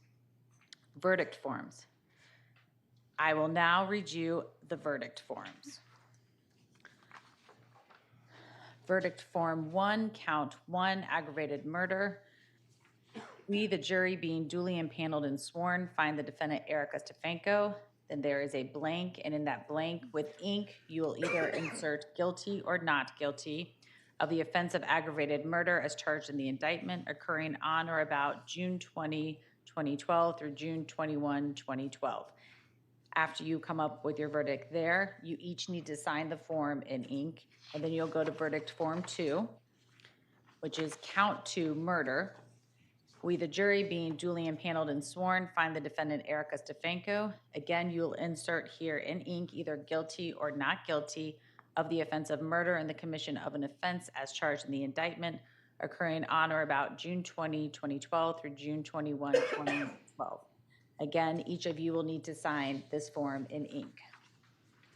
In order to conclude this case, it is necessary that all 12 members of the jury agree upon the verdict. Whenever all 12 members agree upon the verdict, you will sign the verdict form in ink and advise the bailiff that you have reached a verdict. When you have reached and signed a verdict, you will summon the bailiff who will return you to the courtroom, at which time your verdict will be announced. You are warned not to discuss the status of your deliberations with anyone outside of the jury room, nor are you to discuss your verdict with anyone other than your fellow jurors until it has been returned to the court. Exhibits. The court will place in your possession the exhibits and the verdict forms. The foreperson will retain possession of these records, including the verdict forms, and return them to the courtroom. Until your verdict is announced in open court, you are not to disclose to anyone else the status of your deliberations or the nature of your verdict. There are a couple exhibits that will not be going back with you. If you do need to see those, please let my bailiff know, and someone from the court will bring them. Conclusion. You will now retire. First, select a foreperson, and whenever all of you agree upon the verdict, that foreperson will complete and sign the verdict in ink and advise the bailiff. You will then be returned to the courtroom. For alternates, a juror selected as an alternate is not permitted to participate in the jury's deliberations unless one of the other jurors is unable to complete his or her service due to illness or other misfortune. We have had to use one of our alternates, but we are pleased that no other alternates have had to be used, so it will not be necessary for the three of you right here to render further service in this case. The alternate jurors continue to be part of the jury panel while the jury is deliberating until the jury has reached a verdict. The alternate jurors cannot discuss the case with anyone or disclose to anyone how they would have voted. After the jury has returned its verdict and the verdict is announced in open court, the alternate jurors will be contacted and released from all restrictions, and at that time you may, if you wish, discuss the case. I believe Adam has all of the alternate jurors' phone numbers. Is that correct? Okay, and if you want him to call you when the case is completed, you can request that when I release you. So for the jury, and again, thank you very much to our alternates. Your service is greatly appreciated. Your attention and your timeliness every day is also appreciated. You are now on your own schedule. We're required to keep track of the time you spend deliberating. So lunch is back there. You can go back, elect your foreperson, and again, that foreperson will be responsible for notifying the court. Adam will show you there's a button if you want to take a break while deliberating. Okay, thank you, everyone. All rise. So there you have it, Dan DeRosa with 19 News. We are officially on verdict watch in this extremely convoluted case. They are deciding the future of that woman right there, Erica Stefanko. She's already been found guilty once by a jury of her own peers. That verdict was thrown out because of a technicality that her husband, Chad Cobb, ex-husband, testified via video from prison during COVID. The appellate judge said that that should have been in person so the jury could have seen his mannerisms and decide if he has been telling the truth. It has been a long trial, to say the least. It is a convoluted, complex case, to say the least. Is she the most likable person in the world? Even her own attorney said no, she is not a good person. That goes a long way with the jury, but this is not a popularity contest. This is a murder trial. We're going to bring in our defense analyst, Tara Coleman, who is going to join us once again Tara, in full disclosure, as you told our viewers earlier, you didn't see every second of this trial. We've been keeping you up to date. Jared Klebanow, one of your cohorts, has been helping us, but you're up to date, you're up to speed, and we're going to ask you really the technical questions here. You did listen to the closing arguments of both sides. This is difficult because this is maybe not a fair question to put you on. Who won the closing arguments? Oh, the defense attorney wiped the floor with the, as far as the with the first closing. Now, but unfortunately it doesn't end there. And the state's rebuttal was not bad. Had the state not had that opportunity for rebuttal, which is always, they always have that opportunity, but without that rebuttal, I would have definitely been worried for the state's case. What was it about? What was it about the defense? I'm trying to be neutral here, but I've sat through this entire thing, and I think I thought the state made some very good arguments. What is it from the defense that you thought was so powerful? So, what was powerful with the closing of the defense is the theme. There was a central theme and key takeaways that jury can just have burned into their memory and to walk away with. And it was kept very simple. And to the extent you can have a general theme that everything is going towards in your closing, that is the way to go. And what we saw was logical, right? It's logical to think that this plan was about planning the meth, not the murder. Hit some very good points. Now, what I did not like, and this came out on a rebuttal, it turned into a spat among the attorneys. And that's getting away from the evidence. It's getting away from the focus that the jurors need to have. And I think that hurt both teams, honestly. Let's get to there's a couple of arguments that I thought were very powerful on behalf of the state. Let's remember, in the very first trial, Erica Stefanko did not testify. The result, the jury came back with a guilty verdict. So I thought it very smart by the state to get up there, the prosecutor to get up there and say, let's take her statement out of it. Let's take her testimony out of it. This idea about a meth planting scheme, that this is the first time we've ever heard of it. So let's take all that out of it. And then he laid out the same case. Why did he do that? Because he knows he got a guilty verdict the first time they tried this case. And the only thing different is that she testified, and now all of a sudden there is this new theory. I thought that was important. Yeah, that is. And I actually didn't catch that, Dan. I didn't catch that. But you saying that is a great point. That's a really great point. And I don't think the defense actually came back to rebut that at all. That was in the rebuttal. That was in the rebuttal. Okay. Yeah. No, I did not catch that. But that's a powerful point if the jury knows that. Like, that's agreed.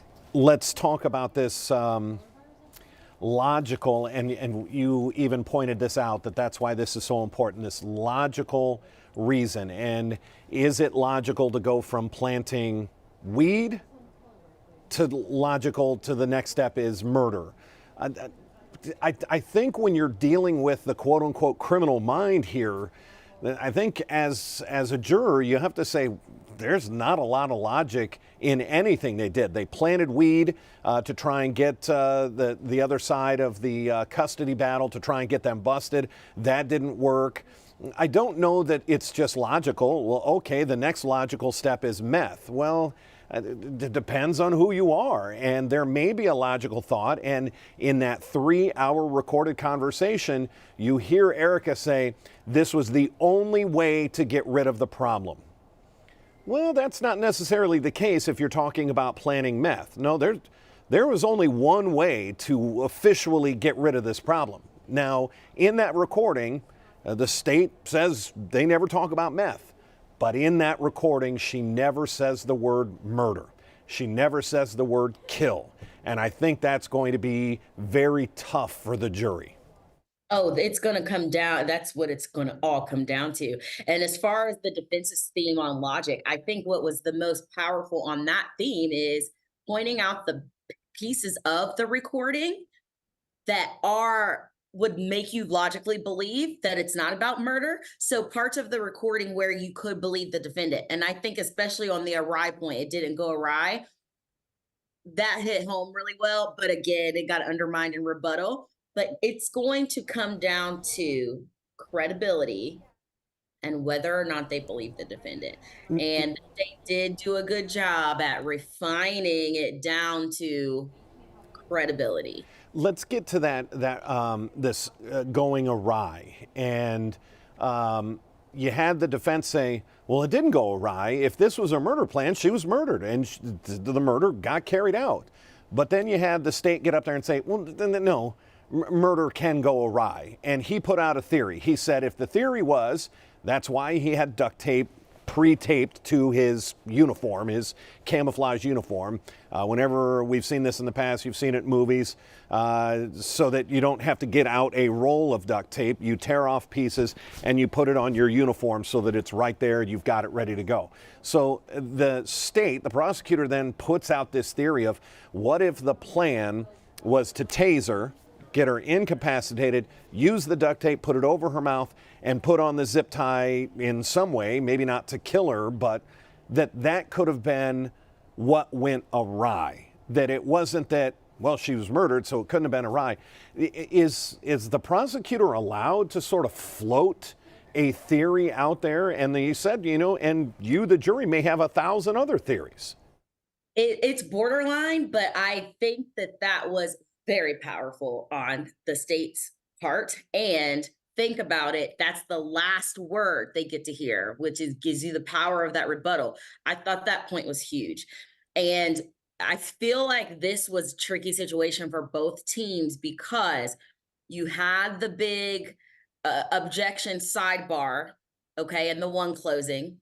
Then you had another borderline instance. So I think that both sides are tiptoeing around because you have to thread a line between, defending the case as best as you can, but also kind of defending your own character in front of the jury, okay? Because you need the jury to trust you so that they trust what you're saying. And when you object and get into the tiffs with the other side, it kind of takes away from that. So I wonder if that's why that didn't get an objection, but it was very powerful. But yes, I mean, you are allowed to draw out potential inferences. You are, but a huge piece of that is a lot of it was starting to get into testimony and evidence that just was not there, to my knowledge, in the trial, and you can't steer so much away from that in closing. So it was definitely borderline. Let's talk about the 3-hour recorded conversation between Erica Stefanko and Chad's mom. This conversation takes place in 2014. Chad is already sitting in prison. He's already been sentenced to life in prison. Erica requests this meeting. She does so, and you get a feel for everything that was said and during the trial, listening to the clips that they played. This was Erica going in, trying to tell Chad's mom, boy, Chad is really throwing around an awful lot of ultimatums. I basically saying, I need you to get to Chad because I can't live my life this way. I can't take care of the kids. And if I'm going to let you see the kids as grandma and grandpa, I can't be doing this if Chad's putting these ultimatums over my head. It is such a big piece of this case. It is the central piece of the case. I did love when the state say, Chad Cobb was not our star witness. The guy sitting in prison that you can't trust a word he's saying because he's fighting his appeal and trying to get a new trial or a trial, trying to get his plea thrown out. He said, our star witness is sitting right there, was Erica Stefanko herself, and coming up with this idea that it was meth and asking her point blank during her testimony, how many times did you lie all throughout this whole thing? And she had to say several. And he said, well, so I'm supposed to believe you now that this is the first time you're going to tell the truth is on the stand. But the big piece of evidence is that phone conversation. Or I'm sorry, it is an in-person conversation.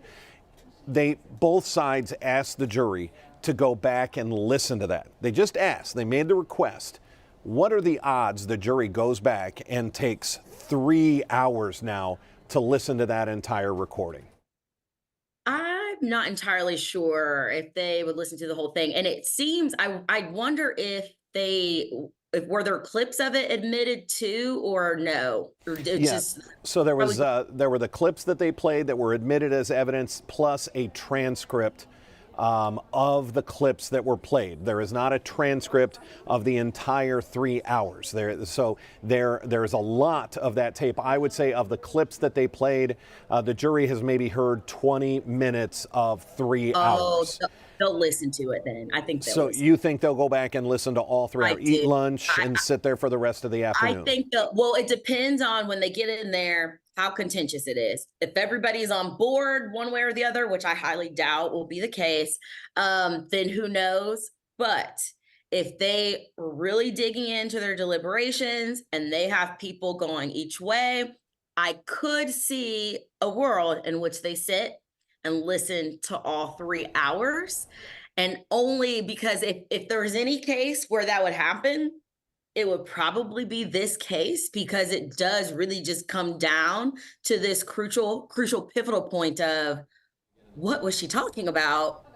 And can I line that up with what she's saying on the stand? So let me ask you. Let me ask you this. Let me ask you this. As we're speaking with Tara Coleman, she's one of our defense analysts here. Is it possible the jury, and this is just because I've never been on a jury, that this is your wheelhouse here. When the jury goes back, of course, they elect a foreman and they're going to eat their lunch.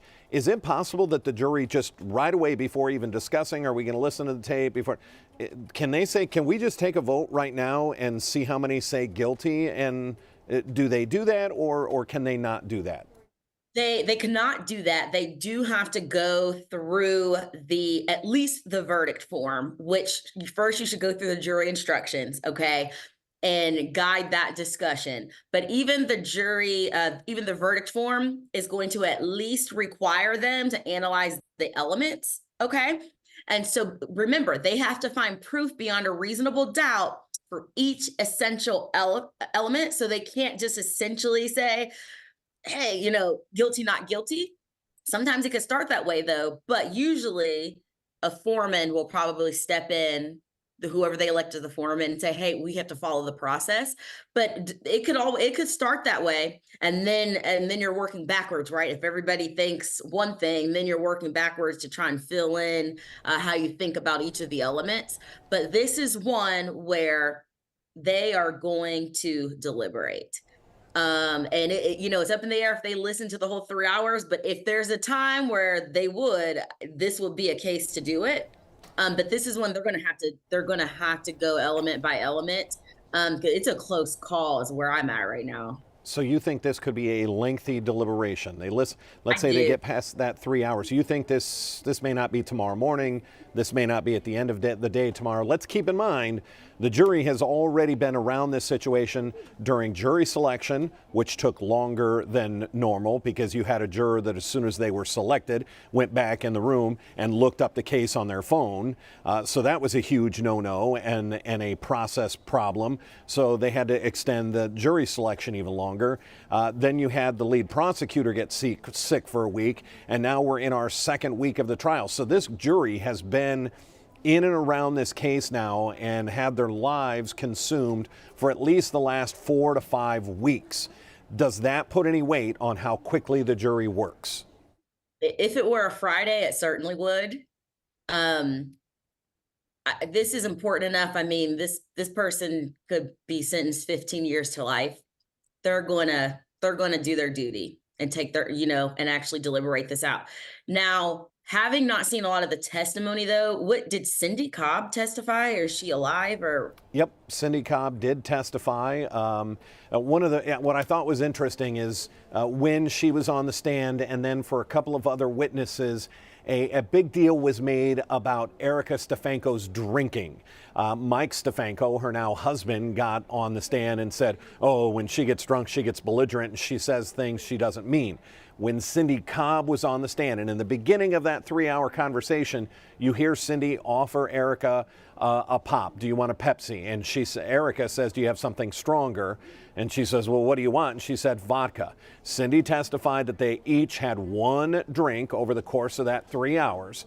And that's why you heard in the closings, Listen to her speech. She was not drunk. She is not slurring her words. She's not in and out away from the recording device. So they tried to put a lot of weight on this whole idea all throughout the trial. Oh, she may have a problem with alcohol, and she may. Dan, what does Cindy say they were talking about?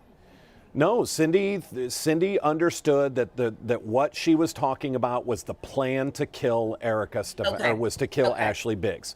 She made it abundantly clear that what she thought they were talking about when Erica keeps referring to the plan was that the plan was to kill Ashley Biggs. Okay. Hearing that, Dan, I'm torn on how long this will take, and I'll tell you why. Okay, because it really is simply going to come down to whether or not they believe the defendant. It is. After hearing that, I think that's what this comes down to. So it's going to be a credibility issue and maybe not so much of an analysis of, all the jury instructions that they have to do, what have you, because once they make that decision of whether or not they believe her, everything else is going to fall into place, right? Because that's the key issue is that intent element of the aggravated murder and the murder. And if they do not believe her and they think she knew that this was the plan, all of the elements will easily fall in place. And that's where I think that this bombshell that dropped yesterday, and I thought the state made a very good point. The bombshell yesterday was Erica getting on the stand and said, oh, by the way, this whole plan that we were talking about was a plan to put meth in Ashley Biggs' car. So therefore she gets in trouble. She has meth in her car. She loses custody, and we get Grace back. And this is the first time anybody had even mentioned the word meth.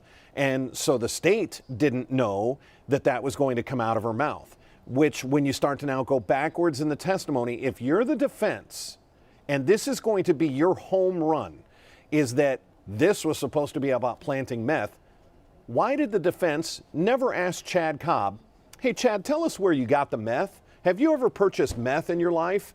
According to Erica, when she took the stand, he purchased it. She said, I don't want it in the house, so he had to keep it out in the shed or the garage because she didn't want it near the kids. So if you're the defense and you know this is what's going to get my client off, is by saying that this was a plan about putting meth in her car, it was not a plan about murder, why would the defense not ask anybody? Why would they not ask Cindy Cobb? Cindy, did Erica ever mention anything to you about meth? In my opinion, it's because Cindy Cobb is going to say, no, I've never heard anything about meth. But if you close out the case, if the last person to take the stand says the word meth, you can't go backwards. I agree. And what I'll say to that is, attorneys, when you're in trial mode, we always say you never ask a question that you don't know the answer to. In this case, a lot of times we know the answers to the questions we're going to ask, and it might not be favorable for your client. So that's why you're not going to ask it. So yeah, that is something I would be thinking about if I were a juror. Yeah, that has now burned and stuck with me, that if this was supposed to be your non-smoking gun, you never brought it up to any of the witnesses. You never brought it up to Chad. Hey, Chad, how easy was it for you to get that meth, if that was your plan? Or where were you going to get it? And Sydney, and you did hear the state in their closing, what happened to the meth? Where was the meth? It wasn't in his backpack. He had everything else he needed to carry out that crime. Where was the meth? It was not found in the SUV. Again, I'm starting to see now why people don't trust attorneys. This is just, I am starting to see this now. My goodness. Yeah, okay. You saw it here live, folks. You saw an attorney have a conscience right here in the middle of our discussion of this murder trial. Tara Coleman, that is incredible. Tara, I'm going to give you the final word on this. This case is so complicated, and I put on top of this soap opera that Chad's best friend, while he's locked up for the first 6 months, hasn't even gone through the whole process yet. He's in jail for the first 6 months. His best friend starts dating, having sex with his wife. That's in November. Chad is arrested in June. He starts having sex with his best friend's wife in November. He moves in January, just 2 months later, and somewhere in January, February, Erica Stefanko becomes pregnant. I mean, this thing is so convoluted. It is a Lifetime movie waiting to happen, but this is real life. This is Ashley Biggs' life that was taken at a young age, just 25, an Army veteran, and the mother of one. You get the final word on where we go from here. So, Dan, I always love Gavel to Gavel because it gives us insight into the process and we get to see this firsthand. And all that drama and surrounding circumstances that you mentioned, right? We get to see how the jury has to put that aside. We might see how it plays into credibility, but that's why it's so important to watch trials like this and see how our justice system actually works and how it's supposed to actually happen, because it is a sad situation and it is very dramatic. But I do think it's important enough that this jury will go in there, they'll do their due diligence, they'll deliberate. And I know it's been a long trial, but when you have this much of someone's life on the line, they tend to, take their time. Might not be that long after hearing about the summary of Cindy Cobb. So we'll see. But this is one that we will want to be watching out for. I think we'll be on pins and needles on this. See over under how many more days, or if days, that this jury will deliberate. Tara Coleman, noted defense attorney here in the Cleveland area. We certainly appreciate your expertise. Thank you for taking a part of your day, a large part of your day, and helping us with our Gavel to Gavel coverage today. Tara, thank you so much. We appreciate it. It's important. This is actually important. Thank you. Absolutely. Take care. So that's going to wrap up at least this portion of our Gavel to Gavel coverage. We are not going anywhere. The most important part of this trial is coming up, and that's when the jury has a verdict. Will that be later today? Will it be tomorrow? Will it be sometime later this week? We're going to be there because we've promised you Gavel to Gavel coverage. Until then, I'm Dan DeRose with 19 News. Our 3 o'clock news coming up in just about an hour and 10 minutes. We'll see you there with a complete wrap up of today's coverage. Have a good afternoon.